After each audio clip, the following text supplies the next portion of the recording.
management, and he has extensive experience within Ministry of Finance, includes previously serving as head of Subdirectorate of Sovereign Asset and Liabilities Management and Director of Evaluation and Settlement. And also, next to him, Sobana Venkataraman. She is the Chief Investment Officer at IFC Advice Service in infrastructure, with over 20 years of experience in infrastructure development finance. Ms. Venkataraman has been with the IFC and have a very extensive experience in infrastructure development and finance. And then the next will be Ms. Rosemary Ong, Principal Markets Development and Advisory Specialist from the ADB. With over 2 decades of experience, Rosemary provides strategic leadership in structuring transformative infrastructure and PPP projects across Asia and the Pacific. And then next, Pak Andre Permana, Business Director of PT Penjaminan Infrastruktur Indonesia. He's a civil engineer with a remarkable transition into project finance.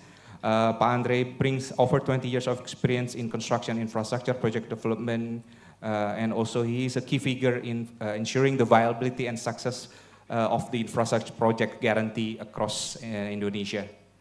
And then next to him, Pak Pradana Murthy, Director of Risk Management PT Sarana Multi Infrastructure, a civil engineer turned project finance professional. Pak Pradana brings extensive experience from his long tenure at PT ICI, where he has been instrumental in sustainable financing and project development initiatives. And last but not least, right beside me, Pak Agus Sulaiman, Director System Development and Strategy for Financing Implementation.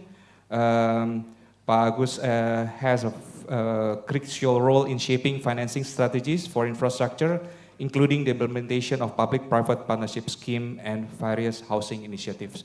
So, thank you, ladies and gentlemen, to become the panelists for today's session. Let me now start with the questions. We'll start maybe from Pak Heri.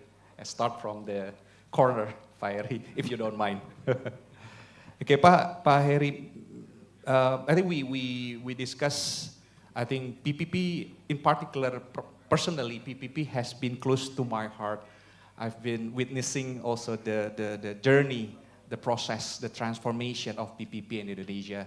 And I also see that Ministry of Finance has been crucial in shaping also the way PPP in Indonesia.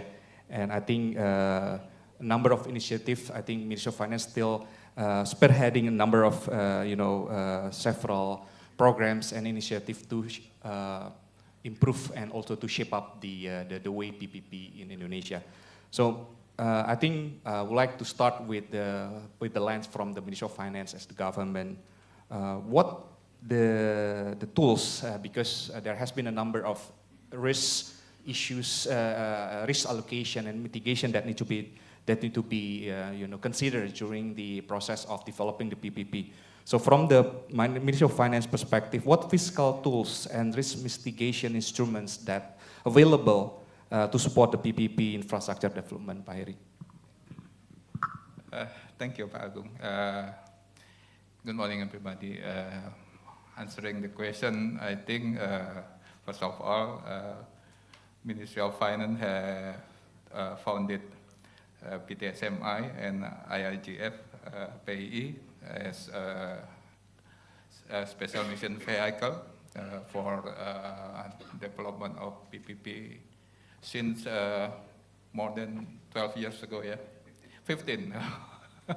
I'm growing old. Answering what government provide, yeah, I think here in this room maybe have following. We have a facility in the preparations, project development facility that allocate through the budget, and some project currently and has already finished, yeah, and some in the pipeline. Basically, the objective is to make the preparation, the project itself ready to offer, yeah, to PPPs, to have a bidding process. Basically, like Pak Deputies mentioned, one of the weakness is in Indonesia is project preparation that, yeah, it's separate among ministries, regional and others. So to have these facilities is very important. The other one, because of, I think most of the project is less viable, yeah, in terms of financial.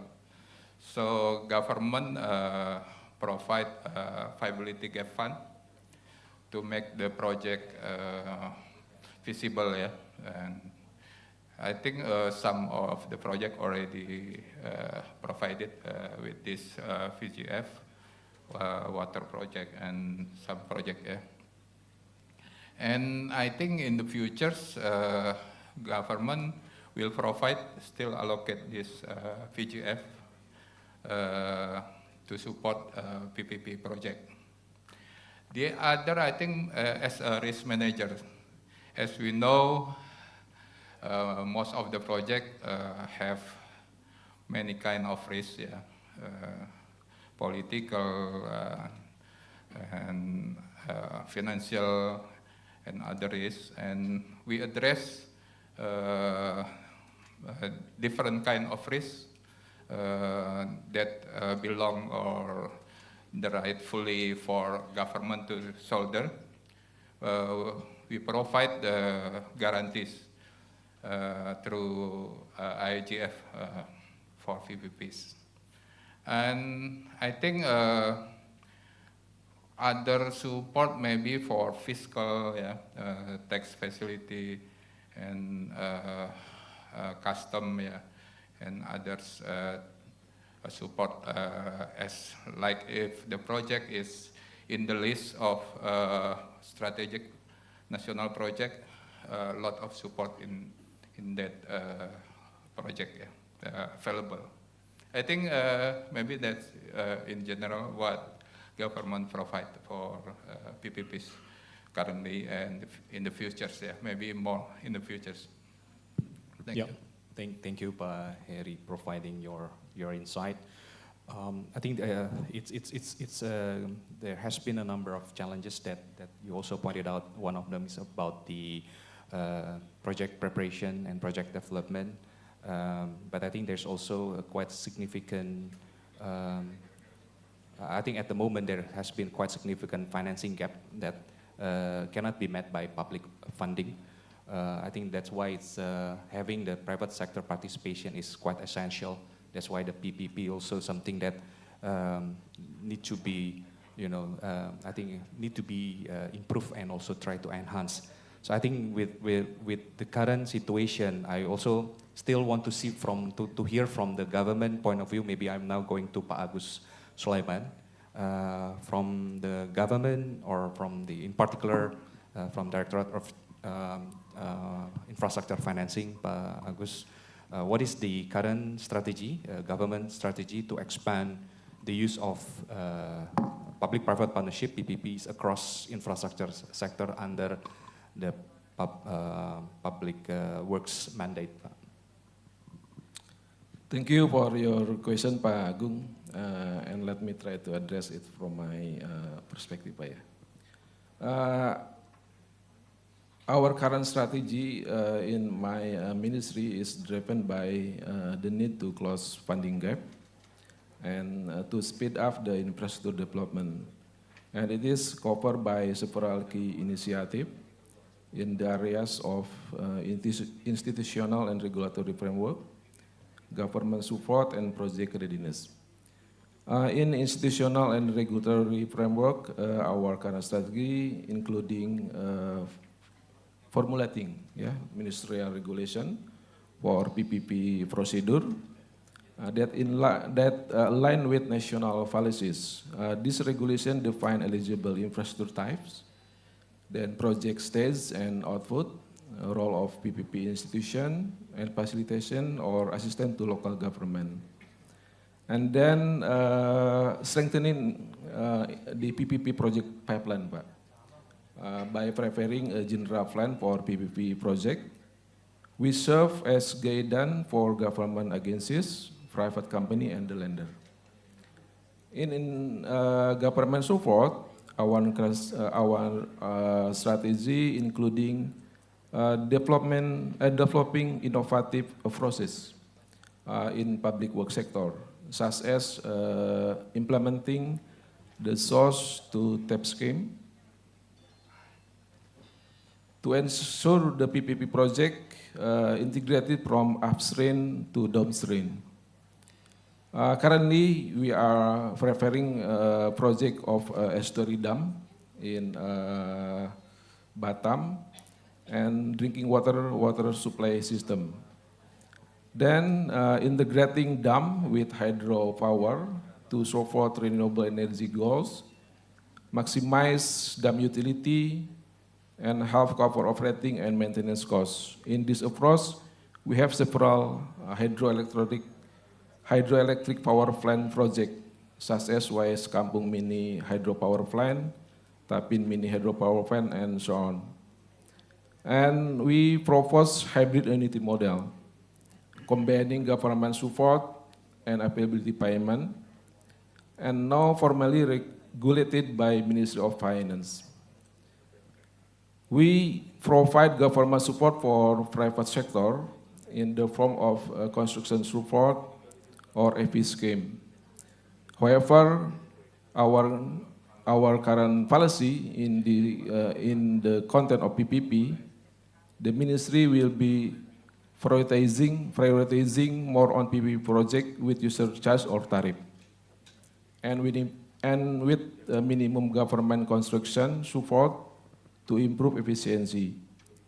We also provide government support to land acquisition in both solicited and unsolicited PPP project under national strategic project. And in project readiness, our current strategy including developing reliable feasibility study and readiness criteria to deliver well construction, bankable, and sustainable PPP project. And ensuring the incorporation of environmental, social, and governance, or ESG principle, to support sustainable development, commencing at the initial verification stage. And the last but not least, conduct more effective market sounding and actively invite private sectors, lenders, and potential investor in person or one-on-one meeting. I think that's all from me on that point, Pak. Thank you. Okay, thank you, Pak Agus. Before I continue with some other question, I would like to welcome Pak Dindin Wahyudin, Senior Advisor to the Foreign Minister for Foreign Affairs and Economic Diplomacy, Ministry of Foreign Affairs. Welcome, Pak.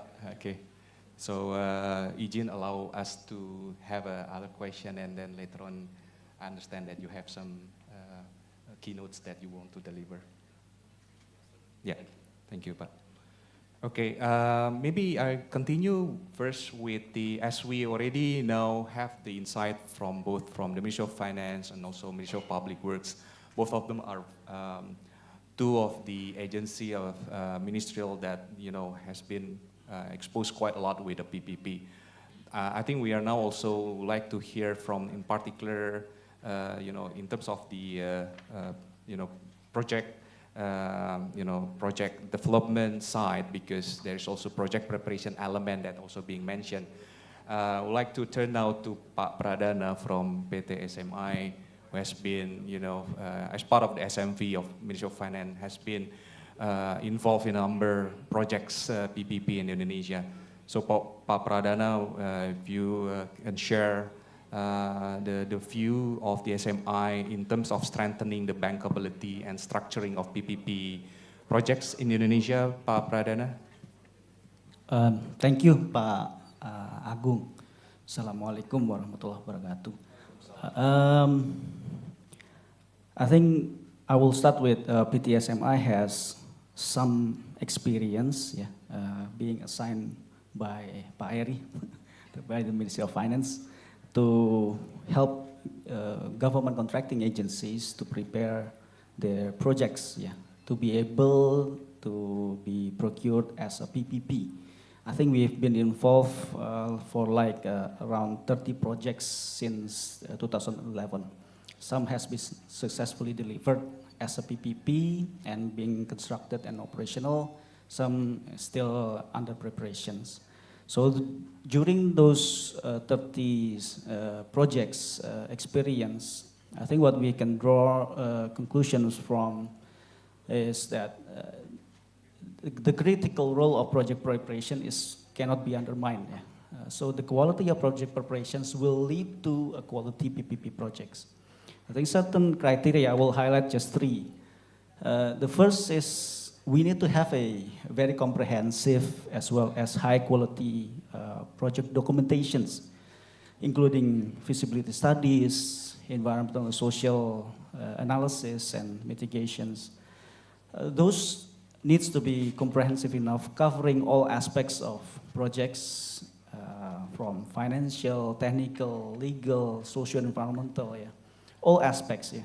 Because we need to be able to satisfy the requirements of both public sector as well as private sectors. So private sectors, we need to regulatorily comply. From the private sector sides, we need to ensure that the investors and lenders are comfortable.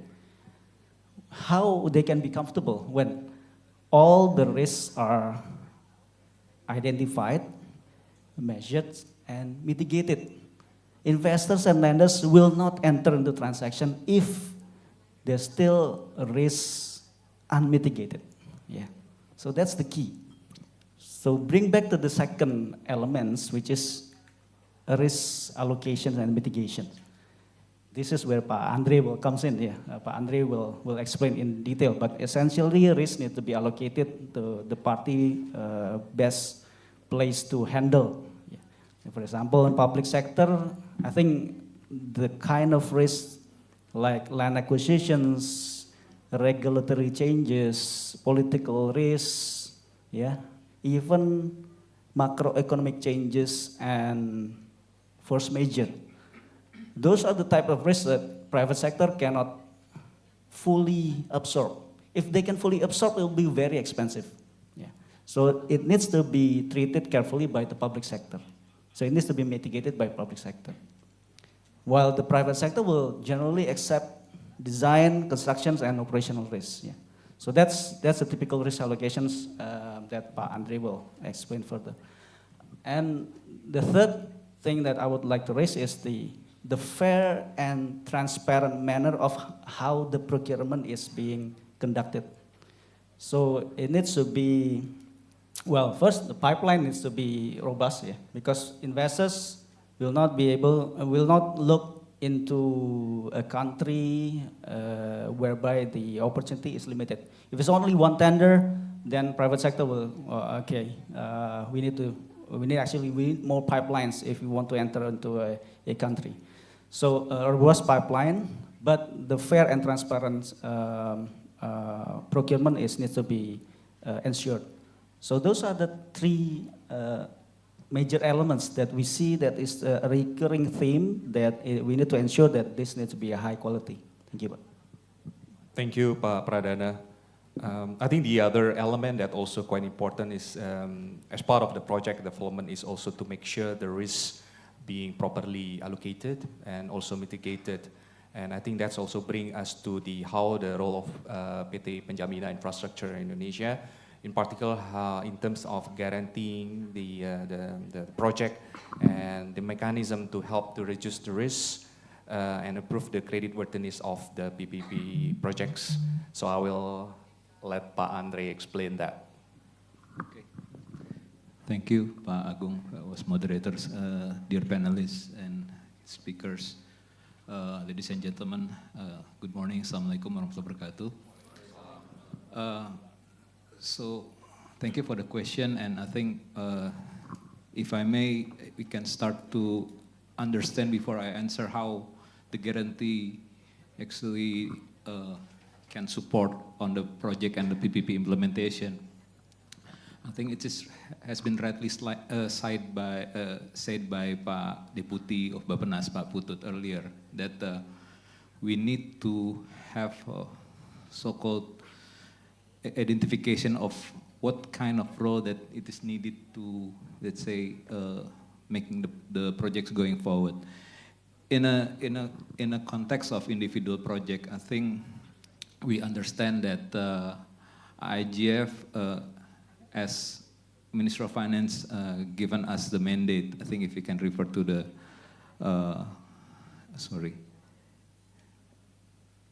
the slide. I think the government guarantees, which is provided through IGF for the PPPs in Indonesia, is acting as a financing enabler.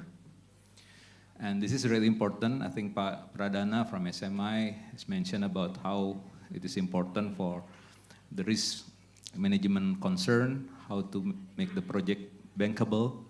And as we know, the bankability can come from at least 3 different major parts. First, it's the project itself. Second is the project owner. And the third is the investors. So if those 3 are not so-called reaching to a certain level, we cannot reach the bankability. And IGF mandates solely can address at least the first 2 of those 3, because we cannot really enter into how the investors being procured. Because the investor itself should be bankable, so they have to get a certain capacity as well in delivering the project. But the project itself, the project needs to be viable and also properly allocated in terms of risk. The guaranteed party, which is the contracting agencies, need to have certain capacity to deliver the PPPs.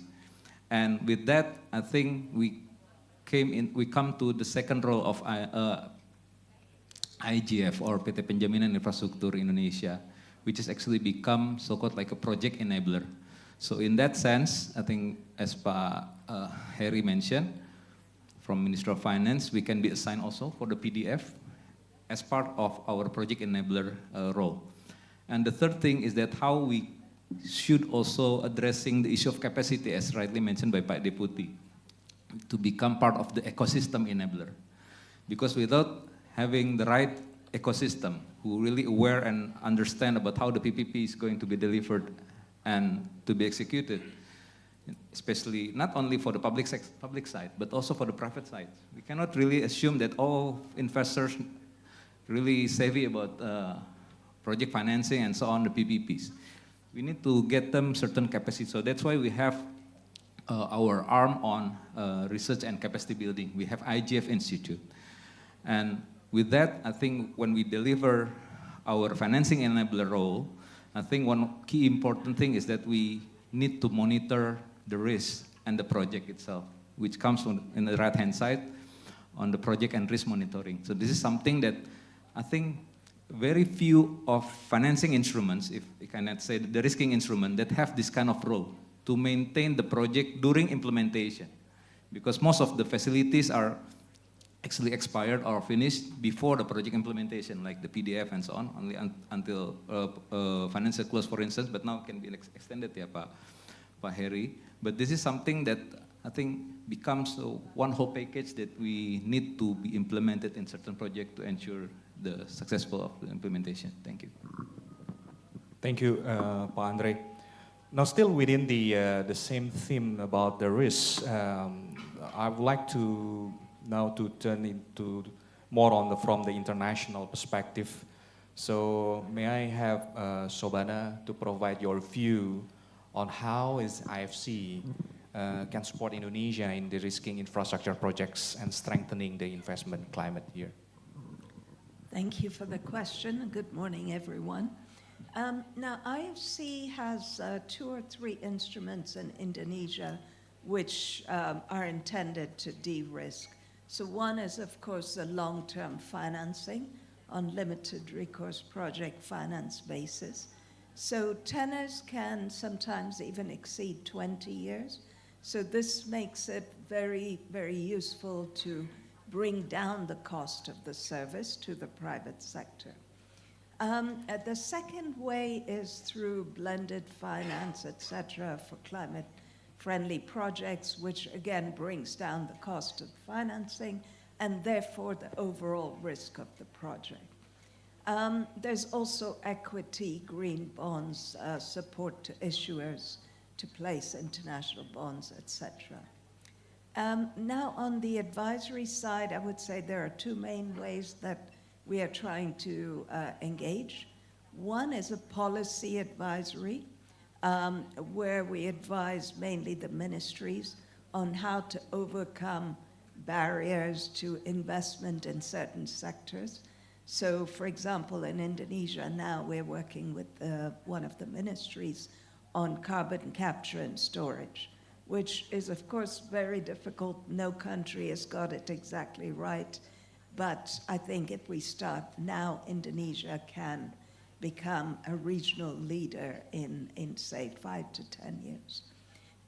The other way that we assist, and the group that I'm from, is with the PPP Transaction Advisory Services Group. So here we directly support ministries, SOEs, and local governments with implementing PPP projects. And we often work with entities like PTSMI or by ourselves. And in fact, one of the first projects we engaged in with Indonesia was the first PPP set up in the 2005 regulation. So we worked on this around 2010.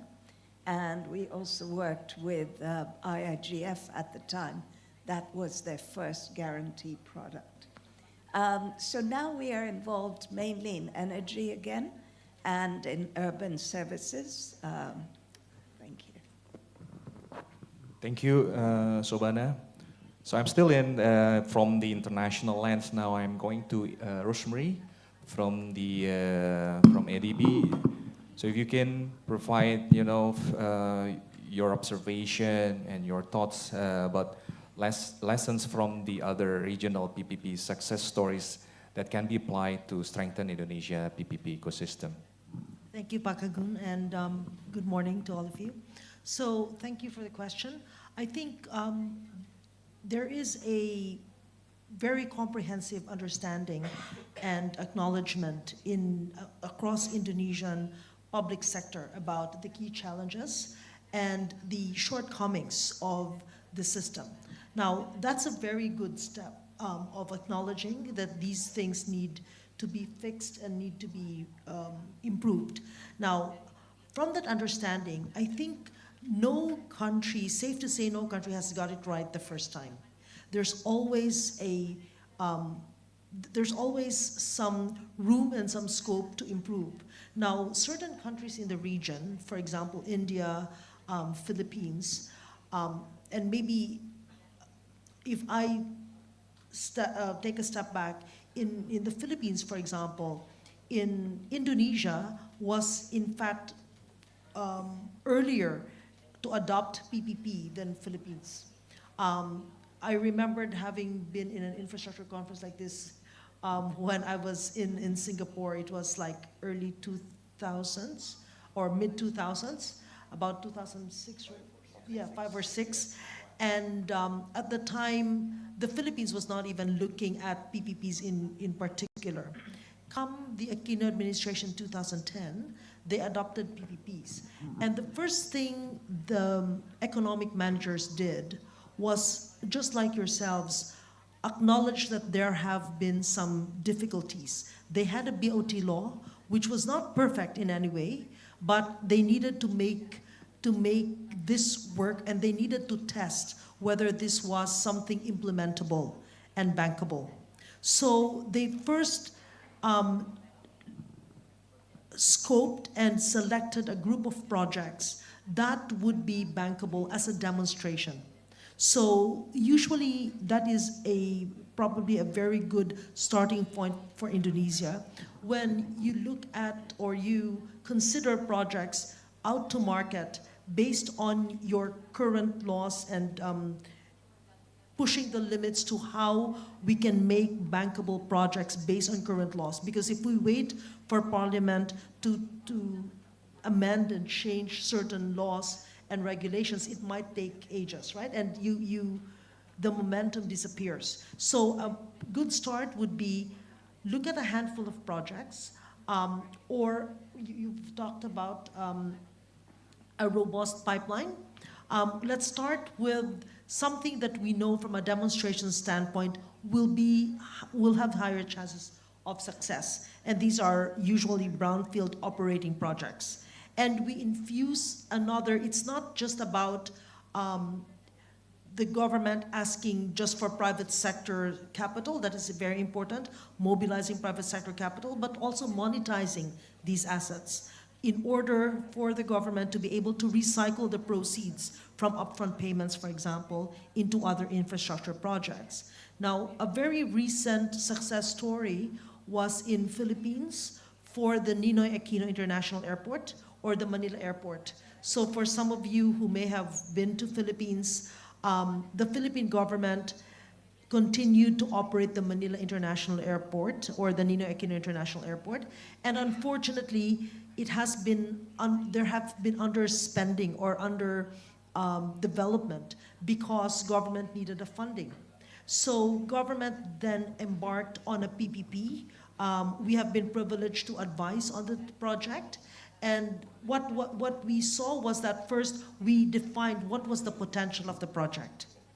After defining the ultimate capacity and the potential of the project, we then engaged with government across all levels of government to ensure that there was a united front and a coordinated approach. And this again speaks to one of Indonesia's challenges, to have certain approaches across various levels. So what happened was, when we were able to structure the project, we also engaged with financiers, we engaged with the private sector, both locally and internationally. And I think that is one takeaway that perhaps Indonesia can do. Let's start pinning down those projects and start demonstrating success to give some confidence to the investment community. Thank you. Thank you, Rosemary. So I think we sort of like having quite a number of perspectives, both from the local market and also from the international practice. I think now, before we continue with the, there are also opportunity for the audience to ask questions. But before that, I would like to invite Pak Dindin Wahyudin to provide your insights and also deliver the presentation, Pak. The floor is yours, Pak. Thank you, Pak Agung, and good morning to everybody and to the panelists. So first of all, I would like to apologize for being late here. I was accompanying my foreign minister giving the keynote speech, and it is very, related to this issue, what have said by the foreign minister. So this is our event now is related to public-private partnership. And of course, the foreign ministry is related to, showcasing the Indonesia having many projects in around the world.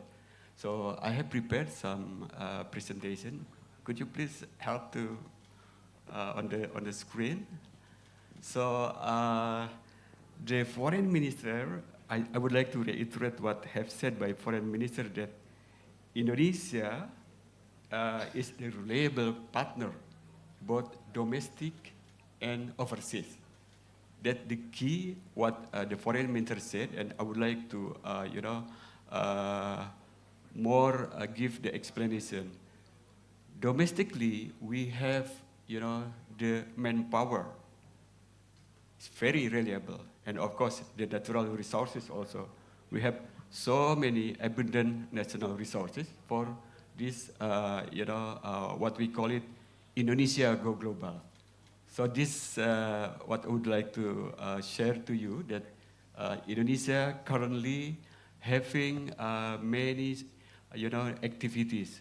We call it as state-owned enterprises go global, or in bahasa Indonesia is BUMN go global.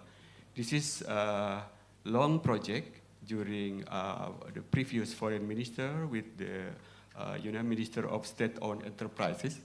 So from that project, we have facilitating the state-owned enterprises and as well as the private company.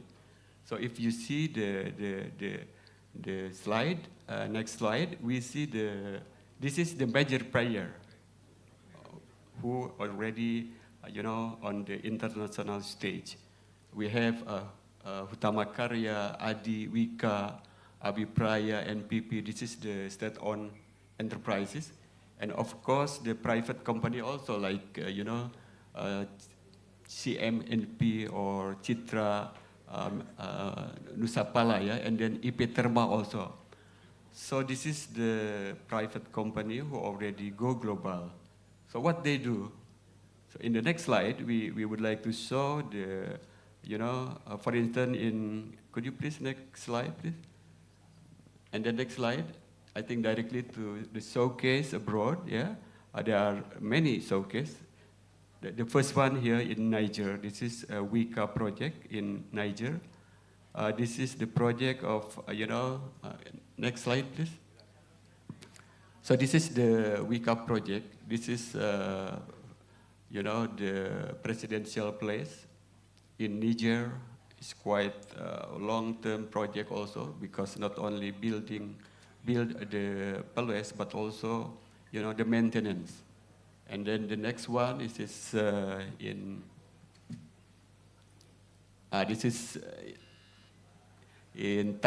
Taiwan, I think. Yeah, this is a Wika project also in Taiwan. This is the long project between Wika and local partner also. So that's very important, the local partner.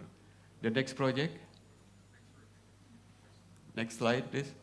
This is in Malaysia also. This is the consortium between Wika and CMNP also. Likewise, in Malaysia, in Philippines also, I think, in the next slide. In Philippines also, we have, noted that the project between the Philippine government and again with Wika and CMNP. So the project also is quite similar with in Jakarta, yeah, in Inner Toll Road. And next slide, please. In the Philippines also we have the same project. And then next slide. In Timor-Leste also, it is related to the, we have Indonesian aid. So Indonesian aid is facilitating the developing our partner, especially in developing countries. And next slide. This is what to note that in Senegal, when I was, ambassador in Senegal, we noted that Indonesia, manpower of Indonesia have the capability to construct the offshore facilities there. This is very high-tech infrastructure project. We deploy about 200 Indonesians working there. So the material is coming from Rio Island, yeah. So this is a SAIPEM project. The SAIPEM actually Italian company, but all the technician is Indonesian. So they are, assembling the structure in Senegal, yeah. So from the Karimun, they are shipping all the material made in Indonesia and then assembling there in Senegal. So this is very sophisticated structure, I think. It is a showcase that Indonesian could be the reliable partner abroad. And then the next slide. So this is also in Zambia, in Africa. Epiterma, this is a private company of Indonesia. All the material is coming from Indonesia. Indonesia, having many abundant of steel and then iron, everything. So they bring many container to Zambia and then again construct by Indonesian working there in Zambia. So this is the first one, and then the second one is still in Zambia. The project of I think this is like in Indonesia. There are so many downstreaming projects for raw material, for the nickel, and then for other mineral. So this is the showcase, I think. Next slide. So this is the showcase. We have many projects. Of course, there are challenges and opportunities because for Go Global, we have facing the new culture for Indonesian.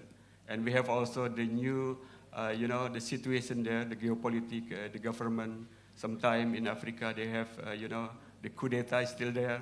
The regime changing also is quite difficult for Indonesian company.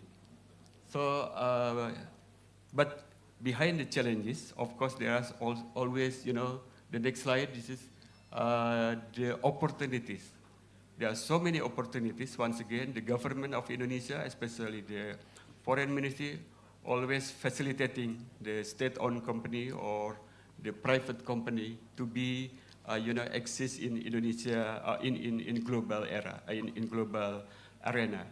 So I think once again, I would like to reiterate that the government of Indonesia will, facilitate all the foreign direct investment abroad, yeah, and then also we facilitating if the private company or state-owned enterprises would like to go global. So thank you very much. Thank you, Pak Dindin, for sharing the, how the our BUMN, the state-owned enterprises, and also some our talent, Indonesian talent, can go abroad.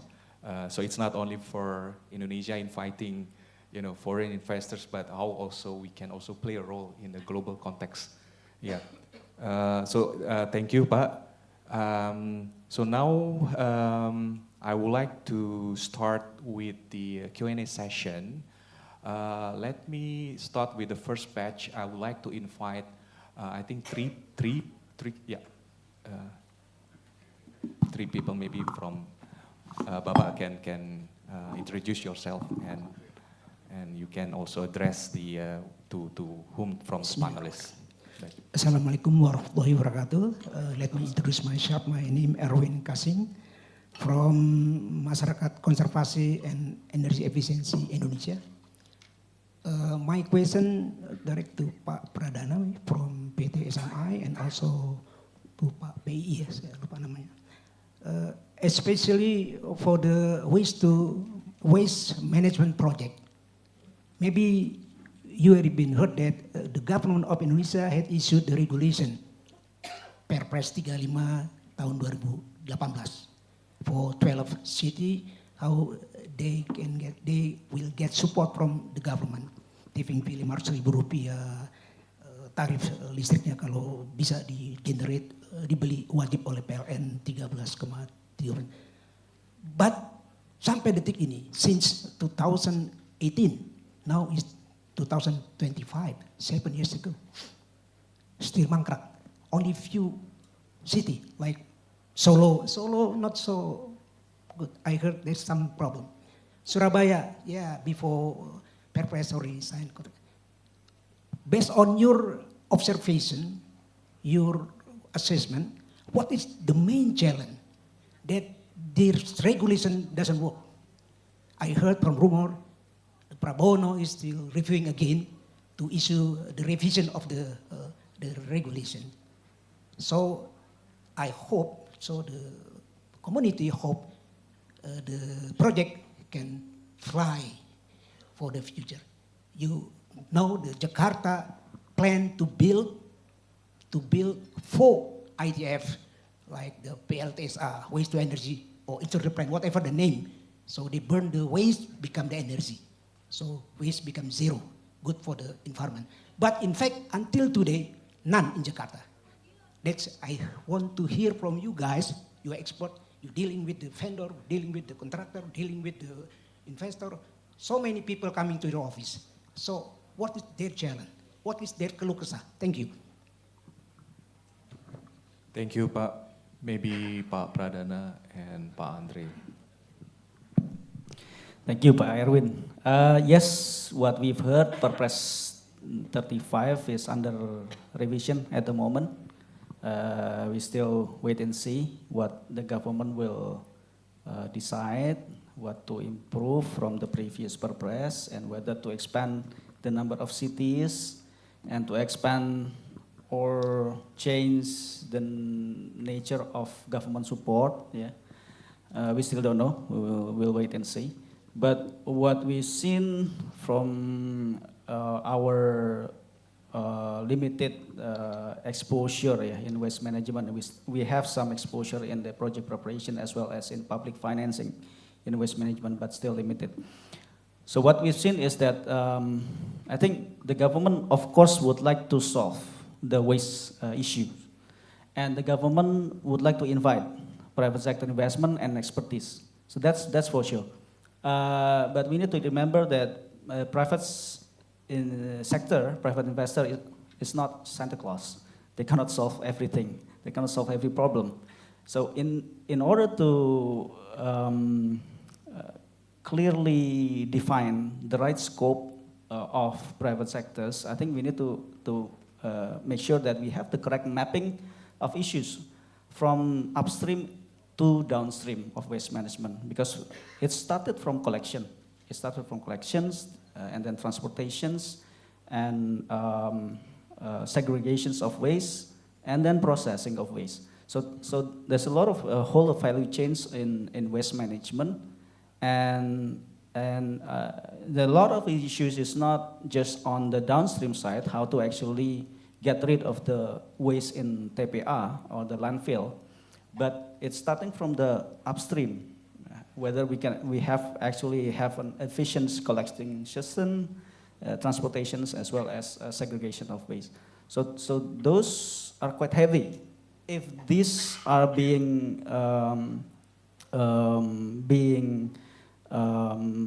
allocated, all the risk is being allocated to private sector, I don't think it will work. And even if the scope of private sector is limited in the downstream processing only, it's still requiring a good input from the upstream.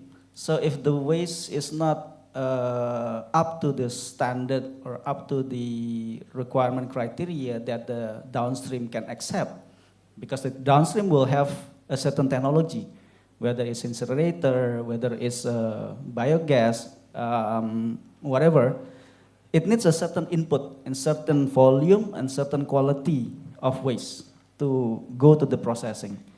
So unless it all work in harmony, it will not happen. And in feed-in tariff, there's also an issue whether PLN can actually absorb the tariff that is requested by the processing of the waste management, of the waste to energy.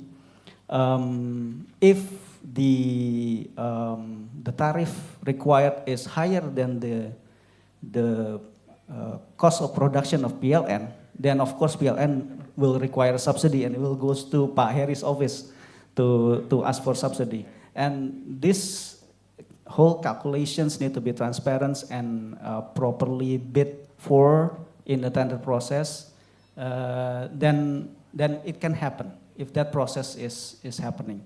So I'm not sure whether this has been applied in all the cities involved in Perpres 35, but at least in Solo and Surabaya, they undergone the process that require minimum government interventions. That works, but it's still limited scope. Thank you, Pak Pradana. Thank you, Pak Arin, for the question. I think it's really on the spot, in terms of how we actually want to address this really imminent issues in many regional governments and cities. So just adding up to what Pak Pradana has mentioned,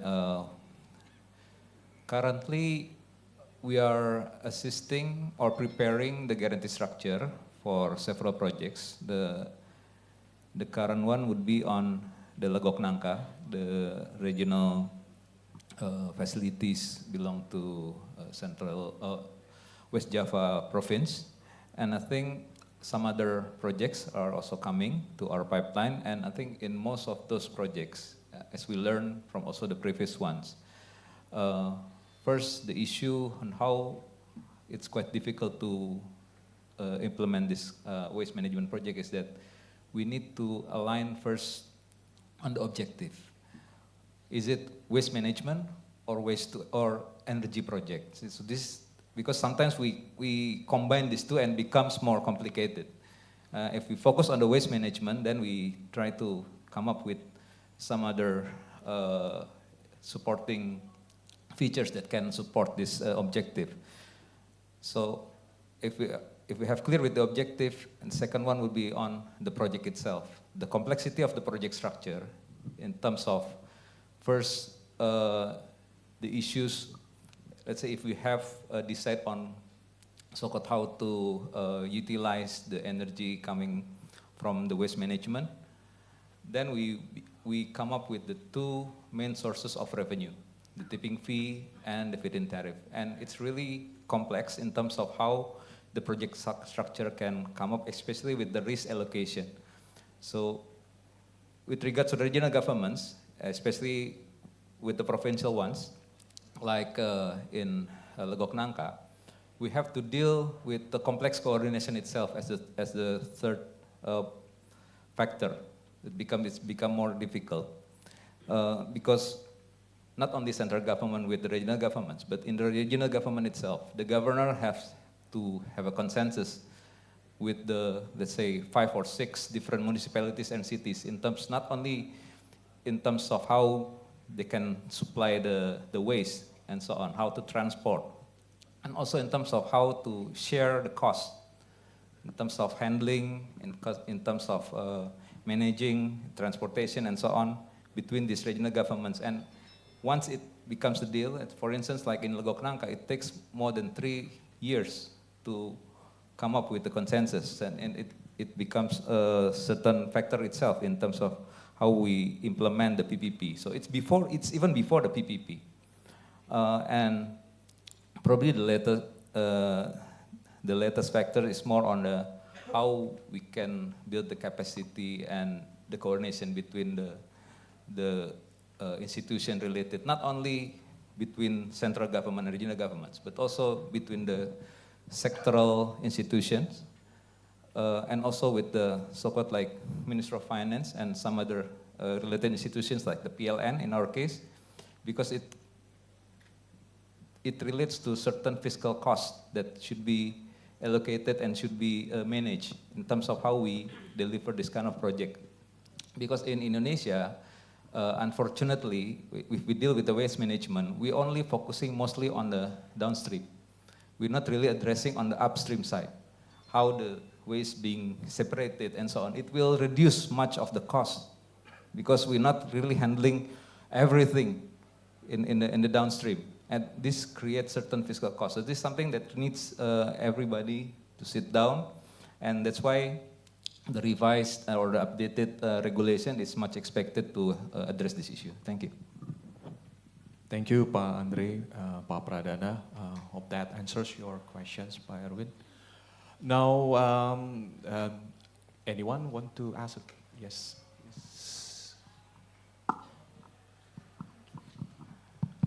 Thank you. So my name is Lani. I represent Subnational team from, is one of the project funded by Australian government under the facility Australia-Indonesia Partnership in Infrastructure.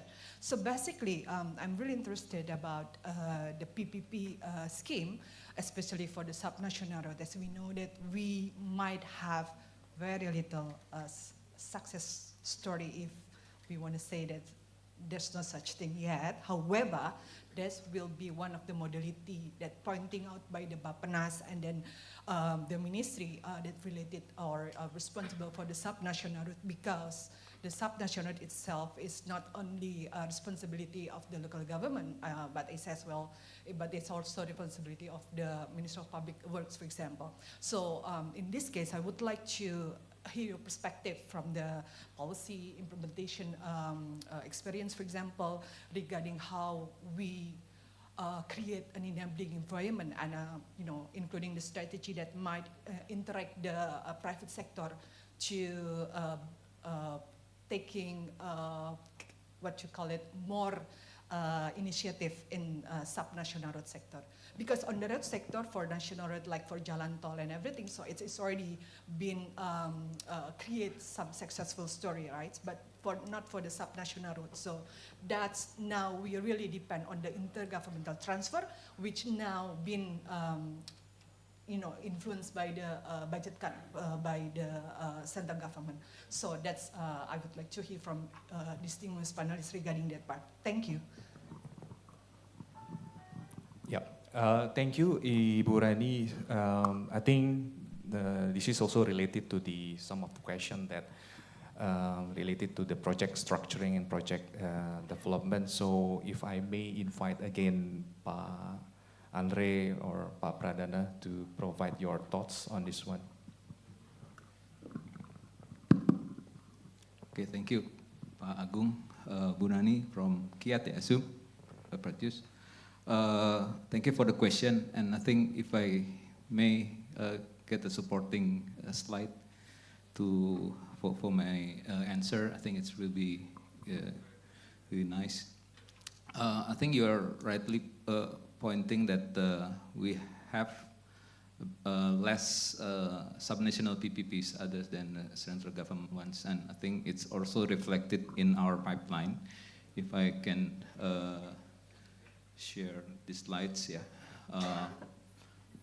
Just for your information, before we go into those separation between central government and regional government PPPs, total the PPPs that we have supported is already around 36 projects, and almost half of those, or more than half of those projects are coming from the Ministry of Public Works. Yeah, Pak Agus, thank you, Bu Reni, our colleagues from Public Works, that has become one of the key champion in delivering PPPs. And some other sectors in central governments, you can see in this slide, transportation sectors, Ministry of Transport, like in airports, in railway, electricity, telecommunication. We have four of them, four of the projects. And the remaining projects are coming from the regional governments, especially the water projects. We have 5 of them now. And interestingly, we have 2 public street lighting projects. And in terms of how we want to promote and endorse PPPs to regional governments, we have involved within the PPP Joint Office intensive discussion also with the Ministry of Home Affairs on how to really accelerate the implementation of PPPs through what we call as an initiative as a small-scale PPP project.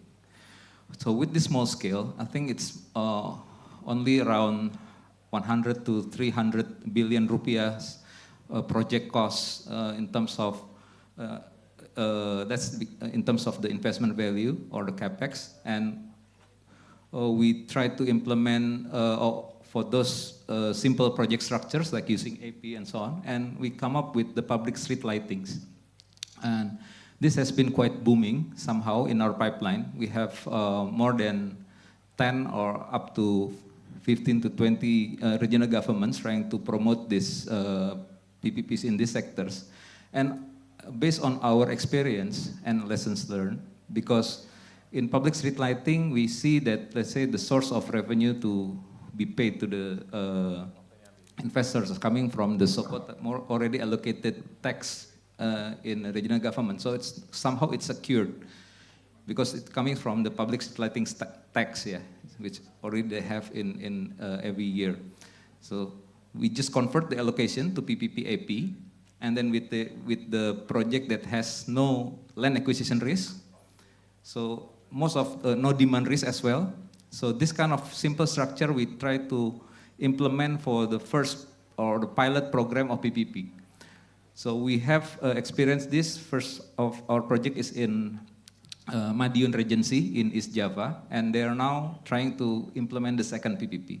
So this is something that we want to promote further and further, not only in terms of waste management, water sector, and other regional PPPs, but this kind of simple or small-scale PPP we are also trying to endorse, and with the help of development partners like Kiat and others, I think this is something that we can go further with the under coordination with Bappenas and also Ministry of Finance. Thank you. Pak Perdana. I'd just like to add a few points. First, the potential is there, and we should push for more explorations for PPP procurements in subnational projects. And there has some limited success, say, for example, from the water sector and from the street lighting sector. There are some success stories, although limited. But I think we need also to acknowledge the limitations of the public sector, the subnational governments. They are quite limited in the sectors that they can actually procure as PPP, and mostly are marginal sectors, not commercial economic sectors, like toll roads or electricity. Yeah, so there's a limitation there, and the limitations of how long they can provide and how expansive they can provide concessions. It used to be a full concessions in water sector, but not anymore. Yeah. So those are the limitations of the private sector in offering a good commercial opportunity for investors.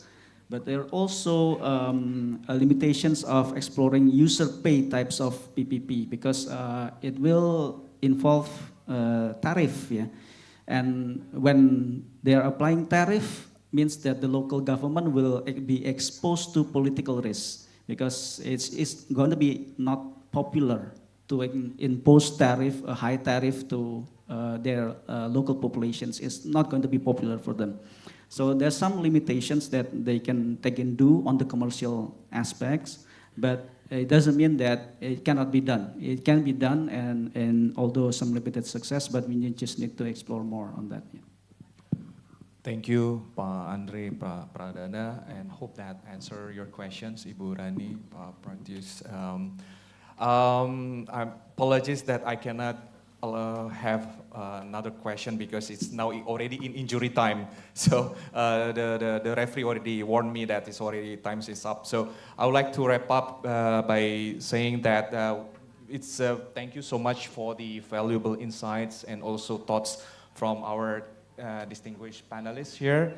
I think one key takeaway that I would like also to share here, that I think by the risk, I think it's quite, it's quite basic. The risk should not simply be transferred from one party to another, but instead it should be collectively mitigated through well-structured business case and robust project framework. So with that, I would like to, to conclude the session. Let us give a big round of applause to our panelists. Thank you.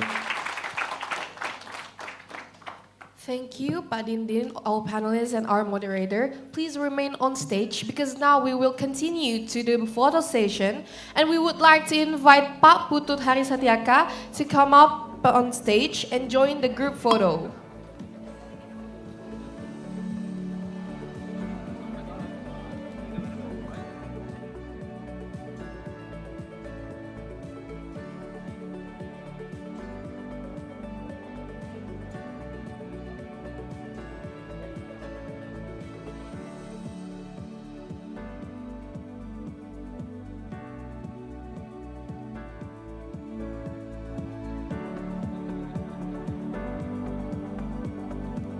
Okay, I will now guide the photo session in 3, 2, 1. Once again, in 3, 2, 1.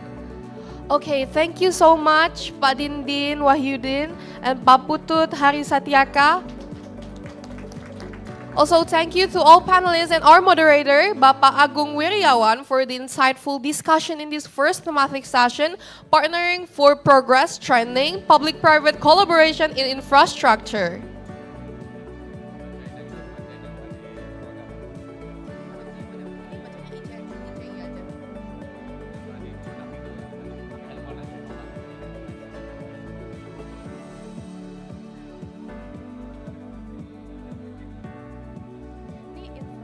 Mulai lagi di jam 11. Ini baca ini aja, info aja. Sasku mau yang produk, nanti ya nyebut itu ya, info produk ya. Pilih itu aja. Ya, coffee break dulu, kita coffee break dulu. Kasih tahu ada coffee break. Iya, iya. Ini. Coffee break kan ya? Iya, iya, coffee break. Ladies and gentlemen, now we will continue to the coffee break. I hope you can enjoy all of the food that we served. Thank you. Nah ini sekarang bacain. Kita akan kembali lagi di jam 11.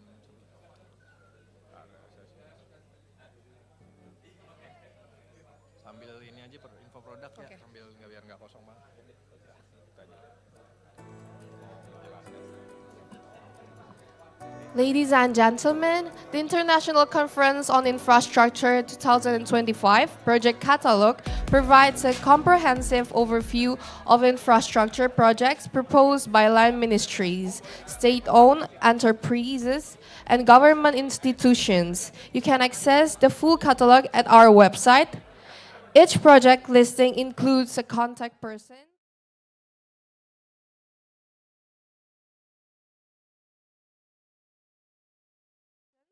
are provided in the catalog. For more in-depth engagement, we have also scheduled information sessions for business matching on Thursday, June 12, hosted by project owners, Ministry of Housing and Settlements in Nuri Room, and Ministry of Public Works in Murai Room. Additionally, please visit the exhibition hall where you'll find various booths showcasing numerous investment opportunities. We encourage you to stop by and connect with the project representatives. Thank you and enjoy the rest of the conference.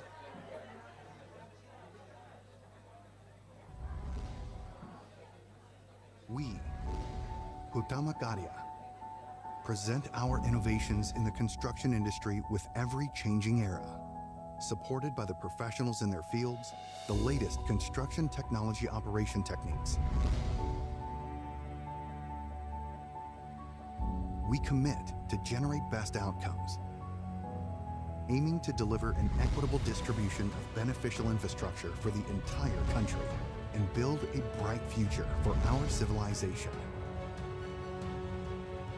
Our flagship infrastructure works from bridges, buildings, dams, and sustainable toll road infrastructures, showcasing our high commitment to protecting nature and the environment. We believe that our every step will shape our future, ensuring a developed future Indonesia. Hutama Karya, innovation for solution. Impian untuk hidup yang lebih berwarna, lebih dekat, lebih berarti. Karena rumah bukan sekadar bangunan, tapi sebuah benih untuk masa depan. Ini visi kami untuk menjadi pengembang pemukiman dan perumahan rakyat terpercaya di Indonesia. Bersama sejumlah lembaga terkemuka, Perumnas menyatukan impian dan menenun harapan kepemilikan rumah bagi setiap anak negeri. Dalam kebersamaan, kita menciptakan dunia bagi benih muda untuk tumbuh, belajar, dan berkembang. Perumnas, sebuah simfoni mimpi di mana setiap sekatnya membawa benih harapan akan masa depan yang lebih cerah. Bersama, kita bisa mewujudkan impian di tanah air tercinta.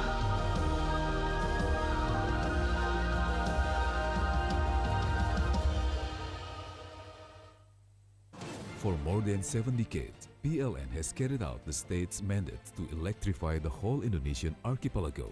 PLN is entering a new chapter in its transformation, aiming to become not just a power and utility company, but also a technology company based on innovations. All of this is to improve service quality, strengthening the domestic industrial ecosystem, and increasing competitiveness in the global stage.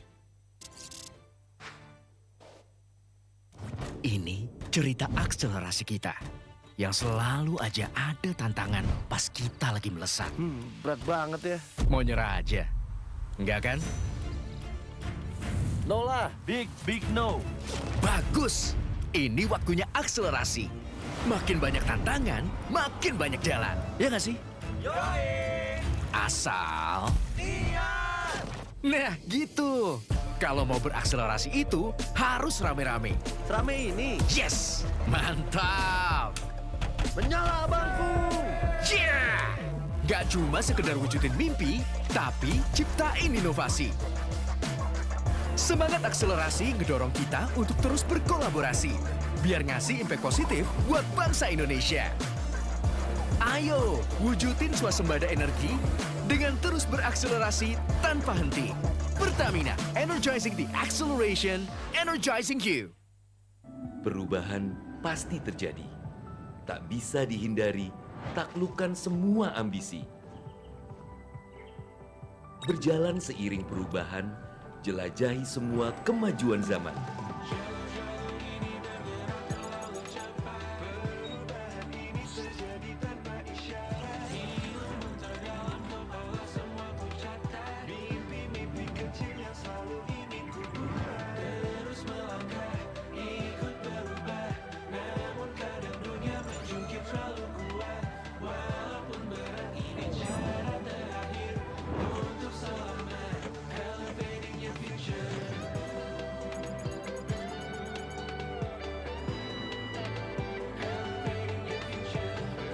Tunjukkan pada dunia, kita mampu berelevasi jadi bangsa yang luar biasa.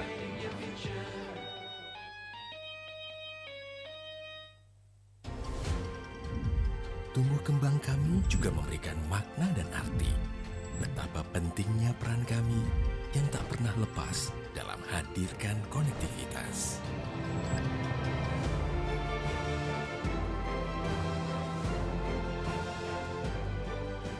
Kami yakin dan mampu untuk terus lewati batas dan merajut konektivitas.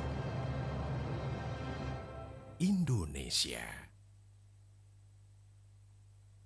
Indonesia, a land of natural beauty and cultural diversity. The Ministry of State-Owned Enterprises has initiated a breakthrough by synergizing all state-owned enterprises in tourism through the Indonesia Journey, or InJourney. From airport and cargo services, tourist destination development, heritage and attraction management, hotels, retail management, to international events and our creative industries.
Kami percaya bahwa setiap hasil yang kami ciptakan adalah komitmen dari tanggung jawab kami menjawab perubahan.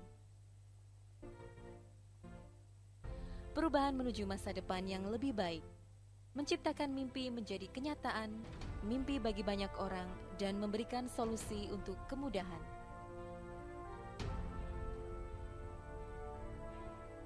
Kami merupakan manufaktur kereta api yang terintegrasi pertama di Asia Tenggara. Fokus kami adalah menghasilkan produk yang berkualitas tinggi di bidang perkeretaapian. Kami adalah mitra untuk membangun masa depan. Kami terus menatap ke depan untuk terus berinovasi, mengembangkan visi besar, membangun industri transportasi yang lebih baik.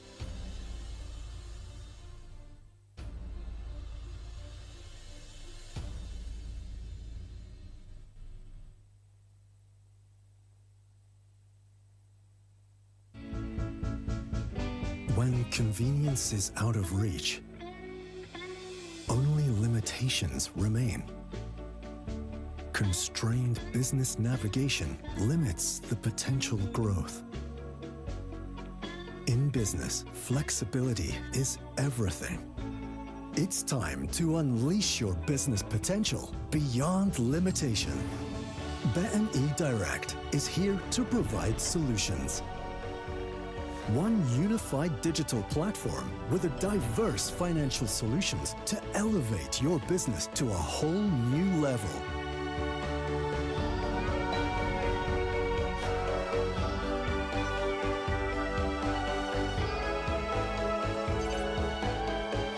BNI Direct, directing your business to new heights.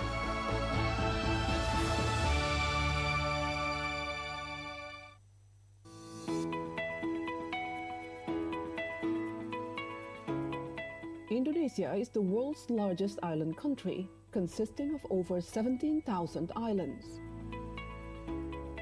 This would be a special agency to manage and guarantee the availability of land, to control the land, to manage the land use for economic development, including for public infrastructure, housing, investment, and agrarian reform. Land Bank Authority is a special agency or sui generis entity established by the central government in December 31st, 2021, given special authority to manage land. Latar belakang berdirinya Badan Bank Tanah karena adanya ketidakseimbangan yang besar antara permintaan dan persediaan tanah, sehingga perlunya peran pemerintah untuk menguasai, mengendalikan, dan menyediakan tanah bagi pembangunan dan pemerataan ekonomi. In line with responsibilities given by the Indonesian President and Land Bank Committee of 3 ministers, Land Bank Authority has a vision and mission to being catalyst for Indonesian economic growth. Land Bank Authority vision is to become a trustworthy land manager based on good governance to guarantee economic growth and economic equality.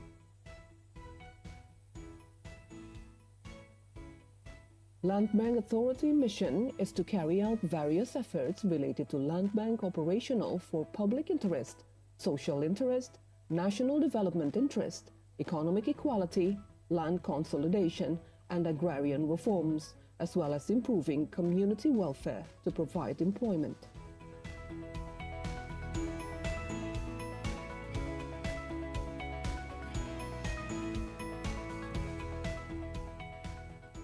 Land Bank Authority is given special authority by the central government to following functions, specifically planning, land acquisition, land procurement, land management, land utilization, and land distribution. Harapan Badan Bank Tanah yaitu menjadi lembaga yang terpercaya dalam rangka menciptakan ekonomi berkeadilan di bidang pertanahan untuk meningkatkan kesejahteraan rakyat.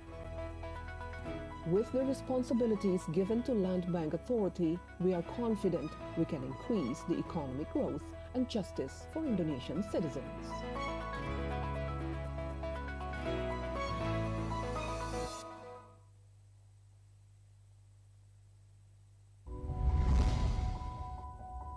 We, Hutama Karya, present our innovations in the construction industry with every changing era.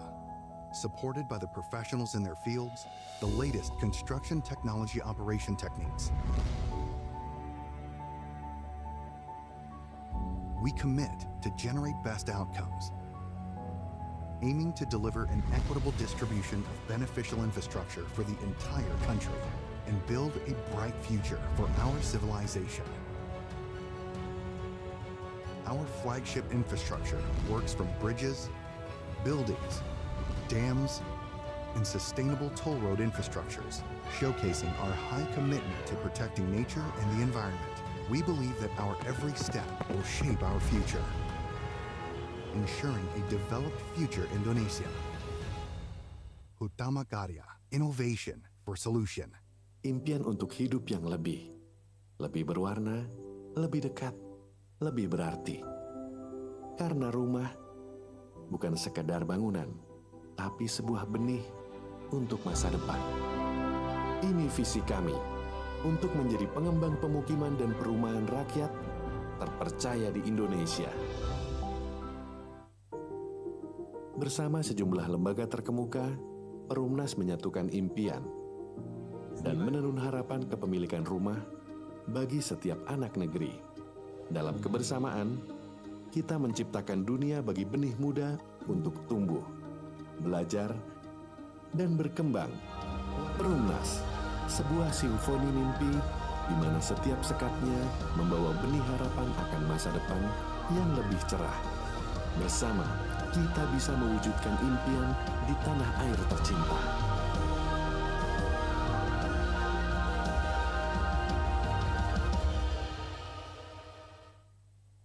For more than 7 decades, PLN has carried out the state's mandate to electrify the whole Indonesian archipelago. PLN is entering a new chapter in its transformation, aiming to become not just a power and utility company, but also a technology company based on innovations. All of this is to improve service quality, strengthening the domestic industrial ecosystem, and increasing competitiveness in the global stage. Ini cerita akselerasi kita yang selalu aja ada tantangan pas kita lagi melesat. Berat banget ya. Mau nyerah aja. Enggak kan? No lah, big no. Bagus. Ini waktunya akselerasi. Makin banyak tantangan, makin banyak jalan. Ya nggak sih? Yoi. Asal. Niat. Nah, gitu. Kalau mau berakselerasi itu harus rame-rame. Rame ini. Yes, mantap. Menyala bangku. Yeah. Gak cuma sekedar wujudin mimpi, tapi ciptain inovasi. Semangat akselerasi ngedorong kita untuk terus berkolaborasi, biar ngasih impact positif buat bangsa Indonesia. Ayo, wujudin swasembada energi dengan terus berakselerasi tanpa henti. Pertamina, energizing the acceleration, energizing you. Perubahan pasti terjadi. Tak bisa dihindari, taklukkan semua ambisi. Berjalan seiring perubahan, jelajahi semua kemajuan zaman.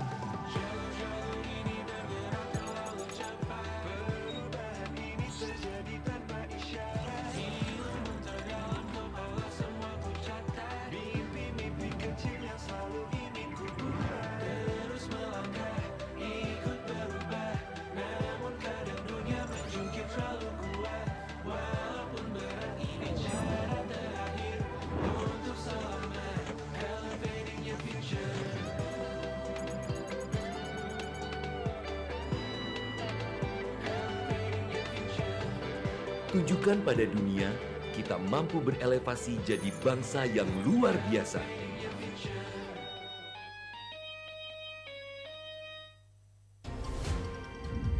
Tumbuh kembang kami juga memberikan makna dan arti. Betapa pentingnya peran kami yang tak pernah lepas dalam hadirkan konektivitas.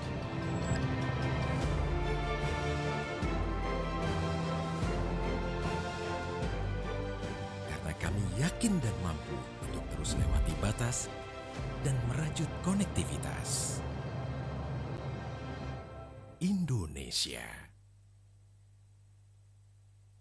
Indonesia, a land of natural beauty and cultural diversity. The Ministry of State-Owned Enterprises has initiated a breakthrough by synergizing all state-owned enterprises in tourism through the Indonesia Journey, or InJourney. From airport and cargo services, tourist destination development, heritage and attraction management, hotels, retail management, to international events and our creative industries.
Kami percaya bahwa setiap hasil yang kami ciptakan adalah komitmen dari tanggung jawab kami menjawab perubahan.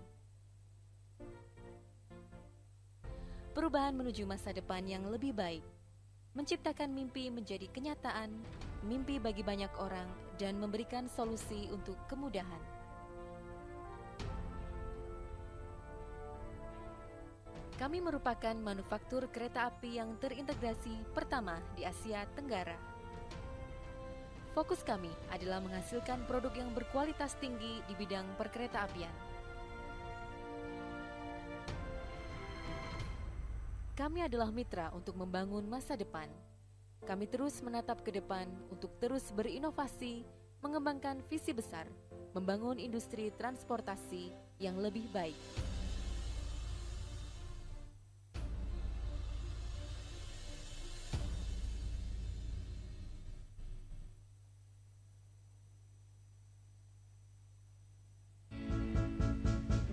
When convenience is out of reach, only limitations remain. Constrained business navigation limits the potential growth. In business, flexibility is everything. It's time to unleash your business potential beyond limitation. BNI Direct is here to provide solutions. One unified digital platform with a diverse financial solutions to elevate your business to a whole new level.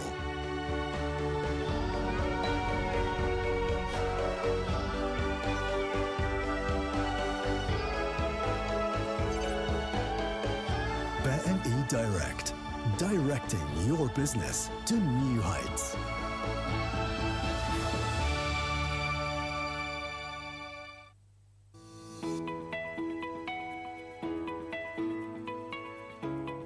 Indonesia is the world's largest island country, consisting of over 17,000 islands. This would be a special agency to manage and guarantee the availability of land, to control the land, to manage the land use for economic development, including for public infrastructure, housing, investment, and agrarian reform. Land Bank Authority is a special agency or sui generis entity established by the central government in December 31st, 2021, given special authority to manage land. Latar belakang berdirinya Badan Bank Tanah karena adanya ketidakseimbangan yang besar antara permintaan.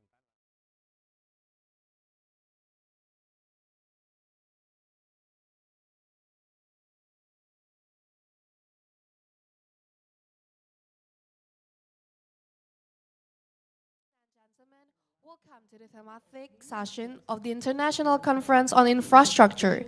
Please enter Merak Room 1 and be seated because our event will begin shortly. A gentle reminder to please ensure that all mobile devices are switched to silent mode. Thank you. On good governance to guarantee economic growth and economic equality.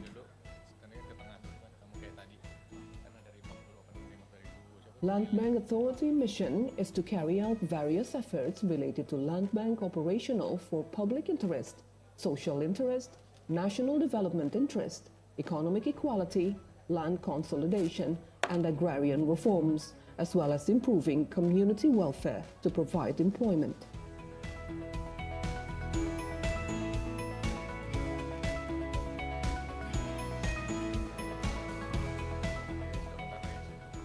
Land Bank Authority is given special authority by the central government to following functions, specifically planning, land acquisition, land procurement, land management, land utilization, and land distribution. Harapan Badan Bank Tanah yaitu menjadi lembaga yang terpercaya dalam rangka menciptakan ekonomi berkeadilan di bidang pertanahan untuk meningkatkan kesejahteraan rakyat. With the responsibilities given to Land Bank Authority, we are confident we can increase the economic growth and justice for Indonesian citizens.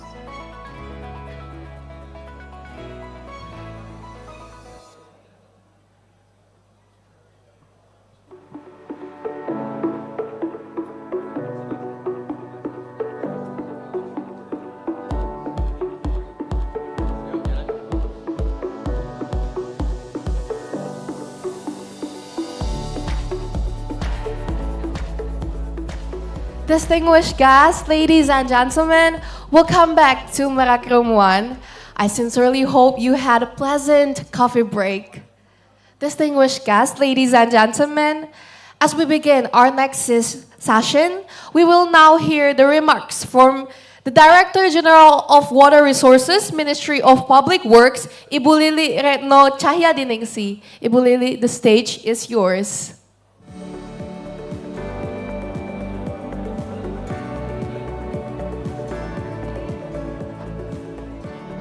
Bismillahirrahmanirrahim. Assalamualaikum warahmatullahi wabarakatuh. Salam, Om Swastiastu, Namo Buddhaya, salam kebajikan, selamat pagi dan salam sejahtera bagi kita semua. Good morning, ladies and gentlemen. First of all, allow me to accompany all of you who are present in this meeting room to give thanks to Allah Subhanahu wa Ta'ala, the Almighty God, because by His grace and mercy today, Thursday, June 12, 2025, we are all still in good health to attend the Indonesian International Conference on Infrastructure and to meet distinguished participants from various institutions from several countries. On this occasion, I would like to share insight on securing water infrastructure for resilience, showing the commitment of the Minister of Public Works to deliver reliable, inclusive, and sustainable infrastructure that support Indonesian vision for 2045. The presentation will be delivered into two chapters. There are first, condition of urban water resources, and second, improvement strategies for water resources management in Indonesia. In this presentation, I will also discuss irrigation as it has become one of the ministry's key focuses in response to the President Directive on Food Security. And now we are going to discuss on the current condition of raw water in Indonesia. This includes the provision of raw water for residential, commercial, and industrial need, protecting water sources, controlling flood, and preventing coastal and riverbank erosion and abrasion. The challenges in managing urban water resources are increasing. This is driven by rapid population growth and urbanization, which cause residential areas to expand, often into flood-prone zones. In addition, limited access to pipe drinking water services has led to increased groundwater abstraction, which cause land subsidence.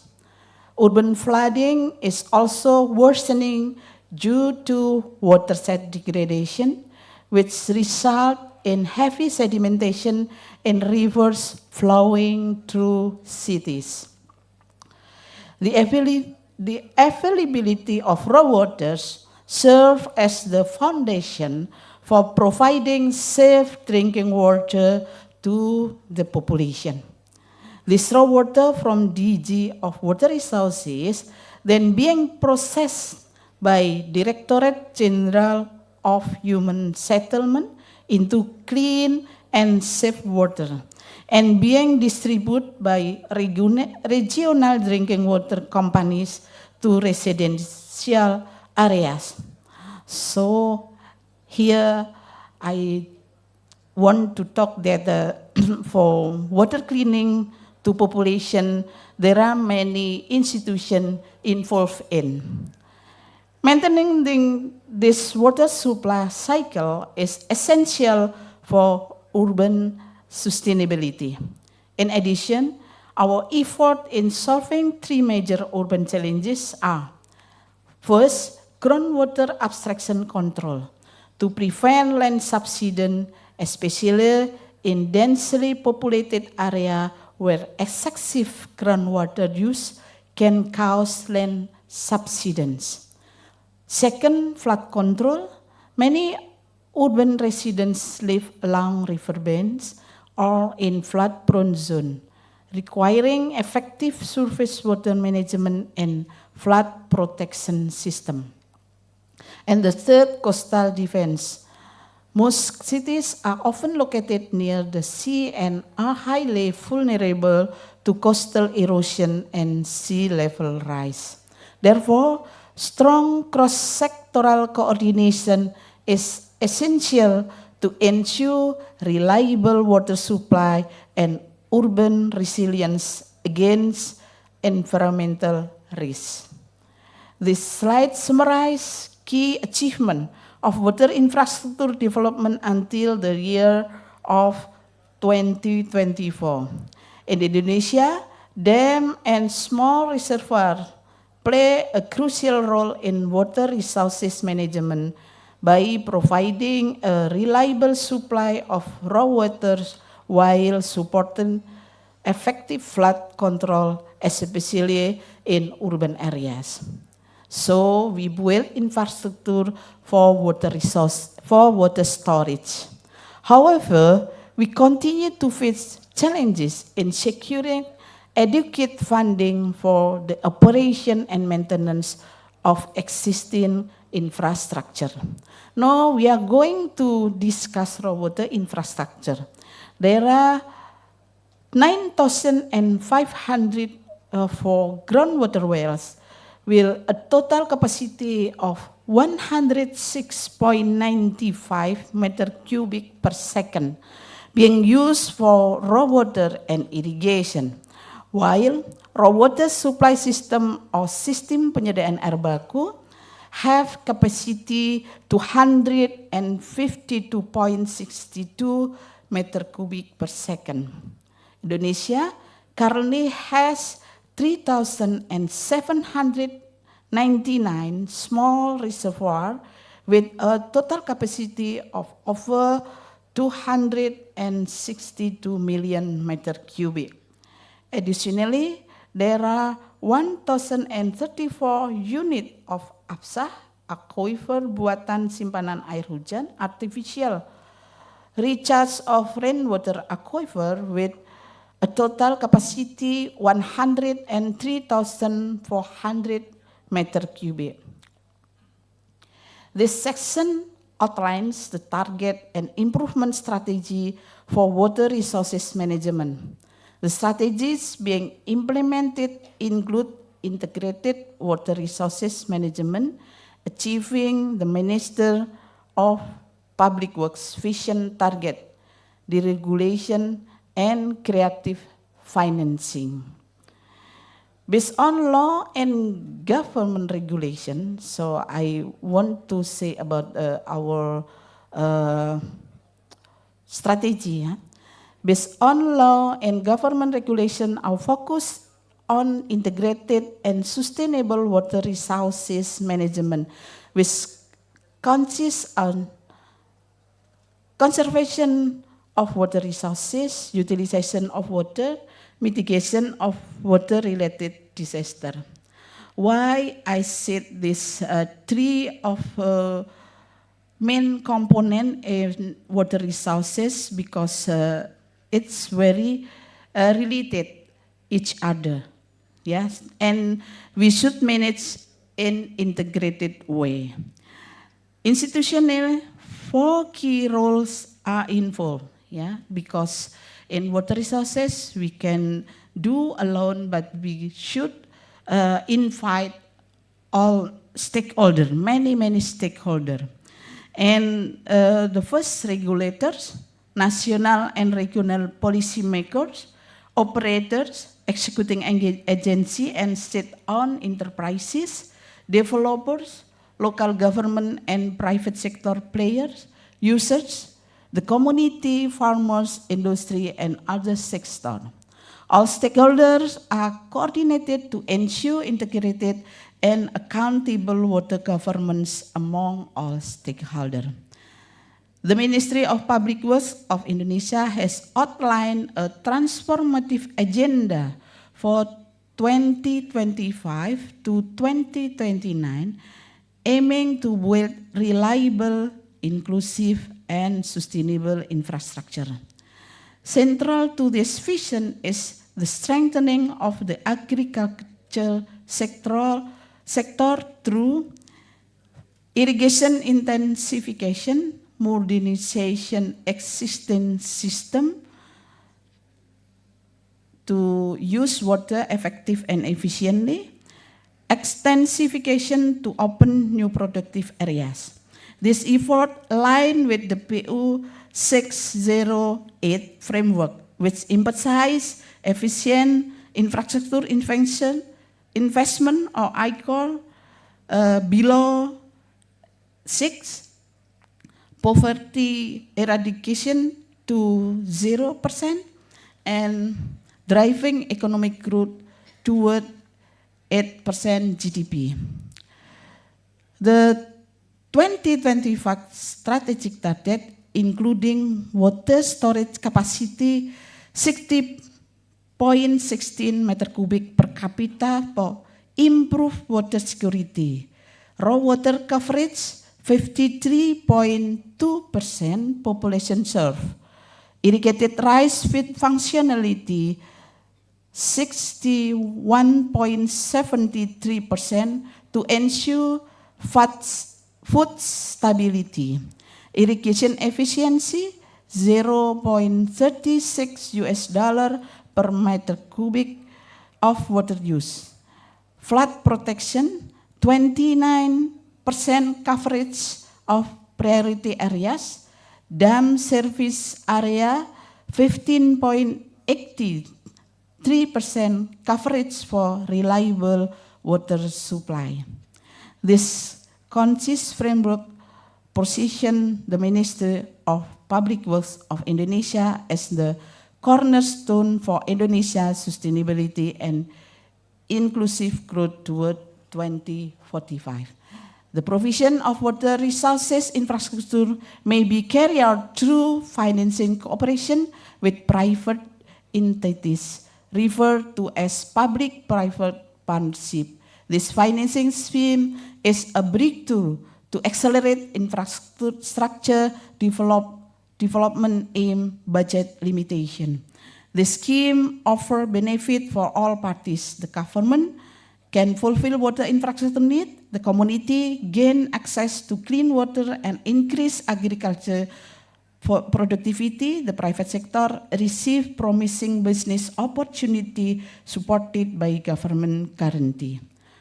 For the conclusion, we can say that effective water resources management requires integrated effort and strong collaboration across government agencies and stakeholders. This integrated water resources management is ensure sustainable access to clean water and reduce reliance on groundwater for future generation. Public-private partnership scheme is offered as one of innovation in financing water infrastructures. Ladies and gentlemen, thank you for your kind attention and for giving me the opportunity to share the presentation. I believe that through collaboration, knowledge sharing, and mutual support, we can build more resilient and sustainable future for all. I look forward to continue dialogue and cooperation with all of you. And I hope my remark can discuss furthermore in this session. Thank you. Wassalamualaikum warahmatullahi wabarakatuh. Thank you, Ibu Lilik Retno Cahyadiningsi, for the remarks. Distinguished guests, ladies and gentlemen, starting the next session with the theme Securing Water and Sanitation, Infrastructure for Public Health and Resilience. Let's welcome the moderator, Professor Teguh Faisal, as the head of the Department of Civil and Environmental Engineering, Faculty of Engineering, Universitas Gadjah Mada. And also, we would like to invite the panelists of this session, The first, we have Mr. Arif Wisnu Cahyono as the chairman of the Indonesian Water Supply Association. And then we have Mr. Muhammad Salim as the president commissioner at Moya Indonesia Holdings Pte Ltd. Then we have Mrs. Sylvie Juniarti Gani as the director of financing and investment at PT Sarana Multi Infrastruktur. And the last one, we have Mr. Gerhardo Sope as a senior water supply and sanitation specialist, World Bank.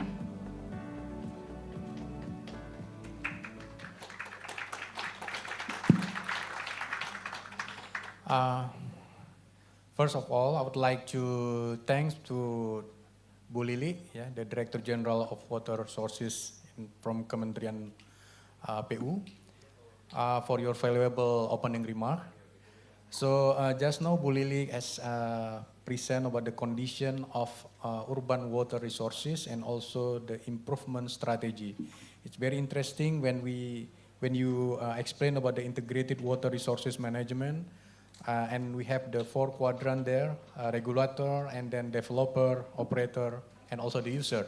And finally, to promote the financing by PPP. So today, we're going to discuss more about that. And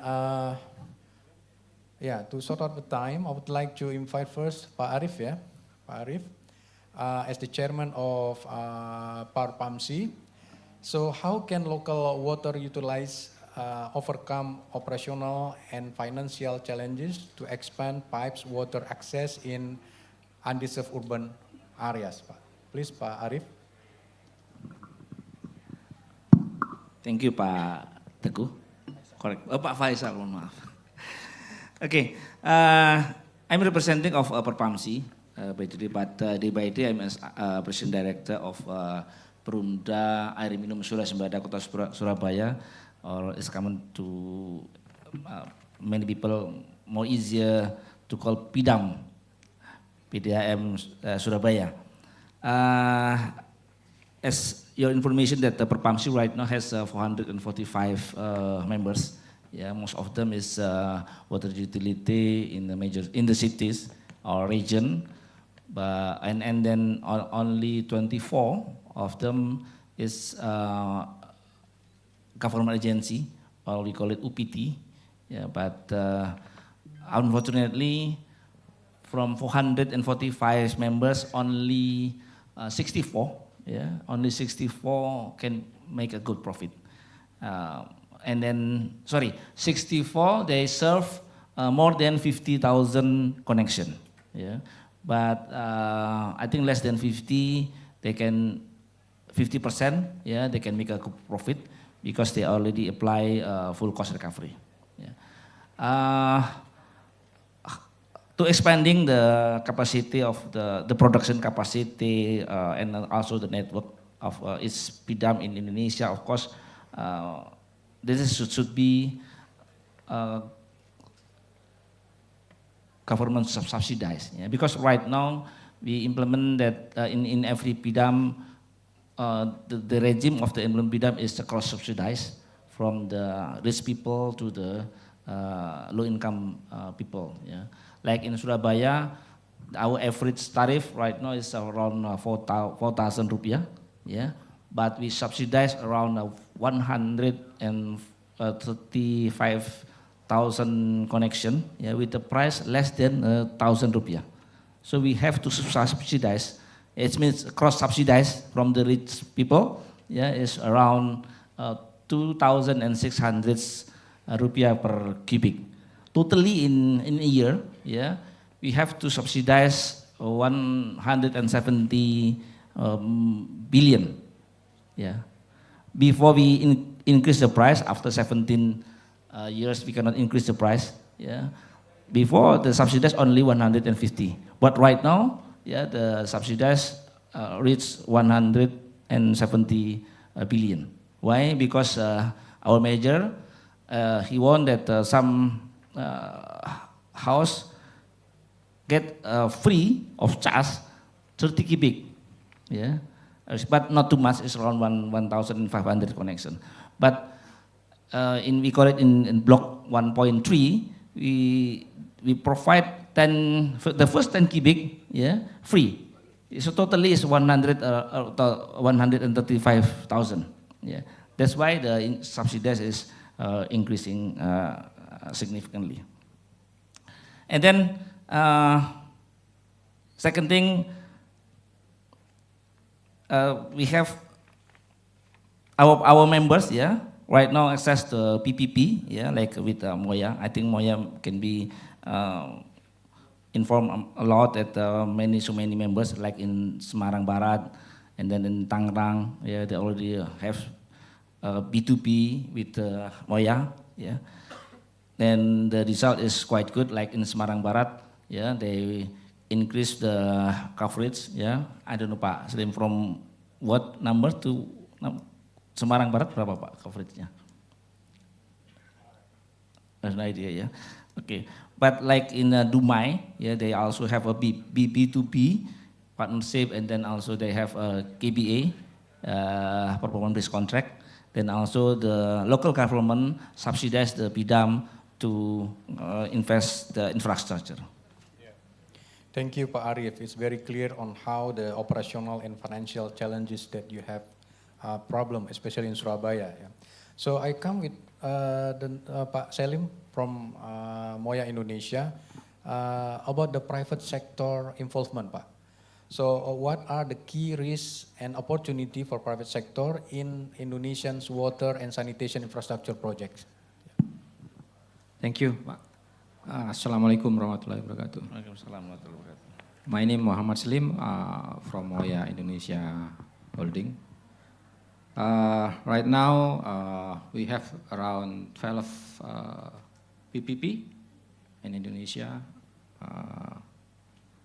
5 of them are solicited and 7 of them unsolicited.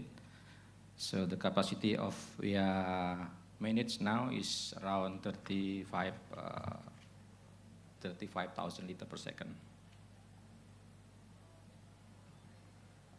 Based on the current situation, like Ibu Lily mentioned, I think there are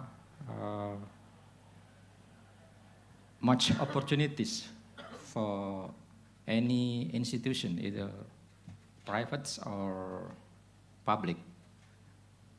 For example, like right now, coverage ratio is only around 23 or 24%. And then the government and the RPJM is 30% in 2029. So there are a lot of opportunity. And also related with the raw water, has been mentioned by Ibu Lily. Right now, capacity is only 250 something meter cube per second. And this current situation. But in the future, if government want to have 80% coverage, we need around 500 meter cube per second. So another 100% we have to go. But I think to build raw water resource is not easy. It's not it's very costly. Very costly comparing with the water treatment facilities. So there are opportunities for the private sector to also involve in supporting our government. And the last one is efficiency of the operation. Right now, NRW still around 33%. The government wanted is maybe 20%. That also opportunities for the private sector to go. But for the NRW, I think still want to have better or clear regulation. How we deal with the NRW, the model of business has not been clear yet. For others, I think it's already clear, but for the NRW, business model has not been clear yet. I think we need to have discussion among us between private and institution like Cipta Karya or something like that, or also DCPI, to discuss and give it a model and order private sector to go to NRW reduction. something like that. There are many models in the world, I think, like Manila Water and others. That's opportunity. However, there are many risks in developing of water treatment system in Indonesia, because many of them risks not our control. For example, like raw water, permits, regulation. For example, like permit, we are facing with a very complicated and bureaucration scheme. We have to finish AMDAL first before we go with a permit, with other permit. To finish AMDAL need 1 year. So that's one risk. It's not our control. It's government. So right now, all the AMDAL go to central government. That is also make us more difficult, because it's not the person limited in the central government to finalize everything related with the permit and AMDAL, something like that. And secondly, sometimes regulation come up in the middle of we are working on. For example, like regulation related to the Ministry of Health. Right now, Ministry of Health require the total dissolved solid 300 ppm, for example. For example, in order to go with below than 300, the investment come up twice. So that's ridiculous, I think it's okay, it's better if we have a better quality of the requirement. But if this is come in the middle of we are doing, who will pay? That's the risk. Sometimes regulation implemented by government in the middle of work. That's the risk we facing with. That's 2 examples, the risk facing with. Another example, there are many risks not under our control. Thank you. Yeah. Thank you, Pak Selim. This is what the International Conference of Infrastructure is all about. Yeah, the collaboration between governments and also private sectors and other stakeholders.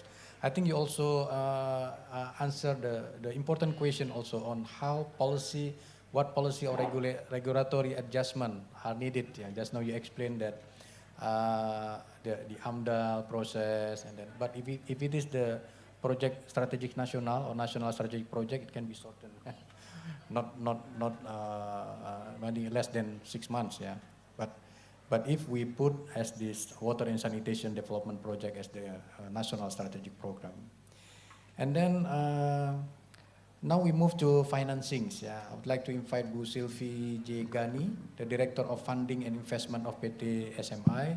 Yesterday I visited your booth in exhibition hall, and it very impressing on your long experience and in working in this water and sanitation. Yeah, please, Bu Sylvie, what financing mechanism or instruments can PT SMI offer to make water and sanitation project more bankable for public and private stakeholders? Okay, thank you, Pak. Good afternoon, everyone. My name is Sylvia. I'm Director of Financing and Investment of PT SMI. Just a quick background on PT SMI. PT SMI is wholly owned by the government under Ministry of Finance, and we are the infrastructure financial institution with the mandate to accelerate the infrastructure development in Indonesia. So we have participated and have some exposure, of course, in the water project, as mentioned by Pak Selim. There are some of the PPP project, whether solicited and unsolicited, and SMI are there on most of the project. whether as a lenders on the private side, supporting the private, or as providing project development facility, helping or assisting public side, in this case the government, to develop and to prepare the project. So to answer your questions on what financing mechanism instruments that SMI have, when we talk about water project is one of the project within the infrastructure sector that has more complexity compared to other infrastructure project, given the involvement of many stakeholders, central government, local government, local water utility company, private, also customers, in this case household and industries. So as such, a good planning and a good project preparation is crucial part to make the project is successful. Yeah, because within the supply chain of the water projects, we understand there are downstream, midstream, and upstream, and it has to be aligned. So a good project preparation is a must, is a key. So as such, PTSMI, through its public financing business pillars, has provided some project development facility, particularly to support the public side in this case, in the project preparation. That includes preparing feasibility study, DED, technical studies, commercials, environmental and social, and so on and so forth. And also we are using our SDG Indonesia One platform, provided by our partner in the platform, to provide some kind of technical assistance or grant in the form of project development facilities. So the output of the project development, project preparation is of course a business case that are bankable for the project and ready to be offered for investors and also lenders. That's on the planning side. On the execution stage, SMI also able to provide financing for both segments, to public and also private. Yeah, in this case, if it's private, it's in the form of project finance, and using our platform SIO SDG Indonesia One, as I mentioned before, we also provide the risking facilities in the form of investment grant, the concessional loan, and also technical assistance, and so on and so forth, with the objective to de-risk the facility and to de-risk the project and make it the project more attractive for any investors. Yeah. So, thank you. Thank you, Bu Sylvie. And then I would like to invite Gerhardus Sope, the Senior Water Supply and Sanitation Specialist of World Bank. So from World Bank point of view, what are Indonesia's biggest priority for improving urban water and sanitation infrastructure? Yeah, please. Yes, thank you very much. And let me first commend the government of Indonesia for convening this event. It's very impressive in how it has been organized. So let me, from World Bank, let me talk a little bit about the money side first. What we see is that if the World Bank has a good year, we basically invest $6 billion worldwide in the water sector. So that is our contribution to the water sector at large. What we see is that the need actually is 141 billion, the gap that is not covered by the development agencies, not covered by government, but 141 billion is still out there that needs to be financed. So we need private finance. We can't get to where we need to be without private finance as well. So what does that then? If you look currently at private finance in the water supply and sanitation sector, it's around 9% of what is currently contributed by private finance. whereas in the transport sector, it's actually 39%. So if you have, and that's the best sector in terms of private finance, except when you go, let's say, to telecom, etc., that's completely private. But in the public services sphere, transport can reach up to 39% of private finance. So even if we get to 39% within the water sector, we will still have a gap. So everybody needs to either contribute more, or but there is a need to get more finance in the sector. Then going to Indonesia, where in terms of utilities, some of them are creditworthy already. A lot of them are not yet creditworthy. So getting them to creditworthiness, and this morning we heard from you, there are a lot of policies aiming towards that direction for full cost recovery, for regulation to make sure that it's properly the standards are all correct. So I think the government of Indonesia is moving in towards the right direction, but we have to get them more creditworthy, and then the 33% non-revenue water has to go down. They have to become more efficient. And then just for the private finance to be interested to finance, it has to be predictable. What the government does, or what locally is being done needs to be predictable for the private financiers. They want to see, how am I going to get a revenue stream that is actually going to pay for my money that I'm putting in the sector. And there is another, I think, element that the government of Indonesia needs to address is the house connections and the payment. People are not, they are not obligated to connect, whereas there needs to be a stimulus towards the public to actually want to connect, whether it's really improved services or it is a mandatory payment towards the utilities anyway, whether you are connected or not, because that will help in the end for the creditworthiness of the utilities and therefore access to private finance. Okay, thank you, Gerardus. Yeah, it's very, I think it's very clear explanation on how, what point of view in improving urban water and sanitation infrastructure. So we want to discuss about the best practices and also successful story. I start with Pak Selim, yeah. Pak Selim, the CEO of Moya Indonesia, can you share successful case studies where public-private partnership have improved water access and reliability in Indonesia?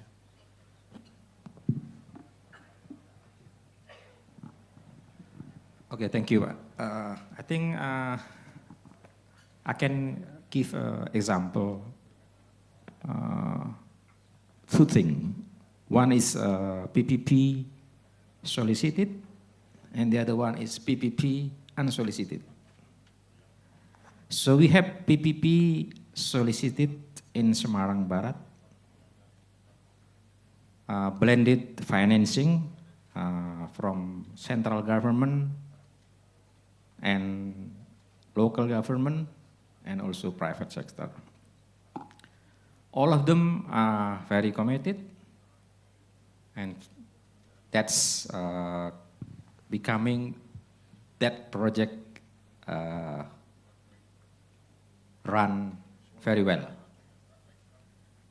And right now, our production based on the contract should be around 700 liters per second. But we have cooperation commitment with the PDAM Semarang.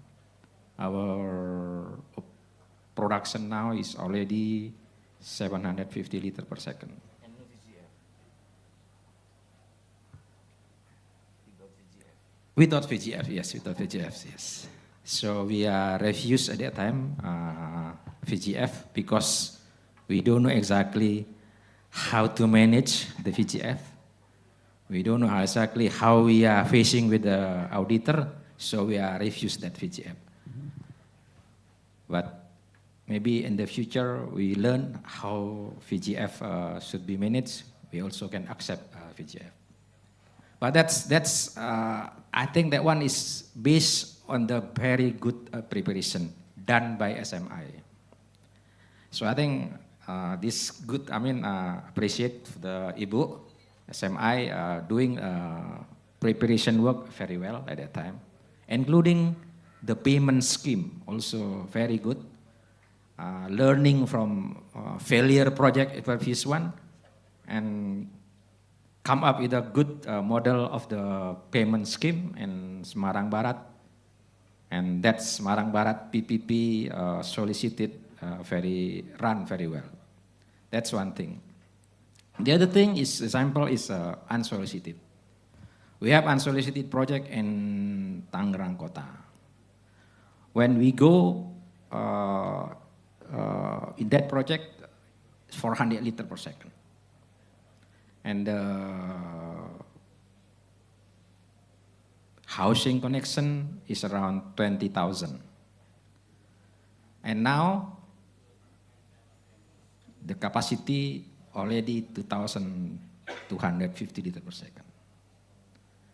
And the housing connection come up until 110,000 liters per second. So both of them either solicited or unsolicited, no problem. It's depending commitment of the PDAM and also commitment of the head of the regencial. So if both of them commit to support the operation of the project, either solicited or unsolicited, it doesn't matter. We also have another example, but this may not implemented anymore because we are doing that's PPP before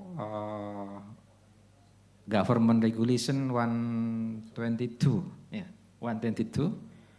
So we are managed from the upstream until downstream.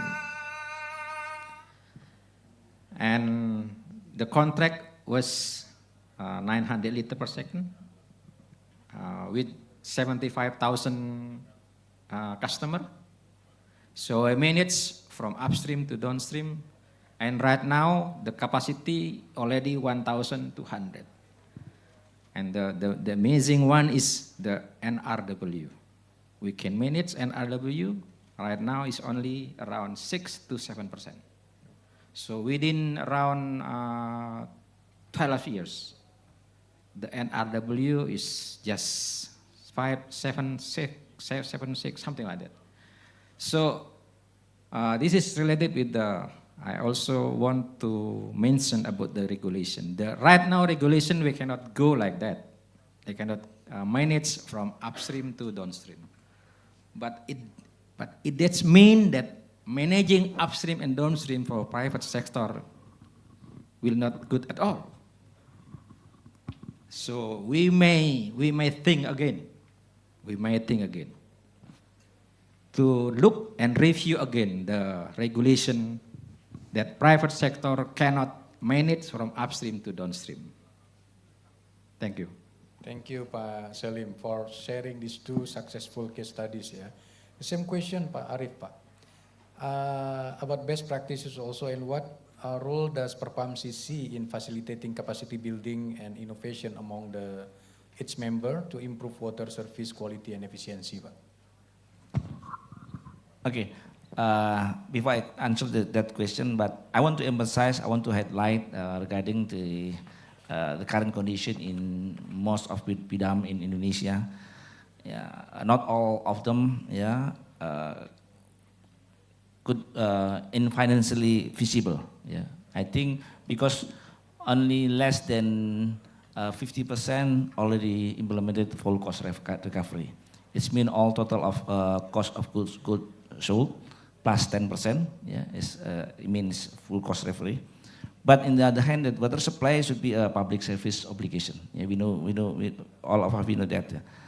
But before we obtain full cost recovery, we have to implement the cross subsidize. Yeah. So one thing that we encourage our members first to put full cost recovery, yeah, in their tariff. Yeah. Based on that condition, so they can improve all the management, the human resource management, and also adopted more advanced technology. They can use smart meters, yeah, to reduce the non-revenue water, because we have expectation that when we use the higher quality of meters, yeah, included the electronic meters, we can increase the revenue from at least 2 to 3%. Yeah, even in some area can increase to, especially industrial. Yeah, we use electromagnetic meters. Even we can improve until 10% for the revenue. So we encourage the members once to adopted a new technology, yeah, especially in the distribution, yeah. No need in the production, because production is not a rocket science, yeah. But maybe in the future, maybe 10 to 20 years, yeah, especially in coastal area like in Surabaya, Pak Slim mentioned that we have right now facing the total dissolved solid problems. Yeah, in dry season, it will come up to more than 300, Bu Didi. Yeah, so it not meet the requirement of Permenkes, because Permenkes right now is 300. Before it's 500. Yeah, that's the problem. Yeah, we have to totally change the technology. Cannot use conservative technology. Yeah, we have to use brackish membrane, yeah, to reduce the TDS. Of course, the double of capex, yeah, double of the OPEX, the OPEX. That's the problem. And then also we encourage the members to make a joint, yeah, between each other, to make a new perseroda maybe, yeah, so they can increase the capacity of, they can expand the network, the connection, yeah. Like in Tirtanadi Medan, yeah, we know Tirtanadi right now, they support the small region with low connection, yeah, because more than only 64 members, 64 PDAM, yeah, who serve for 50,000 connection, yeah, and the rest, they have only 6,000 connection or 10,000 connection or even maybe 30,000 connection. It's not economic skills level. Yeah, that's why we encourage the PDAM to merge each other. Yeah, but of course the problem is the regulation. Yeah, because we know that not only the regulation but the political will of the head of the region. Yeah, it's not easy to merge each other. Yeah, to increase the capacity building, to increase the to more efficient. Yeah, maybe with merge only one director, before could be 3 or 4 director. Yeah, the new Permendagri, revised the Permendagri, the previous Permendagri, the director for the connection less than 50,000, only 1. Before could be 3, yeah, 3 directors, board of director. Now only 1. So government also encourage more the PDAM more efficient. I think this efficiency is very good, yeah, for the improvement of water and sanitation in the future. And Bu Sylvie, I'm coming to Bu Sylvie for 2 questions, Bu. How can blended finance be structured to the risk investment in undeserved or informal urban areas, and also the role of PT SMI in supporting local governments in developing viable water infrastructure proposal? Okay, thank you, Pak. So the platform SDG Indonesia 1, or we call it SIO, is a form of blended finance that can be used not only on the water sector actually, but also to all the climate-related project, the green energy and other project. So SIO, our partner in SIO provided many kind of instruments to help de-risking the project, and one that widely used is the technical assistance. This is used, and also the project development facility. This is used in the project preparation or project planning. A good, as I mentioned before, a good planning and a good project preparation is a key success factor for the project. So we use this grant as a technical assistant and project development facility in the project preparation. And also in the financing, we also use the blended finance to provide the concessional loan facility and also investment grant in order to increase, for investor or developer, whether this is public or private, this kind of instrument can increase the IRR or return of the developer. This is very important for the marginal project, Pak, because it can attract more investors to develop the project. So that's how the blended finance actually de-risking the investment in water sectors. And the role of PT SMI in supporting local government in developing viable water infrastructure proposal, Pak Salim has mentioned one on Semarang, SPAM Semarang. SMI act as provide the project development facility and did some project preparation, assisting on the public side, the local government PDAM. Also on the public side, we also provide the some sort of like a sustainability link facility to support PDAM in some cities. This is to give incentive for PDAM to improve their operation. First, to increase the revenue water, or reducing non-revenue water, or increasing or expand the service area. I think that's what SMI has done, Pak, on the supporting the water sectors. Thank you.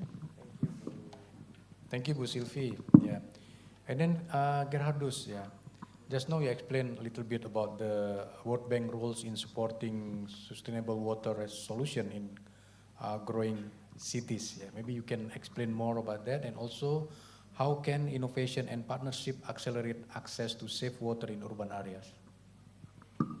Yes, thank you. So basically, I think everybody knows the World Bank as a financier, providing funds to governments to actually implement projects. We also have a large pool of experts in the World Bank, whether it's on policies, institutions, regulations, or whether it's on utility reform or non-revenue water. We have quite a pool of experts within the World Bank itself. And we've currently teamed up with the government of Singapore. I'm actually based in Singapore, for the Singapore Water Center. And that is an initiative of the World Bank, supported by the government of Singapore, to assist East Asia Pacific in terms of how to improve utility, basically water at large. It is about all the aspects that Singapore has in terms of water. So it's integrated urban water management, it's about coastal defense, it is about wastewater management, it's about reuse, desalination, and all of those aspects in terms of how to operate that properly, how to work with the private sector, because Singapore actually uses a lot of private sector knowledge in terms of improving their performance. So that center is now set up, and we are basically working with different countries. Indonesia has already had some participation in the utility leadership program last year and in the non-revenue water training a couple of months ago. So we're trying to showcase the best technology, the latest experiences, but also to set up a collaborative network. It's not about, let's say, Singapore and Indonesia. It is also about Indonesia and the Philippines, Indonesia and Cambodia. It's about setting up a network between the utilities or the water managers to get more out of each other's experience, because we have in Manila, we have the expertise about concessions, we have in Singapore the desalination experience, and how do we best utilize that in different environments. And then we also bring global experts. As I said, the World Bank has several global experts. We were talking earlier about the size of utilities. And what we know from aggregation studies is actually that even the smaller utilities, if you put them together, it does not lower costs. So I don't want to make people think that it lowers cost. It improves service. So you can really see the size matters in this case. So if you have a stronger, bigger utility, you will have more capacity in-house that actually can do the job. And service levels go up considerably. Only after service levels have gone up to a particular level, you actually get also the cost savings. But those types of studies we also bring to the region through the Singapore Water Center.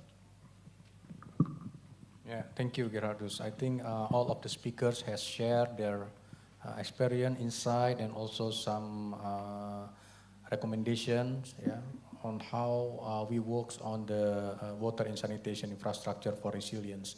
I would like to invite the questions from audience. Yeah, we have one question. The others?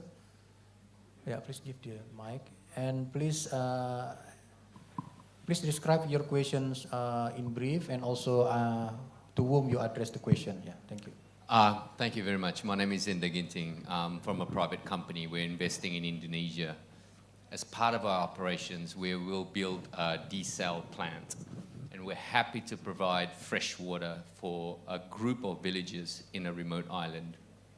We can do that. We can do that for free. What we need is someone to finance the distribution, because these are public assets. The district government does not have money. The provincial government is not even interested. And ideally, when we proceed with this project, we would want to get helps on permits. So anything, I don't know who to address it to, anyone from the central government agencies. Happy to help. We're more than happy to follow up with a conversation afterwards. Thank you. Okay, thank you. First question. Second one, yeah, please.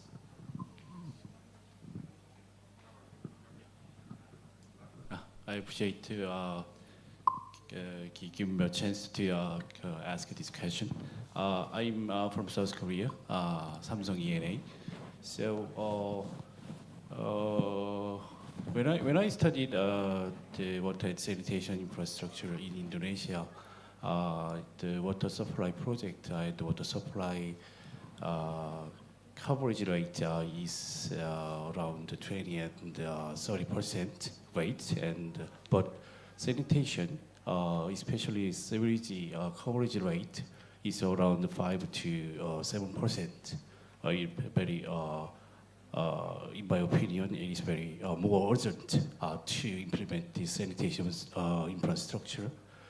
So I would like to ask World Bank and the PTSMI what kinds of strategy do you invest this sanitation infrastructure project? Thank you. Okay. The first question is about financing support. Yeah, I think from I would like to invite Bu Sylvie first, yeah, to explain about to answer.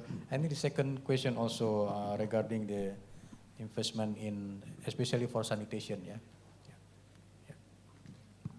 Yeah, I think to answer the first questions, of course, we are keen to explore, yeah.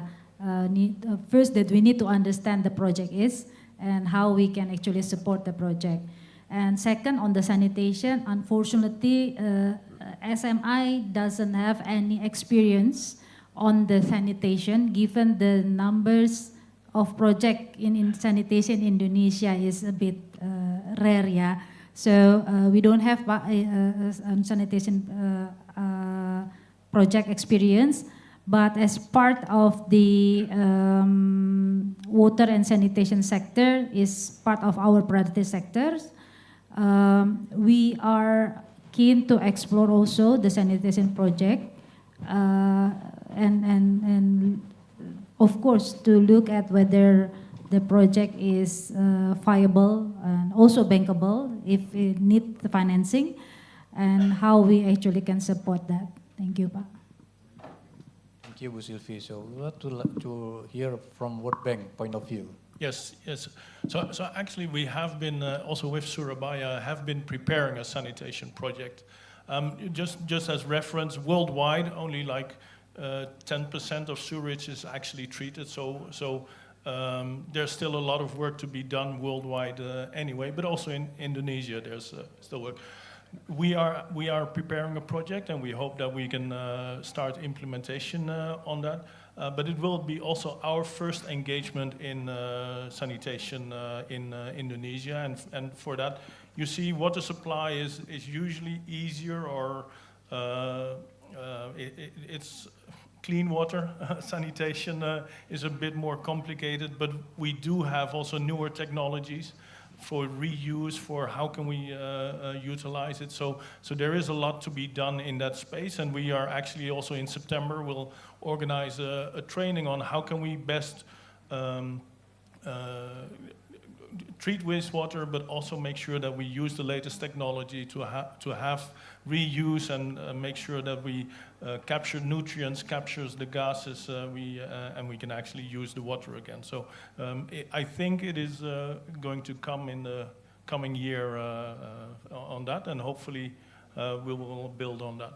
Yeah, thank you, Gerardus. So very sorry for the speakers and also the audience, because suddenly it's shortened for 5 minutes due to the next agenda of this conference. So as the closing, I would like to invite all the speakers to give the closing remark as a takeaway for all of us. A strong statement from you based on our 50 minutes or 45 minute session. Yeah, please, Pak Arif first. Okay. To improve the current condition of water and sanitation, I think as World Bank always recommended to us, yeah, please emphasize to improve the PIR. So that's correct, Pak.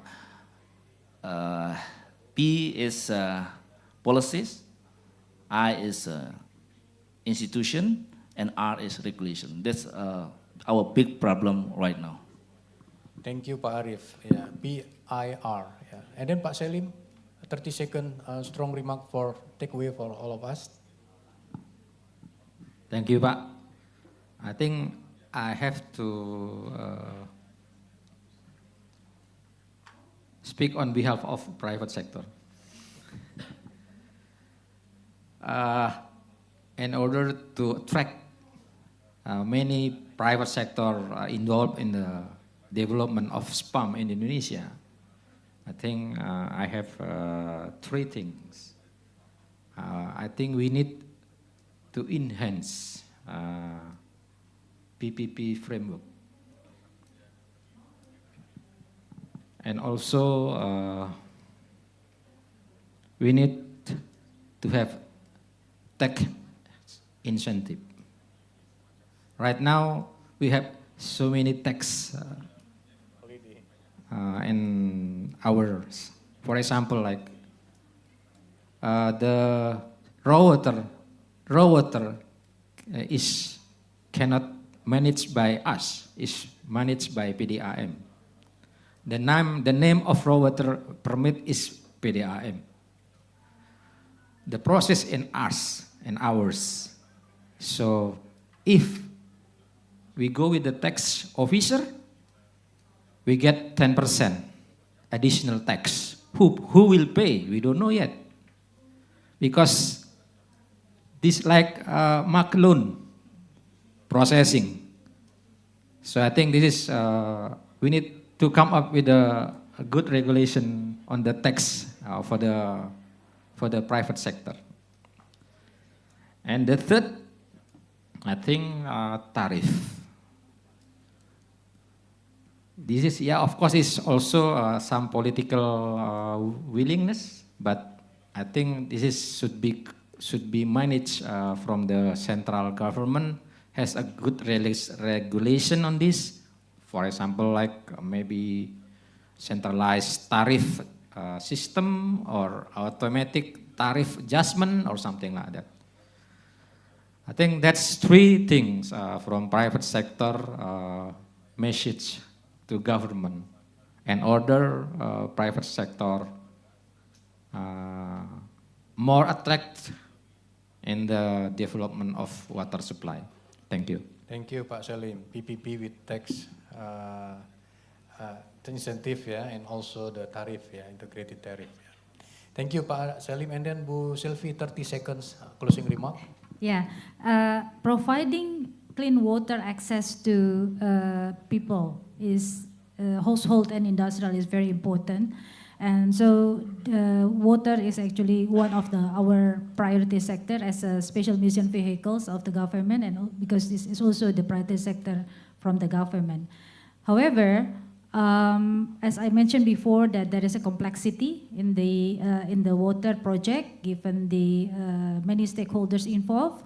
The banks or lenders need to be creative to be able to answer the issues and problems on the within the value chains of these water sectors. Many banks, I understand, are looking at the projects only on the scope of the project itself, which is mostly midstream, but we need to actually able to answer all the issues and problems from the upstream to downstream in order to have success, the project that are success. Thank you. Okay, thank you, Bu Sylvie. And the last one is Gerardus. Yes, so I'll keep it very brief. So if we want to achieve the golden vision of 2045, we need private capital and they need predictability. So that's... Yeah, private capital and also predictability. Thank you very much. Oh yeah, okay. Water sector is very complex. Yeah, what we need right now is one conductor. You know, if we talk, who is responsible to the KPI of the water? Somebody can ask. Who take the responsibility of the KPI of the water sector? From Kemendagri, Home Affairs, Public Works, every ministry has their own KPI. Thank you, Pak Arif, for giving us homework, yeah, at the end of the session, yeah. Thank you very much, Bu Lili, as the keynote speaker, and also all the speakers here. Big applause for all the speakers today. Yeah, thank you very much, and I will close this session. Thank you. Thank you so much for the panelists and the moderator. Please remain on stage because we will now continue to group photo, and we would like to invite Ibu Lili Retno Cahyadiningsih to join the group photo session.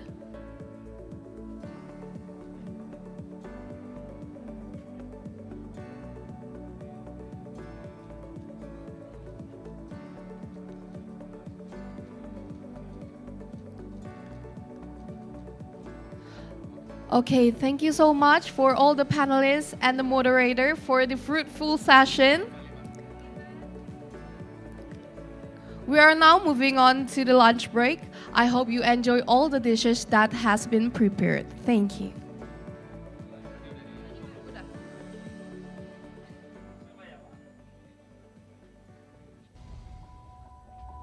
We, Hutama Karya, present our innovations in the construction industry with every changing era. Supported by the professionals in their fields, the latest construction technology operation techniques. We commit to generate best outcomes, aiming to deliver an equitable distribution of beneficial infrastructure for the entire country and build a bright future for our civilization. Our flagship infrastructure works from bridges, buildings, dams, and sustainable toll road infrastructures, showcasing our high commitment to protecting nature and the environment. We believe that our every step will shape our future, ensuring a developed future Indonesia. Utama Karya, innovation for solution. Impian untuk hidup yang lebih berwarna, lebih dekat, lebih berarti. Karena rumah bukan sekadar bangunan, tapi sebuah benih untuk masa depan. Ini visi kami untuk menjadi pengembang pemukiman dan perumahan rakyat terpercaya di Indonesia. Bersama sejumlah lembaga terkemuka, Perumnas menyatukan impian dan menenun harapan kepemilikan rumah bagi setiap anak negeri. Dalam kebersamaan, kita menciptakan dunia bagi benih muda untuk tumbuh, belajar, dan berkembang.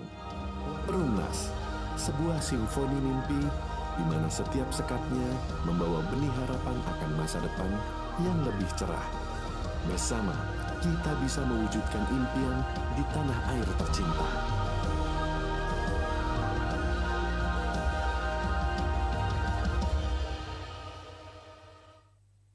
For more than 7 decades, PLN has carried out the state's mandate to electrify the whole Indonesian archipelago. PLN is entering a new chapter in its transformation, aiming to become not just a power and utility company, but also a technology company based on innovations. All of this is to improve service quality, strengthening the domestic industrial ecosystem, and increasing competitiveness in the global stage.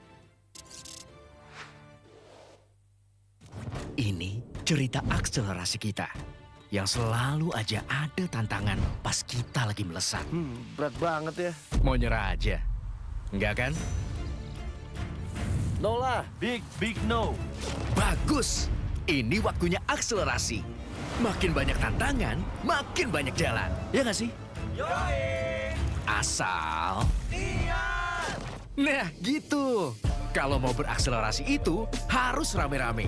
Serame ini? Yes! Mantap! Menyala bangku! Yeah! Gak cuma sekedar wujudin mimpi, tapi ciptain inovasi. Semangat akselerasi ngedorong kita untuk terus berkolaborasi, biar ngasih impact positif buat bangsa Indonesia. Ayo, wujudin swasembada energi dengan terus berakselerasi tanpa henti.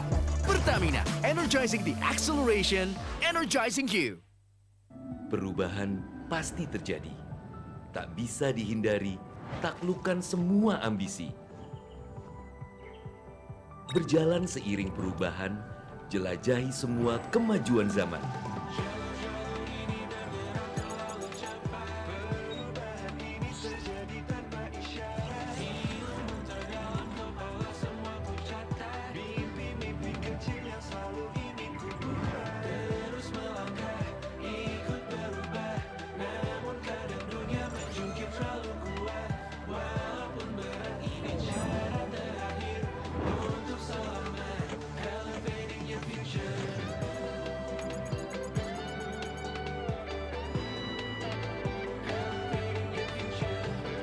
Tunjukkan pada dunia, kita mampu berelevasi jadi bangsa yang luar biasa.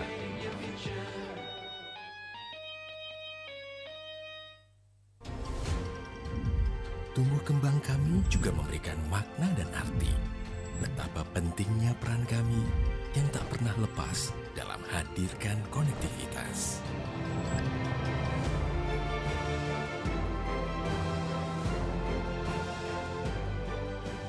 Kami yakin dan mampu untuk terus lewati batas dan merajut konektivitas. Indonesia. Indonesia, a land of natural beauty and cultural diversity. The Ministry of State-Owned Enterprises has initiated a breakthrough by synergizing all state-owned enterprises in tourism through the Indonesia Journey, or InJourney. From airport and cargo services, tourist destination development, heritage and attraction management, hotels, retail management, to international events and our creative industries.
Kami percaya bahwa setiap hasil yang kami ciptakan adalah komitmen dari tanggung jawab kami menjawab perubahan. Perubahan menuju masa depan yang lebih baik, menciptakan mimpi menjadi kenyataan, mimpi bagi banyak orang, dan memberikan solusi untuk kemudahan.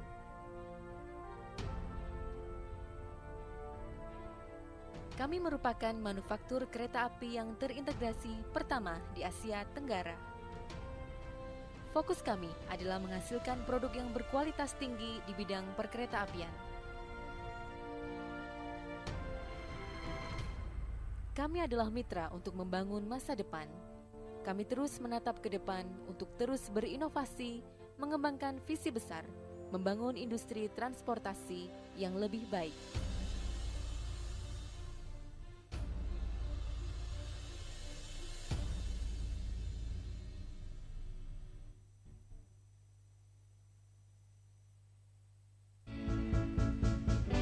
When convenience is out of reach, only limitations remain. Constrained business navigation limits the potential growth. In business, flexibility is everything. It's time to unleash your business potential beyond limitation. BNI Direct is here to provide solutions. One unified digital platform with a diverse financial solutions to elevate your business to a whole new level.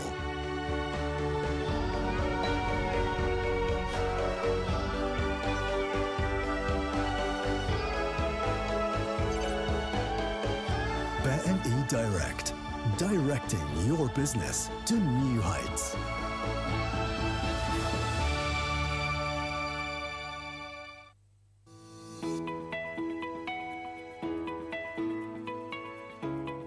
Indonesia is the world's largest island country, consisting of over 17,000 islands. This would be a special agency to manage and guarantee the availability of land, to control the land, to manage the land use for economic development, including for public infrastructure, housing, investment, and agrarian reform.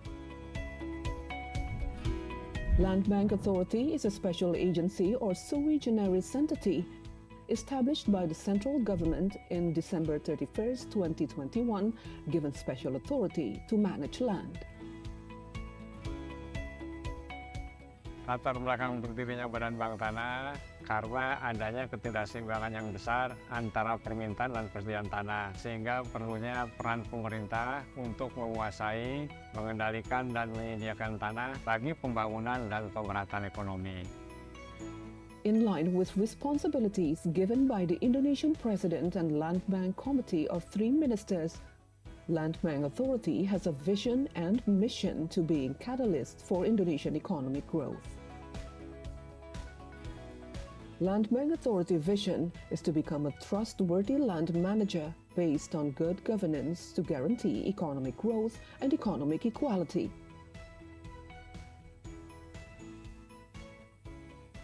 Land Bank Authority mission is to carry out various efforts related to land bank operational for public interest, social interest, national development interest, economic equality, land consolidation, and agrarian reforms, as well as improving community welfare to provide employment.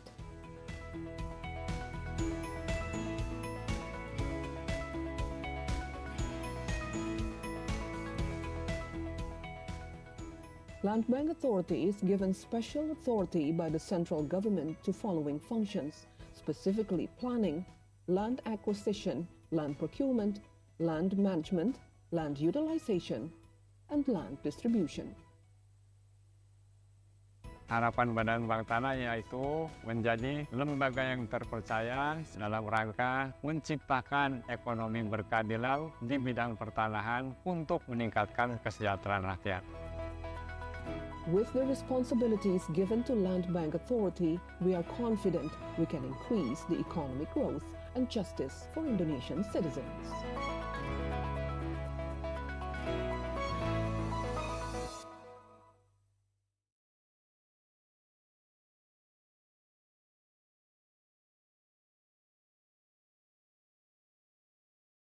Present our innovations in the construction industry with every changing era.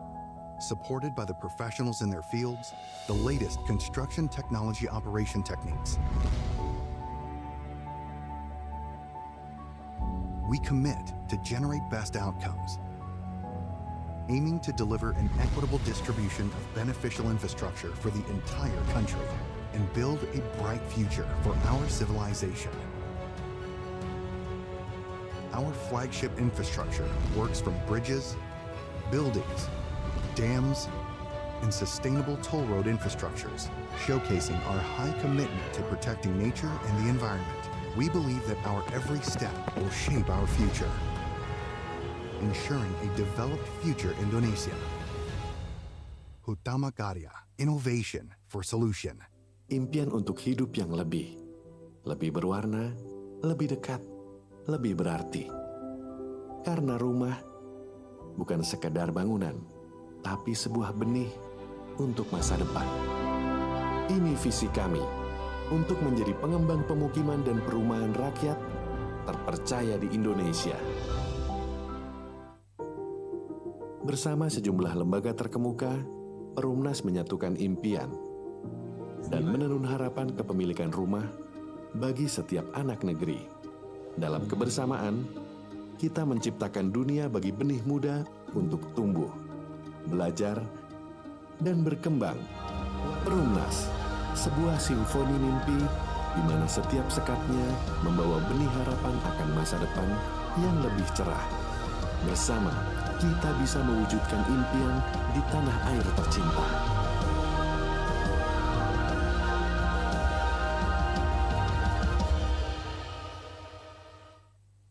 For more than 7 decades, PLN has carried out the state's mandate to electrify the whole Indonesian archipelago.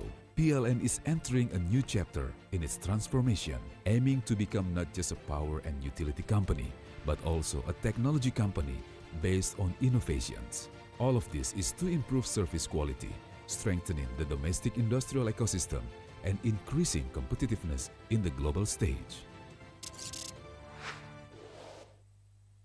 Ini cerita akselerasi kita yang selalu aja ada tantangan pas kita lagi melesat.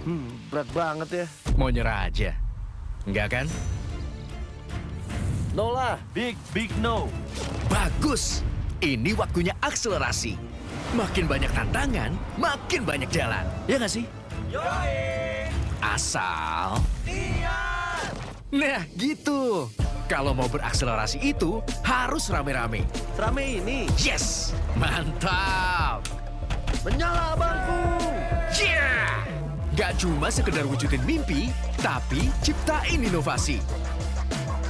Semangat akselerasi ngedorong kita untuk terus berkolaborasi, biar ngasih impact positif buat bangsa Indonesia. Ayo, wujudin swasembada energi dengan terus berakselerasi tanpa henti. Pertamina, energizing the acceleration, energizing you. Perubahan pasti terjadi. Tak bisa dihindari, taklukkan semua ambisi. Berjalan seiring perubahan, jelajahi semua kemajuan zaman.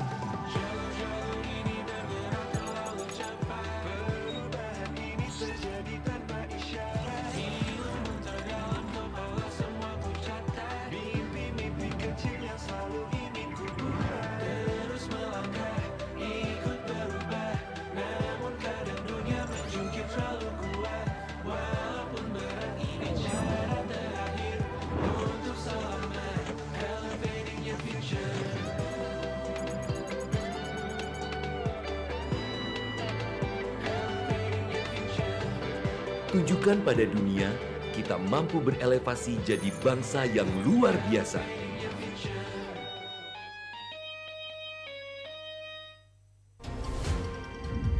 Tumbuh kembang kami juga memberikan makna dan arti.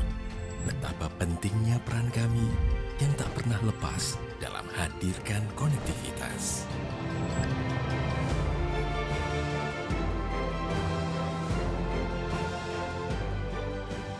Kami yakin dan mampu untuk terus lewati batas dan merajut konektivitas. Indonesia. Indonesia, a land of natural beauty and cultural diversity. The Ministry of State-Owned Enterprises has initiated a breakthrough by synergizing all state-owned enterprises in tourism through the Indonesia Journey, or InJourney. From airport and cargo services, tourist destination development, heritage and attraction management, hotels, retail management, to international events and our creative industries.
Kami percaya bahwa setiap hasil yang kami ciptakan adalah komitmen dari tanggung jawab kami menjawab perubahan.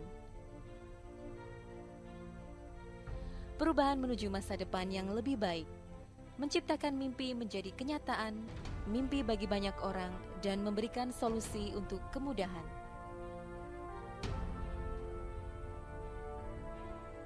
Kami merupakan manufaktur kereta api yang terintegrasi pertama di Asia Tenggara. Fokus kami adalah menghasilkan produk yang berkualitas tinggi di bidang perkeretaapian. Kami adalah mitra untuk membangun masa depan. Kami terus menatap ke depan untuk terus berinovasi, mengembangkan visi besar, membangun industri transportasi yang lebih baik.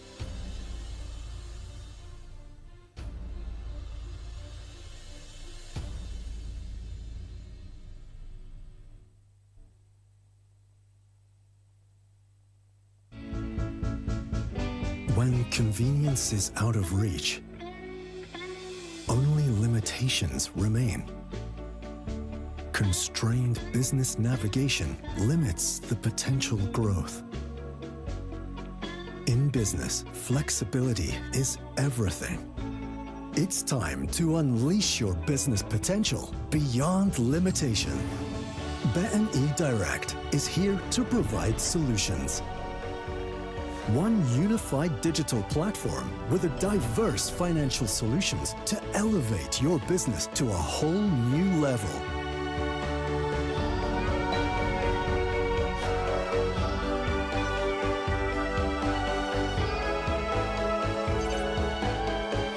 BNI Direct, directing your business to new heights.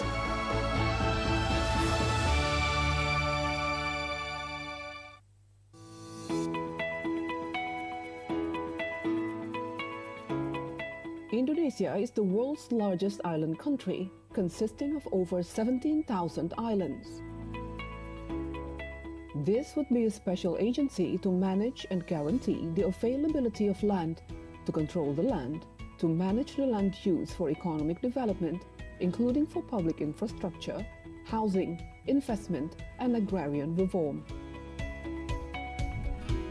Land Bank Authority is a special agency or sui generis entity established by the central government in December 31st, 2021, given special authority to manage land.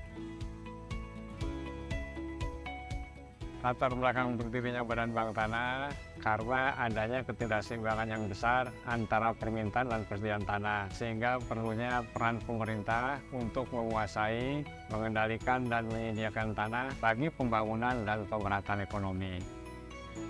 In line with responsibilities given by the Indonesian President and Land Bank Committee of 3 ministers, Land Bank Authority has a vision and mission to be a catalyst for Indonesian economic growth.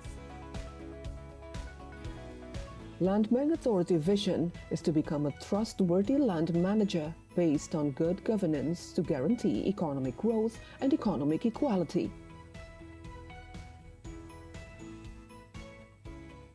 Land Bank Authority mission is to carry out various efforts related to land bank operational for public interest, social interest, national development interest, economic equality, land consolidation, and agrarian reforms, as well as improving community welfare to provide employment.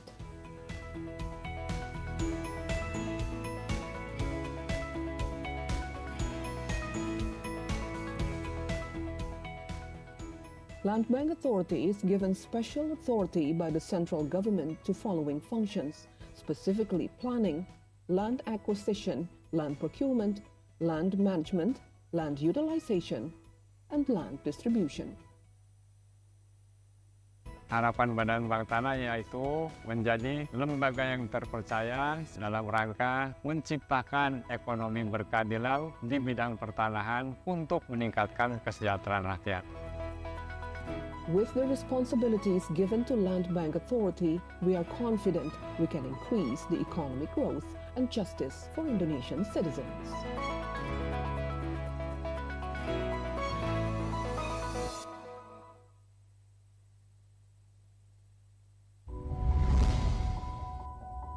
We, Hutama Karya, present our innovations in the construction industry with every changing era.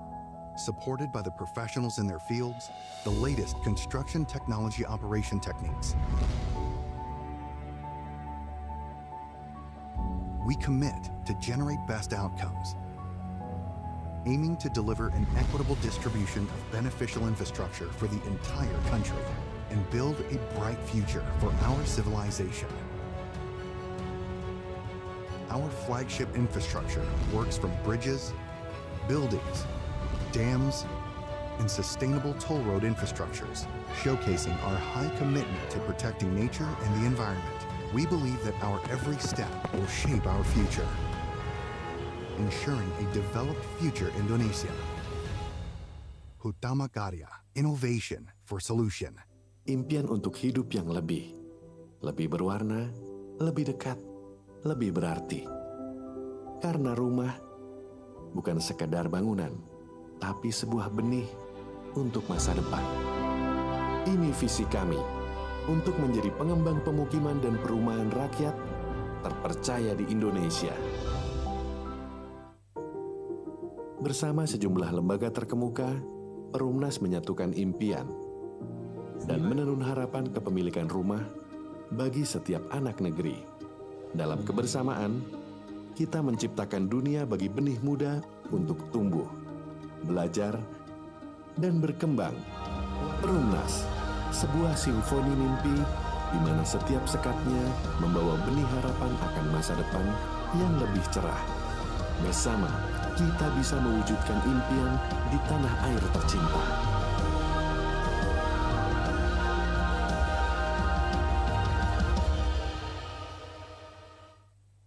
For more than 7 decades, PLN has carried out the state's mandate to electrify the whole Indonesian archipelago. PLN is entering a new chapter in its transformation, aiming to become not just a power and utility company, but also a technology company based on innovations. All of this is to improve service quality, strengthening the domestic industrial ecosystem, and increasing competitiveness in the global stage. Ini cerita akselerasi kita yang selalu aja ada tantangan pas kita lagi melesat. Berat banget ya. Mau nyerah aja. Enggak kan? No lah, big no. Bagus. Ini waktunya akselerasi. Makin banyak tantangan, makin banyak jalan. Ya nggak sih? Yoi!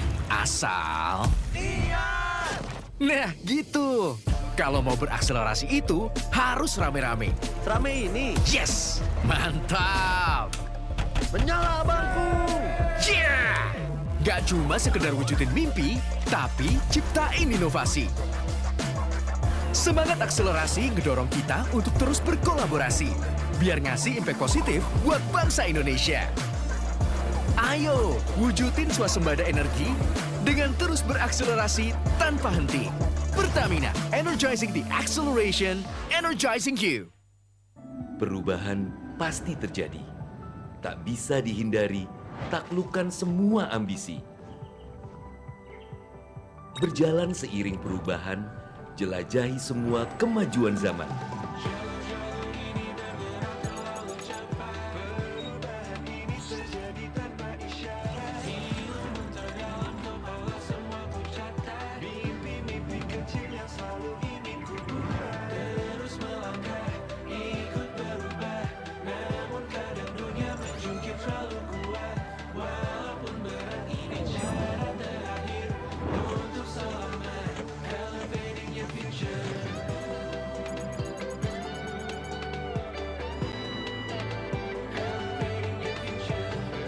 Tunjukkan pada dunia, kita mampu berelevasi jadi bangsa yang luar biasa.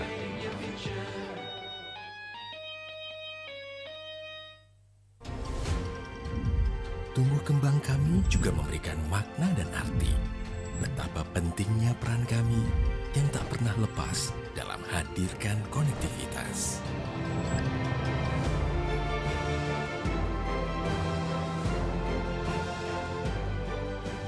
Kami yakin dan mampu untuk terus lewati batas dan merajut konektivitas.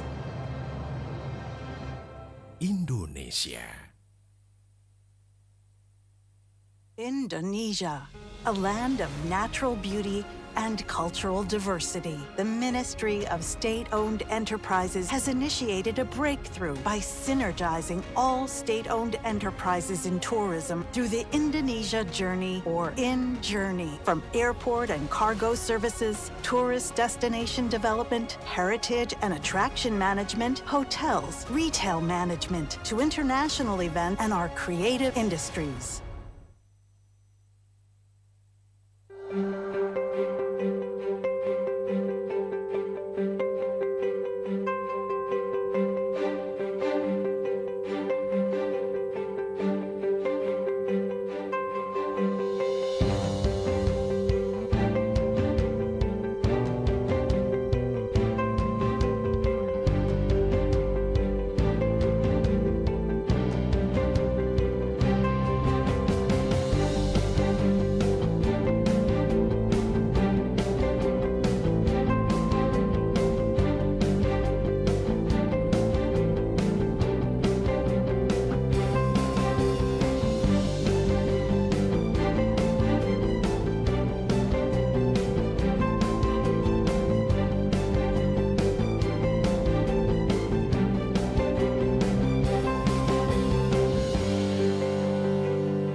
Kami percaya bahwa setiap hasil yang kami ciptakan adalah komitmen dari tanggung jawab kami menjawab bahan.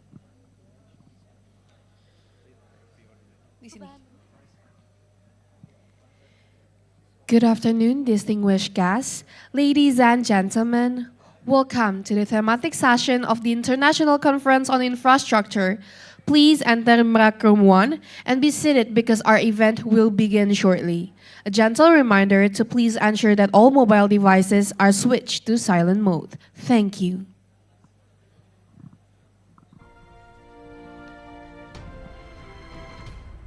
Kami adalah mitra untuk membangun masa depan. Kami terus menatap ke depan untuk terus berinovasi, mengembangkan visi besar, membangun industri transportasi yang lebih baik.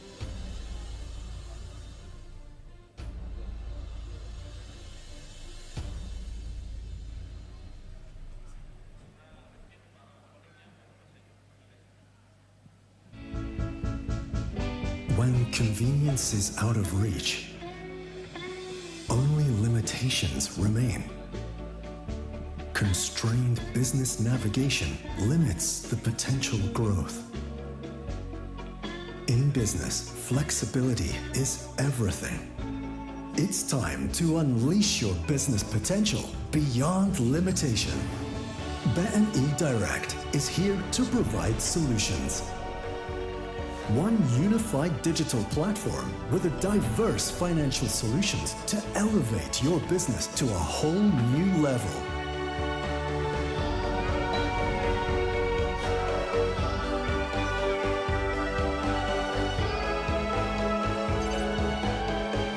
BNI Direct, directing your business to new heights.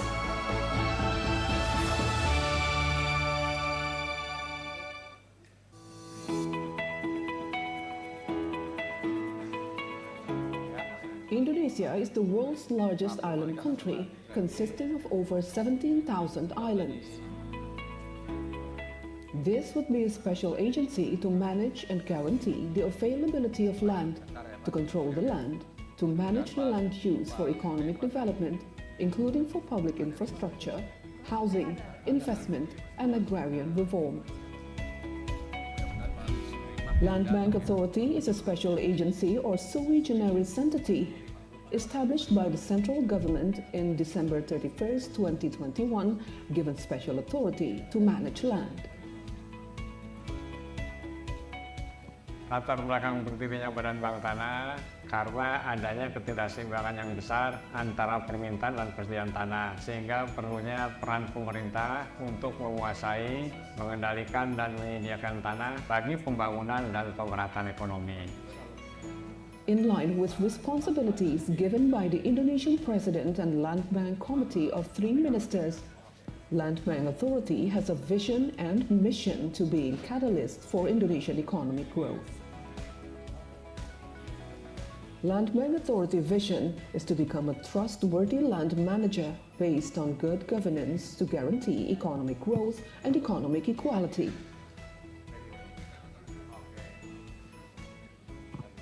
Land Bank Authority mission is to carry out various efforts related to land bank operational for public interest, social interest, national development interest, economic equality, land consolidation, and agrarian reforms, as well as improving community welfare to provide employment.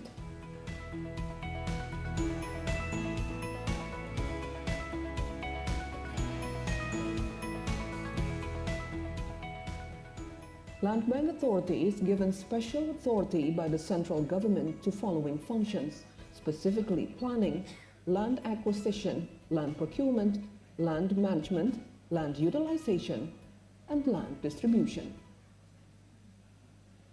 Harapan Badan Bank Tanah yaitu menjadi lembaga yang terpercaya dalam rangka menciptakan ekonomi berkeadilan di bidang pertanahan untuk meningkatkan kesejahteraan rakyat.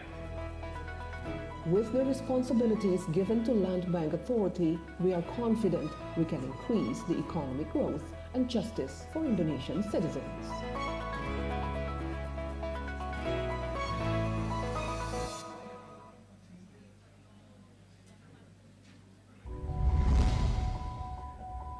We, Hutama Karya, present our innovations in the construction industry with every changing era, supported by the professionals in their fields, the latest construction technology operation techniques. We commit to generate best outcomes, aiming to deliver an equitable distribution of beneficial infrastructure for the entire country and build a bright future for our civilization. Our flagship infrastructure works from bridges, buildings, dams, and sustainable toll road infrastructures, showcasing our high commitment to protecting nature and the environment. We believe that our every step will shape our future, ensuring a developed future Indonesia.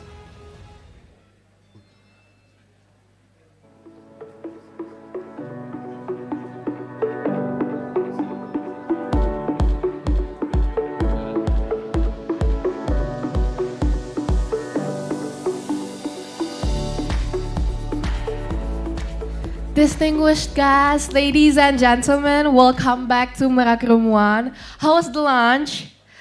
I hope everyone is refreshed and energized for the upcoming discussion, which will be just as exciting and remarkable as the previous one.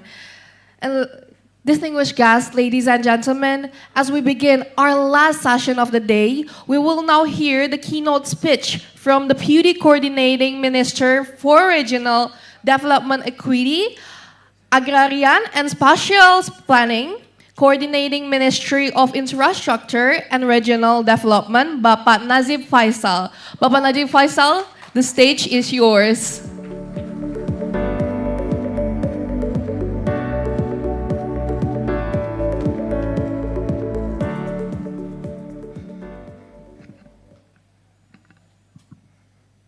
Assalamualaikum warahmatullahi wabarakatuh. Because I think in this room more Indonesian people, so I'm sorry I have to speak in bahasa. Are there any translator here? Ada ya? Oke. Baik, Bapak Ibu, saya hanya minta waktu 5 menit saja, tidak akan terlalu panjang. Yang pertama, pemerintah Indonesia punya mandat ya Bapak Ibu, terkait dengan coastal protection, flood mitigation, dan sebagainya. Dalam Undang-Undang Dasar 1945, kita harus melindungi segenap bangsa Indonesia dan seluruh tumpah darah Indonesia, serta untuk memajukan kesejahteraan umum. Berangkat dari poin tersebut dalam Undang-Undang Dasar 1945, kita mengetahui di Pulau Jawa ini kan kita ada mengenal namanya Pantura. Pantura ini sejak zaman Majapahit, Kerajaan Demak, Islam, semuanya memang area yang selalu padat penduduk. Saat ini kurang lebih ada 50 juta jiwa menopang PDB hampir 35% PDB nasional. Artinya Pantura ini sangat strategis. Ada yang orang Pantura nggak di sini? Nggak ada? Kalau nggak ada nanti coba-coba main ya ke Majalengka gitu dan seterusnya. Kemudian selain penduduk yang tinggi, ada juga kurang lebih 50 kawasan industri, dan industrinya ini kelas berat semua, bukan industri rumahan, dimulai dari Cikampek, sekarang ada Subang kayak New City ya, ada pabrik BYD sana lagi dibangun, ada Finfast dari Vietnam dan lain sebagainya. Terus kita mengenal ada kawasan industri Batang, Kit Batang. Kemudian kita ada mengenal kawasan industri Gresik dekat Surabaya. Kita mengenal ada Kendal dan seterusnya sampai Demak. Jadi ada 50 kawasan industri dan ada 5 wilayah pusat pertumbuhan industri. Jadi poinnya adalah ini banyak manusianya, ini menghasilkan PDB nasional yang luar biasa, tapi kita punya isu. Pertama isunya adalah penurunan muka tanah. Kebetulan saya pernah lama di Balai Geoteknik Jalan di Kementerian PU dulu. Pantura itu terletak di aluvium. Aluvium itu istilah geologi. Jadi tanahnya itu memang tanah lunak. Jadi kalau kita menyondir Bapak Ibu, itu bisa dapat tanah kerasnya itu atau hasil sondirnya itu 150 kg per cm persegi, itu di kedalaman 30-40 meter. Artinya selain ada konsolidasi juga ada penarikan air yang berlebih sehingga Pantura ini turun 1-20 cm per tahun. Buktinya banyak, silakan googling lah di Jakarta Utara, kemudian di Semarang, di beberapa daerah di Gresik dan lain sebagainya. Untuk itu,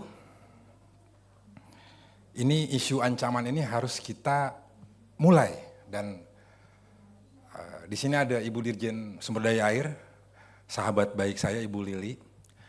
Kita tidak baru memulai, tapi sudah memulai sejak lama. Jadi kita bikin coastal protection kayak tanggul laut, bukan tanggul laut yang menimbun laut ya Bapak Ibu. Sekarang sedang on progress, kita melakukan normalisasi sungai, kita sedang membangun sistem penyediaan air minum terpadu ya, SPAM, dari Jatiluhur, kemudian kita juga lagi membangun SPAM Karian yang dari arah Tangerang, agar masyarakat dapat air bersih tanpa harus mengebor ke bawah tanah gitu sendiri. Itu usaha-usaha yang sudah kita lakukan. Di hulu, kita juga sekarang sedang melakukan pengecekan pemanfaatan tata ruang. Kita lihat di berita ada berapa yang sudah dibongkar, nah itu sedang kita lakukan. Tapi memang Bapak Ibu tidak bisa dalam waktu 1-2 bulan karena menyangkut manusia. Balik lagi, kita sekarang sedang memulai tata ruangnya kawasan lindung, sudah, jangan dipakai apa-apa. Tata ruangnya kawasan budidaya, baru boleh dilakukan. Ini sekarang sedang kita lakukan perlahan-lahan. Kemudian di hilir juga, mungkin Bapak Ibu ada pernah mendengar giant seawall? Pernah dong? Kalau belum pernah, googling sekarang giant seawall.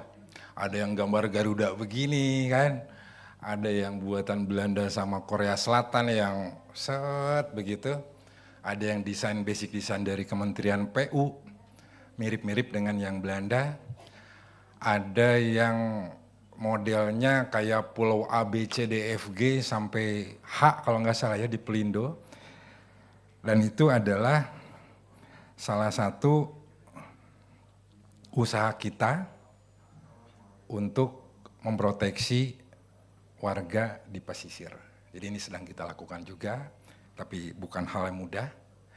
Tapi selama di dunia orang masih makan nasi, masih makan kentang, kita juga makan, rasanya kita bisa melakukan itu. Kemudian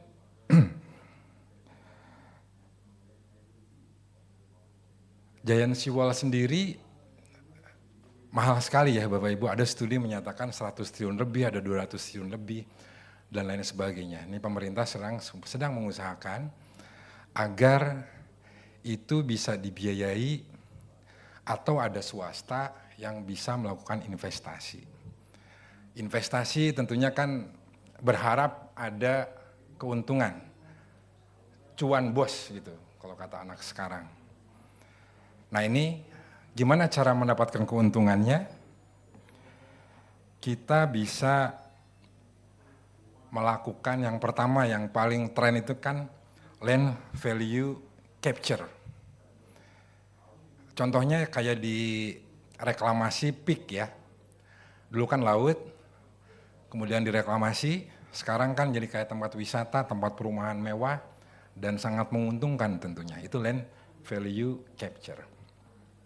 Kemudian yang kedua, misal kita membayangkan ada desain di pesisir utara Jakarta, dari Tangerang sampai dengan dekat Tanjung Priok ya, Muara Baru kalau saya tidak salah lokasinya. Itu kan kita bisa bikin jalan tol, tarif tolnya dari sana, kita bisa membuat rel kereta api, Mungkin juga kalau lebih liar, pelabuhannya dipindahkan ke lebih utara. Sehingga dry port baru, koneksi dengan kereta api dan sebagainya, itu akan lebih efektif. Jadi apapun itu, pemerintah membuka peluang untuk membuat Giant Sea Wall ini dengan skema KPBU atau kerjasama pemerintah badan usaha. Kami memiliki komitmen jika ada yang tertarik, jika ada yang merasa punya intention di ruangan ini terhadap Giant Sea Wall, dengan senang hati saya bisa memfasilitasi, kita bisa mensinkronkan dan lain sebagainya. Kan ini banyak investor-investor ya di sini, seperti itu. Terakhir, saya percaya kita bisa membangun perlindungan pesisir ini secara bijak, dan ada quote yang mungkin Bapak Ibu bisa ingat, kita membentuk tata ruang, at the end tata ruang yang akan membentuk kita. Demikian, terima kasih. Assalamualaikum warahmatullahi wabarakatuh.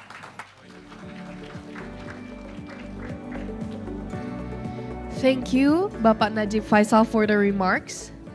Distinguished guests, ladies and gentlemen, moving on to the next program with the theme Defending the Shoreline, Infrastructure Strategy for Coastal Protection and Flood Resilience. Let's welcome the moderator, Mr. Dave Siva Prasad, as the Managing Director and Partner at Boston Consulting Group. And also, we would like to invite the panelists of this session. The first, we have Mr. Abdul Malik as the PD for Infrastructure, Ministry of National Development Planning, that will be joining us today. And the second, we have Mr. Dev Trianov as the Vice Head of the Regional Development Planning Agency of DKI Jakarta. And we have Mr. Muhammad Yasin as the Head of the Regional Development Planning Agency of East Java.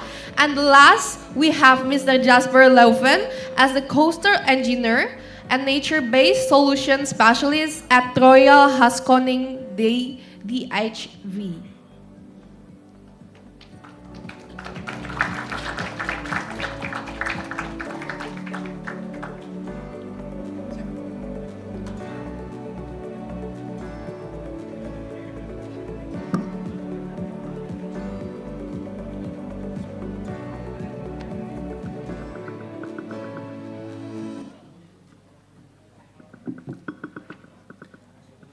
Welcome, distinguished guests and this esteemed panel of experts and leaders in this field.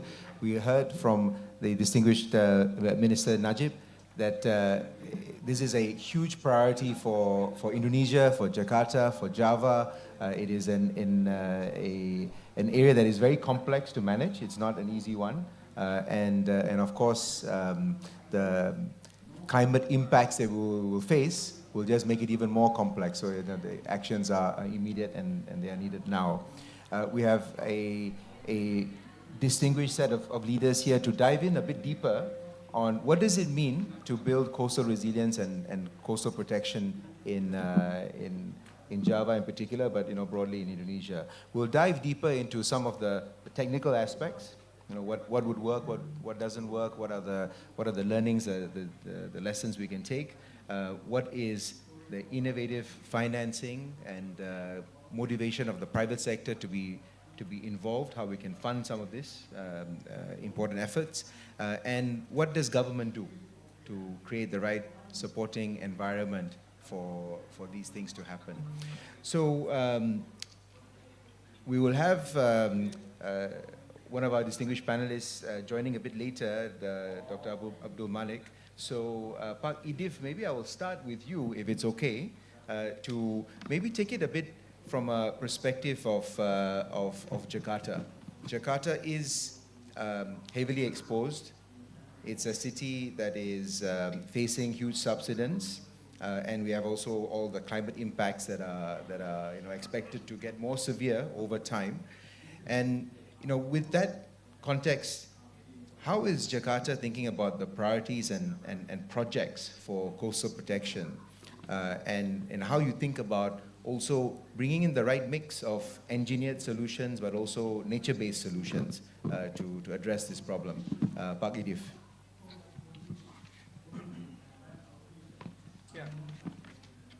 First of all, thank you for inviting us to join this prestigious event.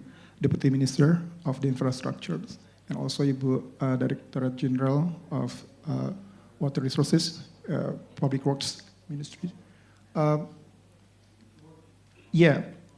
Talking about the challenge. So we come first with the challenge, right? So the challenge is Jakarta. Maybe you already mentioned, but the Jakarta is very prone to the many stakeholders, many international exposures mentioned that Jakarta is very prone to the sinking as a sinking cities, right? So that's true, but it's not really so pessimistic perspective. We try to be more optimistic. It's right that based on data, Jakarta is the speed of the land subsidence is annually based on the last year measurements that Jakarta land subsidence rate is 9.1 at the highest point. That's in the location of the Muara Baru and also Muara Angke. But it's the highest point. But in certain areas, there also, it exists about the land subsidence, but the rate is not so extreme, just like in the Muara Angke and also the Muara Baru. That's why we are really committed to dealing with those issues. Actually, the challenge is Jakarta is about how to dealing with the flood.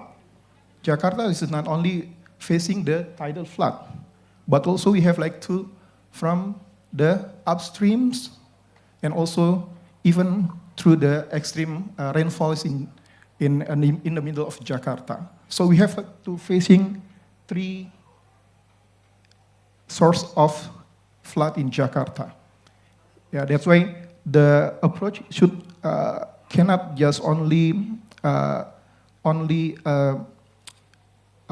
scattered in approach, but we have to do comprehensive approach. How we can dealing with the colleague from the surrounding areas. We should talk with the Bogor, Depok, Tangerang, Bekasi, and also to Ibu Dirjen also. We have to talk because for the main river are fully under control by the central government. Whenever they are crossing to cross boundary, to province, then it belongs to the Ministry of Public Works. But we are until now, we are on a good progress, and we are in cooperation and collaboration with the central government.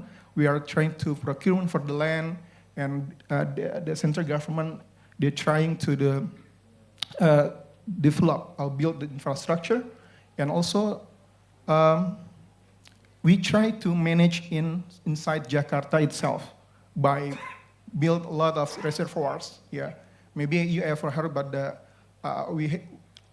previous periods. We developed 9 powder system for huge reservoirs in Brigif. Maybe if any colleague that are not ever visited Brigif Reservoir, Lebak Bulus, you can just check the internet. You can find how we develop the infrastructure. Then also for the NCICD, we prepare for the dike. The priority for the phase A, we try for the we have in cooperation with the central government, we develop along the coastline, along the north coastline of Jakarta until 39 kilometers. Now we are ongoing, and we believe that we can accomplish all the coastline until by 2030. Thank you, Pak Edif. You laid out very comprehensively that this is multifaceted problem. Yes, It's not looking at any one source. Many sources of flooding impacts come together and they make the problem very complex to manage. Yeah. You shared some interventions that Jakarta is doing, like the reservoirs for water storage, capture, and channeling. Yeah. And this is, one of many things that need to be done in a whole portfolio of solutions. I want to shift gears a bit to Jesper. There are many things that need to be done, engineered and also nature-based. If you could tell us a little bit about the nature-based solutions, where they have the most potential, and how do you bring the best of both, gray and green, to manage coastal resilience and flood protection? Sure.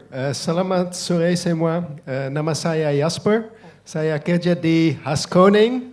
Ada perusahaan dari Belanda. Saya sudah tinggal di sini 2 tahun, tapi bahasa Indonesia saya masih sedikit-sedikit.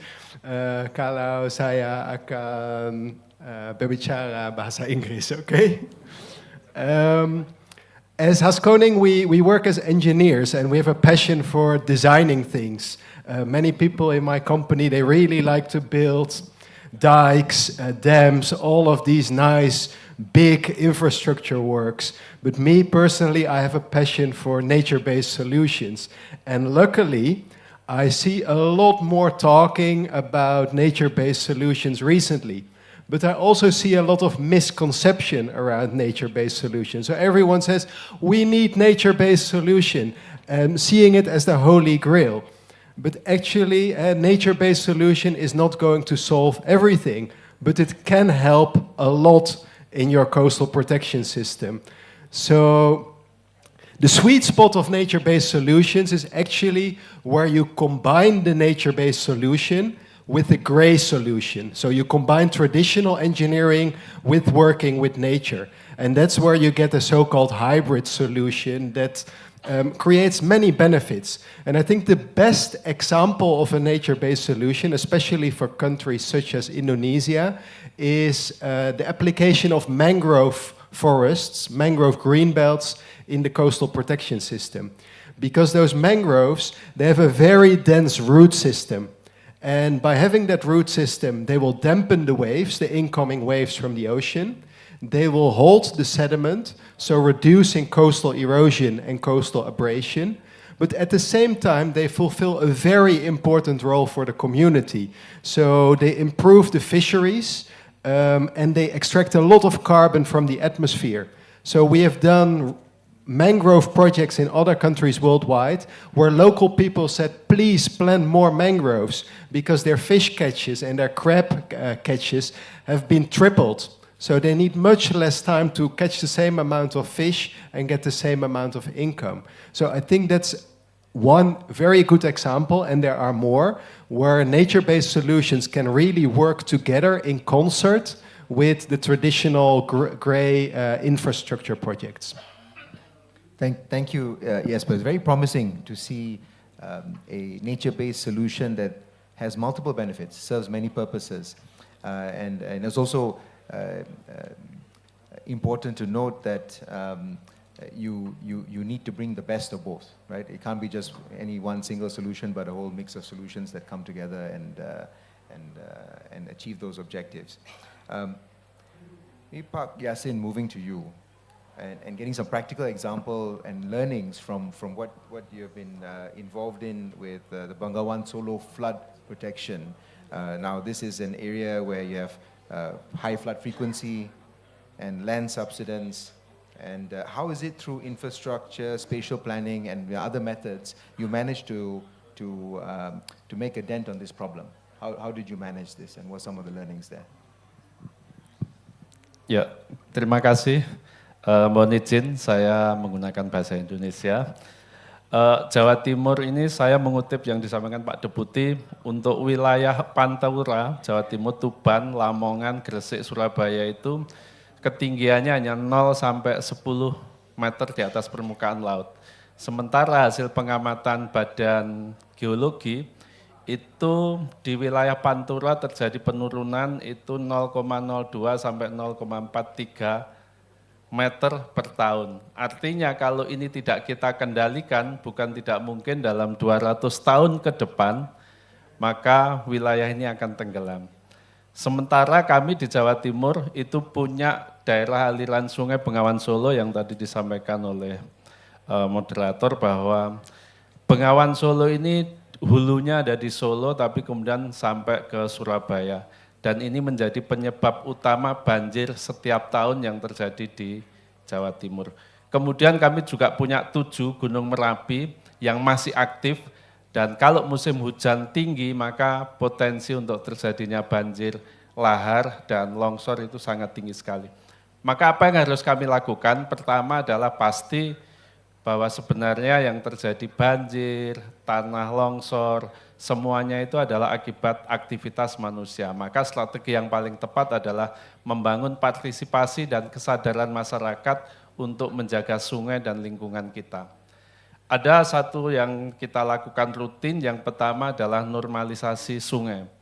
Saya punya contoh bahwa pada saat normalisasi sungai Kali Buntung yang menyebabkan banjir di kawasan Juanda itu ternyata pada saat kita melakukan normalisasi sungai, apa yang terjadi? Sampahnya itu tidak hanya sampah rumah tangga, tetapi ada mebel, ada kasur. Nah ini kan bahwa kesadaran masyarakat ternyata perlu kita tumbuhkan. Kemudian kita juga melakukan bekerja sama karena sungai ini kebetulan kewenangannya ada di pemerintah pusat, BPWS Bengawan Solo, maka kita membangun yang namanya Jabung Rekdek yang ada di Kabupaten Lamongan. Luasnya 1.200 km dan mampu menampung 3 juta meter kubik. Kemudian kita juga memanfaatkan saluran Solo Valley Werken yang ini tinggalannya Belanda yang panjangnya 190 km.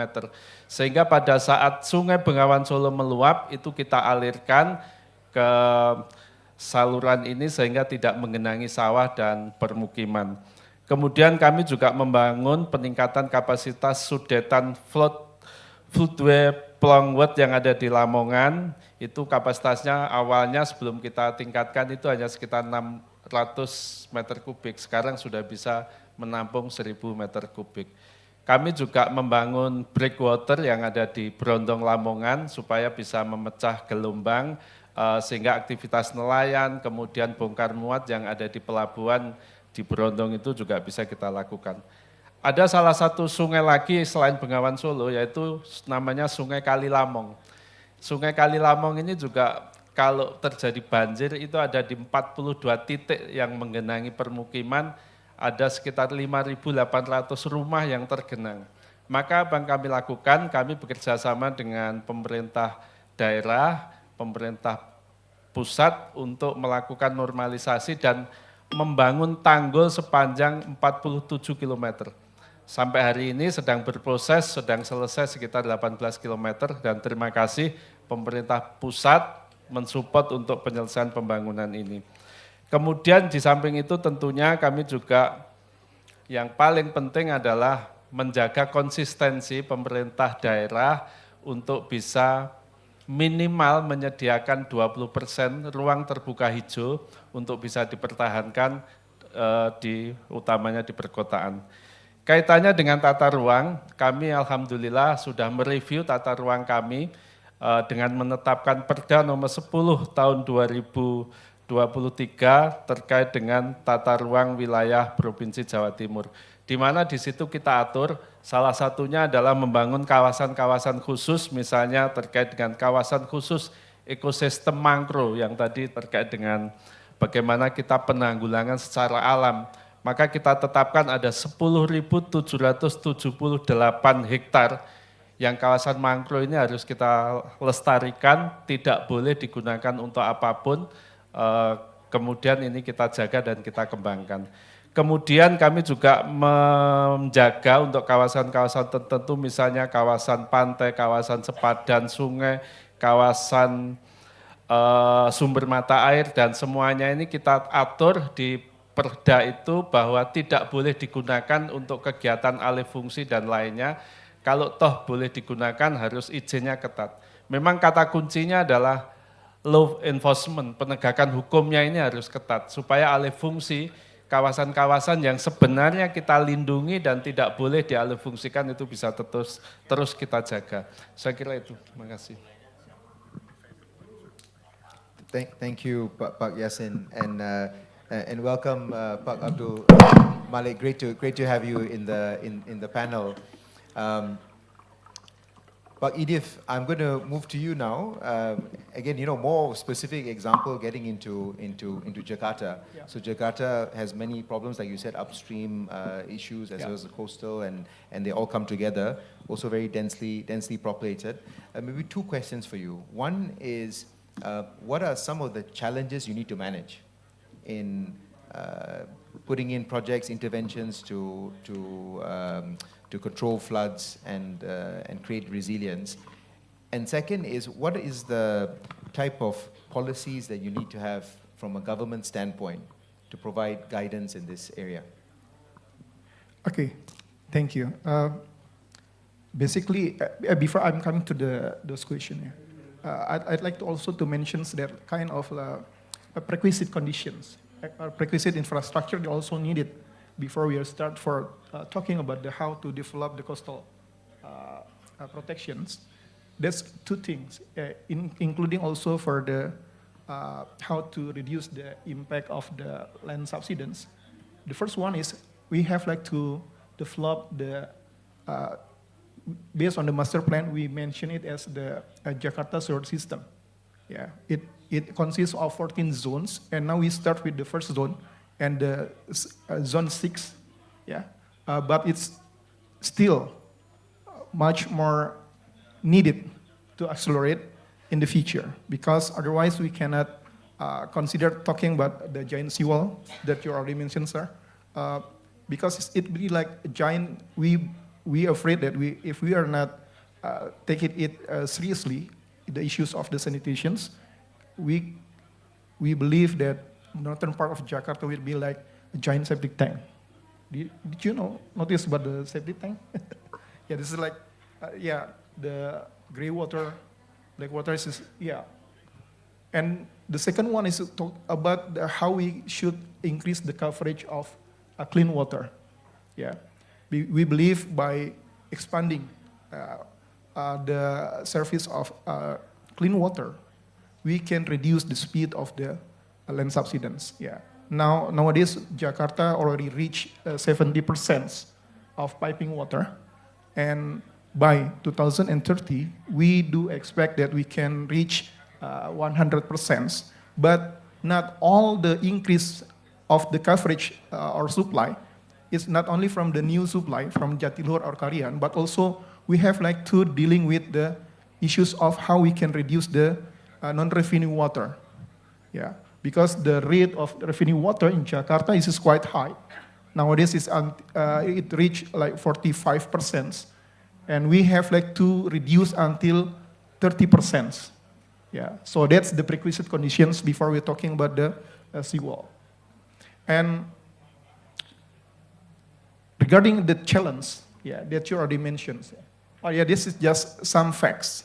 Yeah, maybe you can just see the some figures. Yeah, but talking about the challenge, Jakarta is very not like other big cities. Yeah, Jakarta is very dense. Yeah, because in certain areas, the dense rate, population in certain areas, especially in central Jakarta, consists of 14,000 people in square kilometer. Maybe you can imagine how dense it is, especially in certain area in central Jakarta. Yeah, that's why the speed, the mission, the run of absorptions, it will not optimum, because a lot of concrete, that's why we are talking about how we can also develop some approach like blue and green infrastructure and infiltration wells, and riverbank restorations. we try to make it to be integrated with all the efforts from the central government. Yeah. And the second one is just, it sounds like classic reasons, is talking about the high investment of the infrastructure. Yeah. Maybe like for Jakarta, even though there maybe some colleague mentions that Jakarta's fiscal capacity is quite huge, but whenever it's already put it on the table, we have also to provide for the education, health, others. Yeah. For the infrastructure, sometimes we can only allocate it until 17% from the total of our local budget. It's still, we believe it's still far enough, yeah, to meet the demand and how we can to develop Jakarta to be more livable. Yeah. And the third one is we do expect that we can increase the cross administration with research management. Yeah. With the colleague from the central government and also under the supervision from Pak Abdul, also from Bappenas and also from Pak Nazib, we believe that we can be more optimistic, yeah, in the future, yeah, to make it the integrated water management upstream to downstream be more easy to implement, yeah, and give a good impact, an optimum result to reduce the impact or to reduce the impact of the flooding around the Jakarta and also the Jabodetabek. Thank you, Pak Idif, and thank you for that comprehensive description. You described a lot of moving parts and a lot of coordination between central government, different agencies, and so on. And we'll come back to that, and also Pak Yasin to get your view on this, on some of your learnings. Maybe Pak Abdul Malik, want to dive into that, the giant seawall, the concept. How is the government thinking about planning and developing this, and what are the considerations that you would have for this? Thank you very much. First, I think every symptoms or sickness always have some specific medicine, right? And along coastal in North Java, it's various activities of economy. Let me review a little bit what is not working for this, because this beautiful master plan, I think already more than 15 years old from the beginning of the concept. I want to give example with what kind of the coastal project is then could start and finish. For instance, is the port base. When it's a port base like in Tanjung Priok, Patimban project, extension of Tanjung Mas, they're working well. I mean, they could start. When it based only about flood, it took 10 years. Gaining for instance, the first emergency stage, something we call it, of the coastal dike, the giant seawall phase A, something like that, took 10 years to complete because it was designed only for flood protection. And means we need to secure the land, deal with the social problem, deal with the multiple stakeholder, and took 10 years to complete 6 kilometers, something like that. So the point is that coastal and then the coastal protection to protect erosion and abrasion, it took many years to complete. So the point is how this giant seawall actually in some specific area really connected and come back to the original concept that the coastal area is the interface between land and the sea.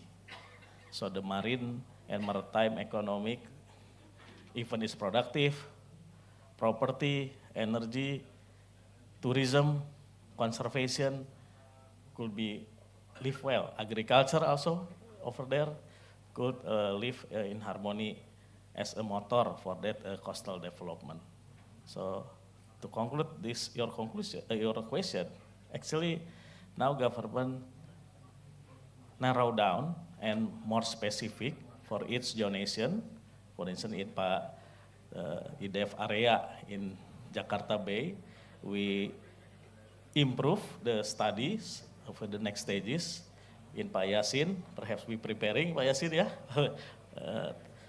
to make it in the stepwise approach into reality. So the giant seawall is the umbrella, but at the end, every section start with based on their localities. Thank you. Yeah, thank you, Pak Abdul Malik, and I think you described it well. The giant seawall is a shorthand for many things that need to be done, you know, across the specific local considerations that need to be factored in, and the right mix of different projects you need to put in place, right, in different places. I would love to come back to you on how you finance all of this, but before that, we want to talk a little bit about orchestration and getting things moving, and you have that experience from the province, working with the national government, different agencies. Pak Yasin, if you could share some of the learnings, because this requires so much orchestration and coordination to get it right. You know, what are some of the learnings from working, you know, from the province with the different agencies and different groups?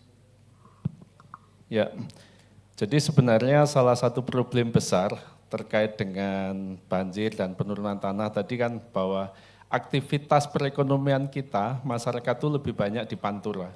Jawa Timur misalnya, Pantai Utara itu memberikan kontribusi PDRB itu sudah 53%. Sementara selatan itu baru 22%. Maka apa yang mesti kita lakukan adalah strategi pemerataan wilayah ini menjadi penting. Maka kami bekerja sama dengan pemerintah pusat bagaimana mengembangkan yang namanya jalan pantai lintas selatan mulai dari Pacitan sampai Banyuwangi.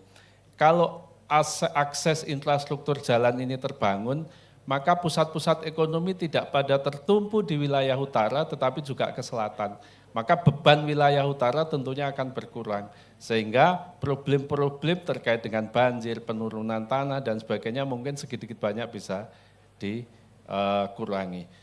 Bahwa kita ini tidak bisa bekerja dengan pemerintah provinsi saja, maka pemerintah pusat menjadi sangat penting, apalagi kalau kita bicara tadi misalnya di Jawa Timur itu daerah aliran sungai itu lebih banyak menjadi kewenangannya pemerintah pusat. Maka kami terus melakukan koordinasi dengan BPWS, Badan Pengelola Wilayah Sungai Bengawan Solo, Badan Pengelola Wilayah Sungai Berantas, untuk bersama-sama bagaimana melakukan pengelolaan ini. Misalnya salah satunya kita membentuk yang namanya tim koordinasi pengelolaan sumber daya air.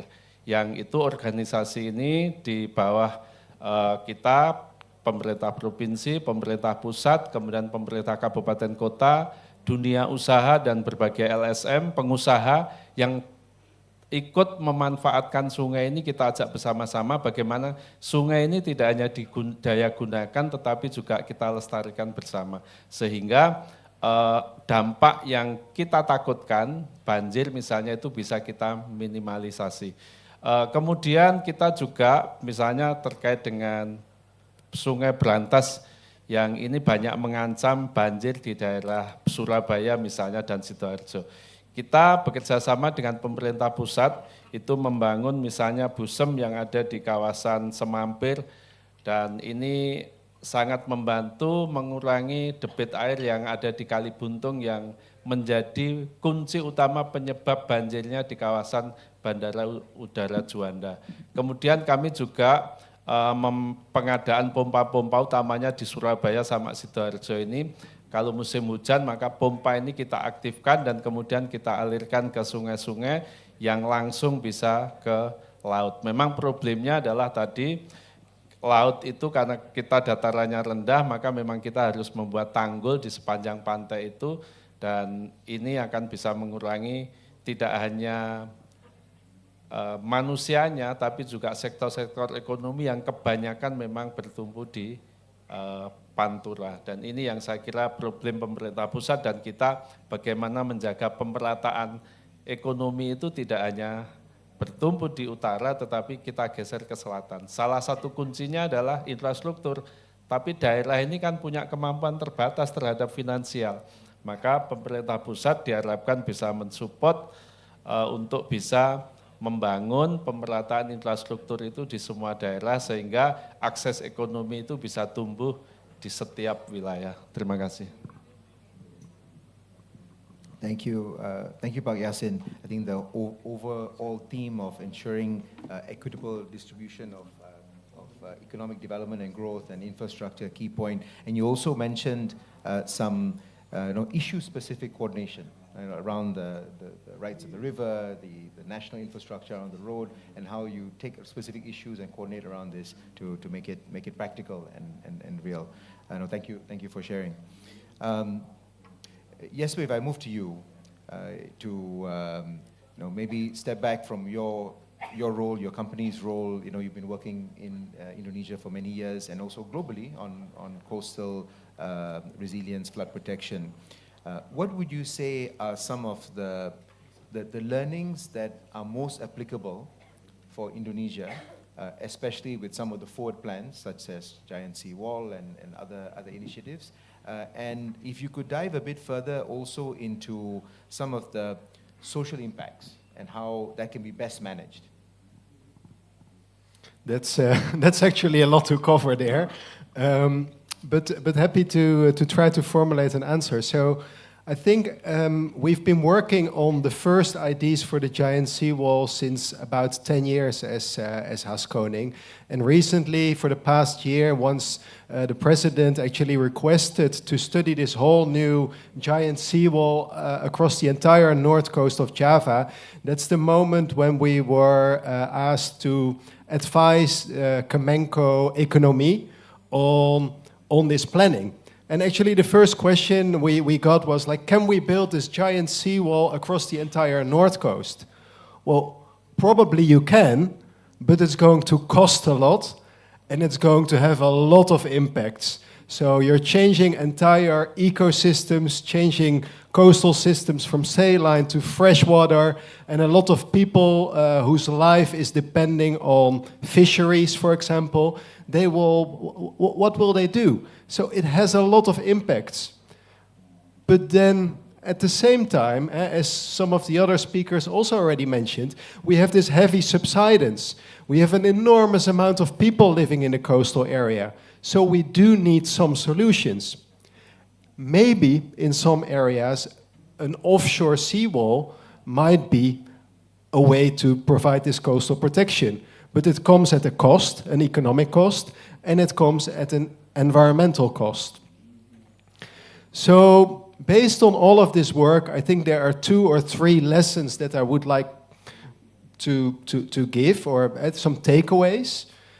The first one is we focus a lot on Jakarta, and I think I agree with the previous speaker here that Indonesia has such a huge coastline, and the giant seawall might work for Jakarta, but for many other more rural areas where we also have a lot of vulnerable communities, the giant seawall probably is not going to work. We cannot pay for it, and it's having too much of an environmental impact. So I think we need to pay attention to all of these communities as well, and also start exploring alternative options and strategies. So that's the first one. Now the second one, if we're then not adopting a giant seawall in all areas, then what do we do? And I'm really happy that over the past year, the sort of way we talk about this giant seawall has already changed. So it's not just a giant seawall anymore, but we're talking about coastal protection strategies. So I think a better terminology for this project would be something like integrated coastal development for the north coast of Java. And let's include other parts of Indonesia, such as the south part as well. And if we're done talking about such a project, we can have multiple strategies and multiple solutions. Maybe in some places we go forward, like with the giant seawall. But maybe in some places it's sufficient to just maintain the current coastline with a sea dike or a hybrid solution of a sea dike with mangroves in front of that. But I think a difficult decision will be some areas are subsiding so hard that it will be even difficult to maintain the current coastline. So I think also together as a community we should start working on what to do in those areas. How can we reorganize? How can we restructure the coast in those areas so that also for those people living there we find a suitable solution. Now the third and the last point that I would like to make is even for the giant seawall, we've been talking about that for Jakarta for about 10 years now. And the problem is becoming more and more and more urgent. And the same holds for areas like Semarang and Demak, where the ground is subsiding 10 centimeters per year, a meter every year. So that means that we really urgently need solutions right now. And there is already a lot of knowledge, there is already a lot of engineering experience. So I think now we should really take the next step and start acting, start implementing some of those projects with different strategies, different solutions, and learn from those projects so that we are very well positioned to upskill that approach after that to the rest of the north coast of Java, but also to the rest of Indonesia. I think that's three key takeaways from working here in the past years. Thank you, Jesper. Very, very pertinent points that are probably relevant in many parts of the world that need to be considered. Abdul Malik, we need to finance all of this and fund it. It's going to be a massive endeavor, that probably take many years, and many forms of funding need to come in. How are you thinking about this for Indonesia in funding coastal resilience? You've talked about things like just land value capture and so on. You can elaborate a bit of what will make it happen. Yeah, frankly speaking, each location has their own economic and financial viabilities. And in terms of public funding, actually, we have no shortage about it. For instance, the project just the same coastal protection, but not focusing on flood. For instance, the Bali Beach Conservation Project in Bali. I think the financial market, public financial market is ready. It's coastal climate change adaptation. Many values can be captured on that to find some public funding at the beginning. And then the challenge is when is private sector try to have the interest to be participate in this subject. The one that is proposed before, it was to combine it with the reclamation. It was work at that time to find, and there is some compensation from the developer and so on. And now government further to refine that concept to have more values.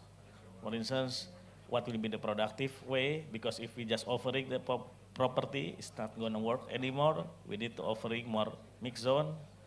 We need to offer perhaps a place for water recycle, to put it the floating solar panel, to put it as the backup area of the port. So each project need to find that values that we can tap in as the funding, combining funding and financing. And a little bit homework we need to finalize. Then who is the government contracting or government agency that should integrate this action? Because sometimes we ask about the flood, they only design the flood. They design the toll road in Demak, they design the toll road. But then the whole components of the integrated not yet complete. So that's we try to improve right now the institution, how like PAIDEF and then Pak Najib also, of course, under his leadership, government will issue that task force actually to combine multiple agencies. But last but not least, my experience when Bappenas lead the coastal restoration in Bali is really advocate that need to communicate with the stakeholder. For instance, regarding the coastal spatial planning, right? the Ministry of Marine Fisheries, who is now is not in here present. They are one of the main custodian of this coastal zone. And when they open the zonation for that kind multiple activities, the design become clearer. We can go into the better feasibility studies. For instance, the Mak Sayung, they have been crying for 10 years, but nobody designed it in final way. But so right now, Bappenas try to reverse kind of the international pre-market sounding. In some zonation now we offering, for instance, nearby this IDF area, actually the appetite is very strong. That's why we have a pagar laut, right?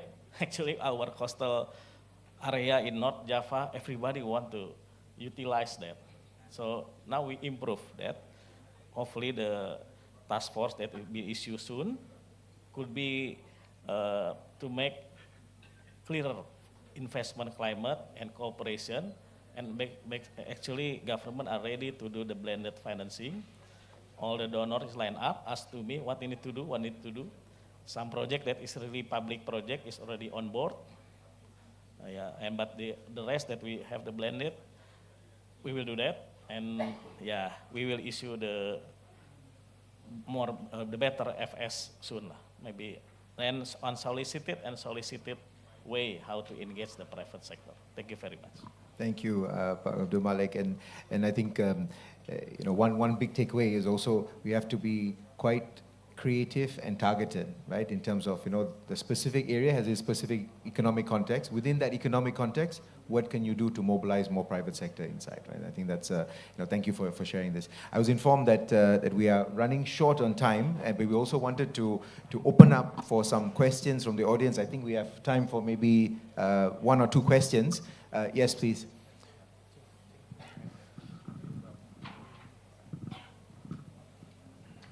Hi, thank you. I'm Yufia from Deloitte Consulting. I'm from the Infra and Real Estate team. I think I'm very fortunate to be working with Jesper as well. We're currently working on Java Seawall report, which it's currently work in progress. But I think my question is more for the panel and the policy part. We've been doing this in the past 10 to 15 years.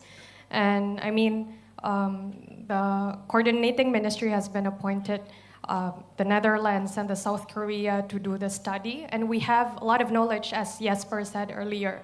So I think with this high appetite that the coordinating ministry is restating again, just the past 2 days, that we need to build this Java Seawall, how to make sure for this effort is not to be redundant, and we use all the knowledge that we have in the past 10 years. But I think that's the first question, and I think the second one is actually us from the consulting and the engineering and the private sectors are interested in how would the government mobilize this through what agency? Because different agencies have been introduced in the past years, but with the Nantara funding, it was announced by Mr. Prabowo. How we do it differently this year, this time around, especially if we're going to do this in this administration, while the appetite is high. I think those 2 questions. Thank you. Thank you so much. I will perhaps paraphrase the question a bit and invite Pak Abdul Malik and Pak Idif to maybe respond on this one. The first question, a lot of good work has been done. How do you ensure that this is built upon and capitalized on and it's not lost? And then the second question is, looking ahead, how the government is thinking about the delivery channel for all of these things to be done, right? What is the way you would do that? Maybe Pak Abdul Malik, you could start. Okay, Pak. I think the realistic way is how do the solicited proposal done integratedly by some leading agency, because indeed we have the coordinating ministry, coordinate many things, 100 meetings, but in terms of engineering process, stepwise approach, sometimes is run around. So that's the self-critic to the government. but at the same time, for instance, the one we pipelining, this coastal protection project, by using the blue book or the green book approach, that we do the proposal, FS, for instance, in Bali, right now will be the next North Java. I think it's progressing. So all the knowledge is combining, and then we create the pipeline that is attract the finance. So we have that already. For instance, I think for this coastal erosion, JICA has been shown its commitment, real commitment in Bali and in North Java. I think Korean and also the Netherlands with the, I heard Invest International, I got it. It's just a new organization. Actually, many visit to my office, ask about this project. But you know, you cannot get the fish without put some initial investment. So we will do that. And in the next Blue Book, some part will be dedicated to become a kind of the government support for this North Java project. So we can discuss after this session. Thank you. Thank you. Thank you very much, Pak Abdul Malik. I've been informed, unfortunately, we are at the end of time. So, you know, this is a highly engaging and important conversation for us to move the agenda forward and to action. I might take a little bit of a privilege here as being the moderator, just to ask for, you know, just final thoughts from Asian Development Bank also, I forgot to mention. Sorry? Asian Development Bank also want to finance this project. Thank you. Thank you. Quick final thoughts in 20 seconds. We will wrap up before we go to, you know, the important presidential closing and so on. Pak Yasin. Oke, yang kita bicarakan hari ini adalah masalah besar dan serius. Saya kira kata kuncinya adalah partisipasi masyarakat sangat dibutuhkan, komitmen semua pihak, dan dibutuhkan kolaborasi pentahelik semua komponen bangsa yang ada di Indonesia ini. Terima kasih. Thank you, Pak Yasin. Jesper, please. I think also the last question was an excellent question, starting the sort of roundup. I think we have all the knowledge, expertise, and people here to make the next step. And there are just, for Jakarta, but also for many other locations, just a few final questions and details that we need to address, and then we can start. And I think the key there is not try to do everything all at once, but start small. So come up with a few manageable projects. Even the entire Bay of Jakarta, it will probably be too big for one step, to do it in one go. But if we make one sub-project to just get it started, and then also start working in some other places and bring together all the knowledge and expertise that we have, I think we can already make some significant progress within this administration still. So I'm looking forward to collaborate with you on that, and if you have any further questions, I will be around here, so feel free to come and see me later as well. Thank you, Jesper. Pak Edif. For my last statement, we believe that the visions, the dream, and how we can improve Jakarta to be more resilient, it's a must from our point of perspective.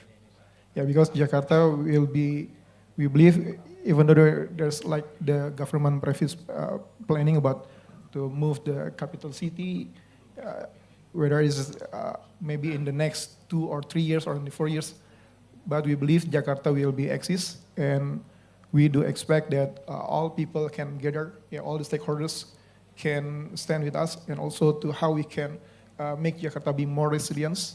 And for sure, Jakarta is very committed in terms of how to prepare Jakarta to dealing with like all of the mitigations, all the adaptations efforts, to make Jakarta be more resilient. So we do expect that support from the central governments, others, in terms of how to increase the scheme. For sure, the investment of infrastructure is very huge, but we do commit to allocate more budget to increase the infrastructure of Jakarta to be more livable. I think that's all. Thank you, Pak Edif. Pak Abdul Malik. Yeah, I'm stakeholder is gathering. Now is our job actually to deliver it. The first phase of this, or another phase of this, in the next 5 years. So that's for sure. We will do some implementation. Thank you very much. Thank you, Pak Abdul Malik. Thank you all esteemed leaders and panelists for this great discussion. Thank you everyone for joining. There's much to be done and many more discussions to move the agenda forward. Thank you all. Thank you for all panelists and our moderator. Please remain on stage because we will continue to photo session, and we would like to invite Pak Nazif Faisal to come on stage and join the photo session.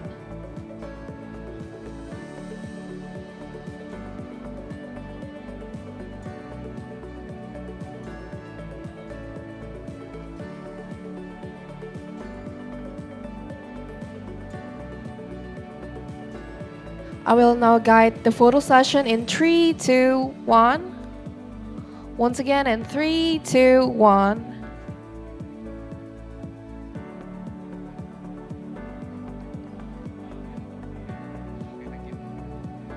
Okay, once again we want to say thank you so much for all panelists and our moderator for the fruitful session.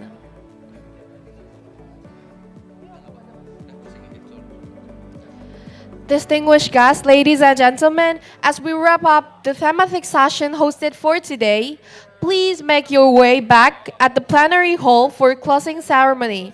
I am Citra Teres Albers, signing off and see you at the closing ceremony. We, Utama Karya, present our innovations in the construction industry with every changing era. Supported by the professionals in their fields, the latest construction technology operation techniques. We commit to generate best outcomes, aiming to deliver an equitable distribution of beneficial infrastructure for the entire country and build a bright future for our civilization. Our flagship infrastructure works from bridges, buildings, dams, and sustainable toll road infrastructures, showcasing our high commitment to protecting nature and the environment. We believe that our every step will shape our future, ensuring a developed future Indonesia. Utama Karya, innovation for solution. Impian untuk hidup yang lebih berwarna, lebih dekat, lebih berarti. Karena rumah bukan sekadar bangunan, tapi sebuah benih untuk masa depan. Ini visi kami untuk menjadi pengembang pemukiman dan perumahan rakyat terpercaya di Indonesia. Bersama sejumlah lembaga terkemuka, Perumnas menyatukan impian dan menenun harapan kepemilikan rumah bagi setiap anak negeri. Dalam kebersamaan, kita menciptakan dunia bagi benih muda untuk tumbuh, belajar, dan berkembang. Perumnas, sebuah simfoni mimpi di mana setiap sekatnya membawa benih harapan akan masa depan yang lebih cerah. Bersama, kita bisa mewujudkan impian di tanah air tercinta.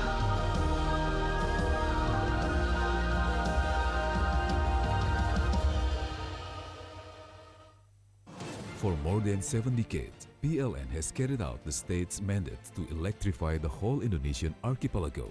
PLN is entering a new chapter in its transformation, aiming to become not just a power and utility company, but also a technology company based on innovations. All of this is to improve service quality, strengthening the domestic industrial ecosystem, and increasing competitiveness in the global stage. Ini cerita akselerasi kita yang selalu aja ada tantangan pas kita lagi melesat. Berat banget ya. Mau nyerah aja, enggak kan? No lah, big no. Bagus, ini waktunya akselerasi. Makin banyak tantangan, makin banyak jalan. Ya nggak sih? Yoi! Asal... Niat! Nah gitu. Kalau mau berakselerasi itu harus rame-rame. Rame ini? Yes, mantap. Menyala bangku. Yeah! Gak cuma sekedar wujudin mimpi, tapi ciptain inovasi. Semangat akselerasi ngedorong kita untuk terus berkolaborasi, biar ngasih impact positif buat bangsa Indonesia. Ayo, wujudin swasembada energi dengan terus berakselerasi tanpa henti. Pertamina, energizing the acceleration, energizing you. Perubahan pasti terjadi. Tak bisa dihindari, taklukkan semua ambisi. Berjalan seiring perubahan, jelajahi semua kemajuan zaman.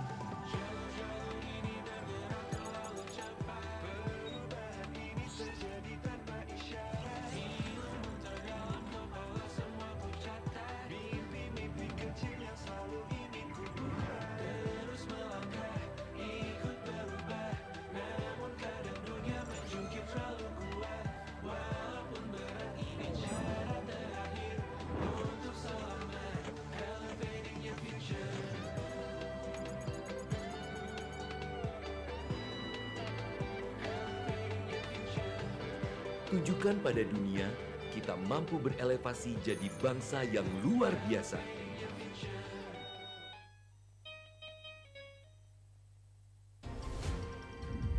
Tumbuh kembang kami juga memberikan makna dan arti.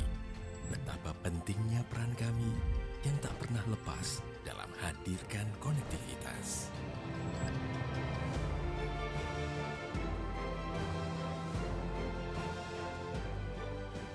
Kami yakin dan mampu untuk terus lewati batas dan merajut konektivitas.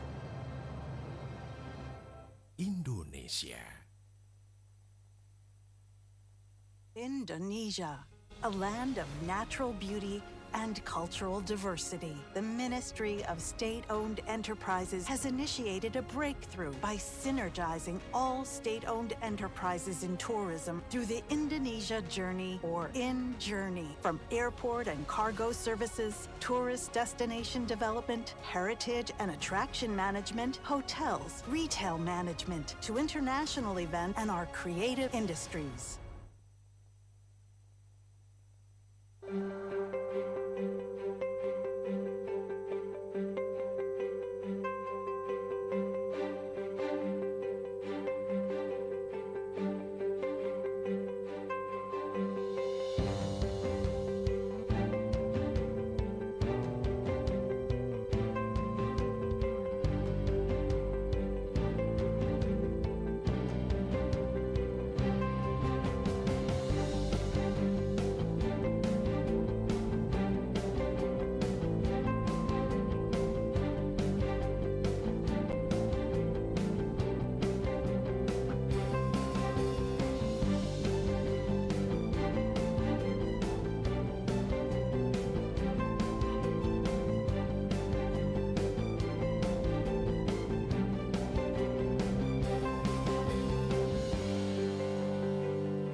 Kami percaya bahwa setiap hasil yang kami ciptakan adalah komitmen dari tanggung jawab kami menjawab perubahan. Perubahan menuju masa depan yang lebih baik, menciptakan mimpi menjadi kenyataan, mimpi bagi banyak orang, dan memberikan solusi untuk kemudahan.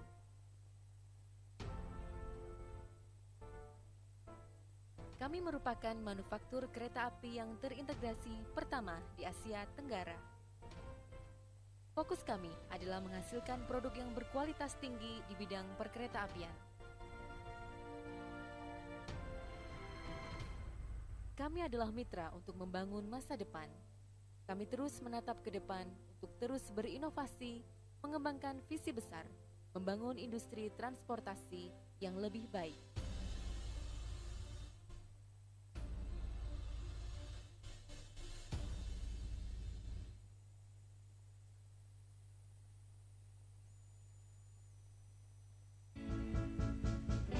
When convenience is out of reach, only limitations remain. Constrained business navigation limits the potential growth. In business, flexibility is everything. It's time to unleash your business potential beyond limitation. BNI Direct is here to provide solutions. One unified digital platform with a diverse financial solutions to elevate your business to a whole new level.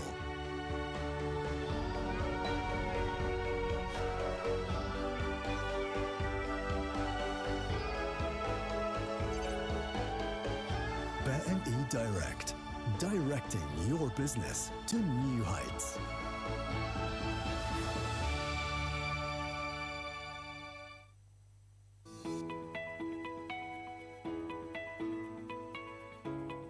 Indonesia is the world's largest island country, consisting of over 17,000 islands. This would be a special agency to manage and guarantee the availability of land, to control the land, to manage the land use for economic development, including for public infrastructure, housing, investment, and agrarian reform. Land Bank Authority is a special agency or sui generis entity established by the central government in December 31st, 2021, given special authority to manage land. Latar belakang berdirinya Badan Bank Tanah karena adanya ketidakseimbangan yang besar antara permintaan dan persediaan tanah, sehingga perlunya peran pemerintah untuk menguasai, mengendalikan, dan menyediakan tanah bagi pembangunan dan pemerataan ekonomi. In line with responsibilities given by the Indonesian President and Land Bank Committee of 3 ministers, Land Bank Authority has a vision and mission to be a catalyst for Indonesian economic growth. Land Bank Authority vision is to become a trustworthy land manager based on good governance to guarantee economic growth and economic equality.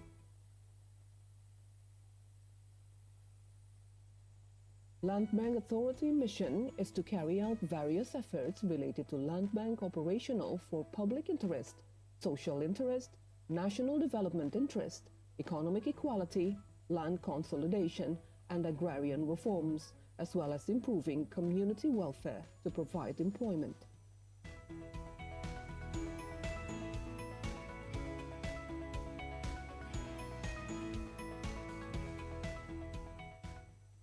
Land Bank Authority is given special authority by the central government to following functions, specifically planning, land acquisition, land procurement, land management, land utilization, and land distribution. Harapan Badan Bank Tanah yaitu menjadi lembaga yang terpercaya dalam rangka menciptakan ekonomi berkeadilan di bidang pertanahan untuk meningkatkan kesejahteraan rakyat. With the responsibilities given to Land Bank Authority, we are confident we can increase the economic growth and justice for Indonesian citizens.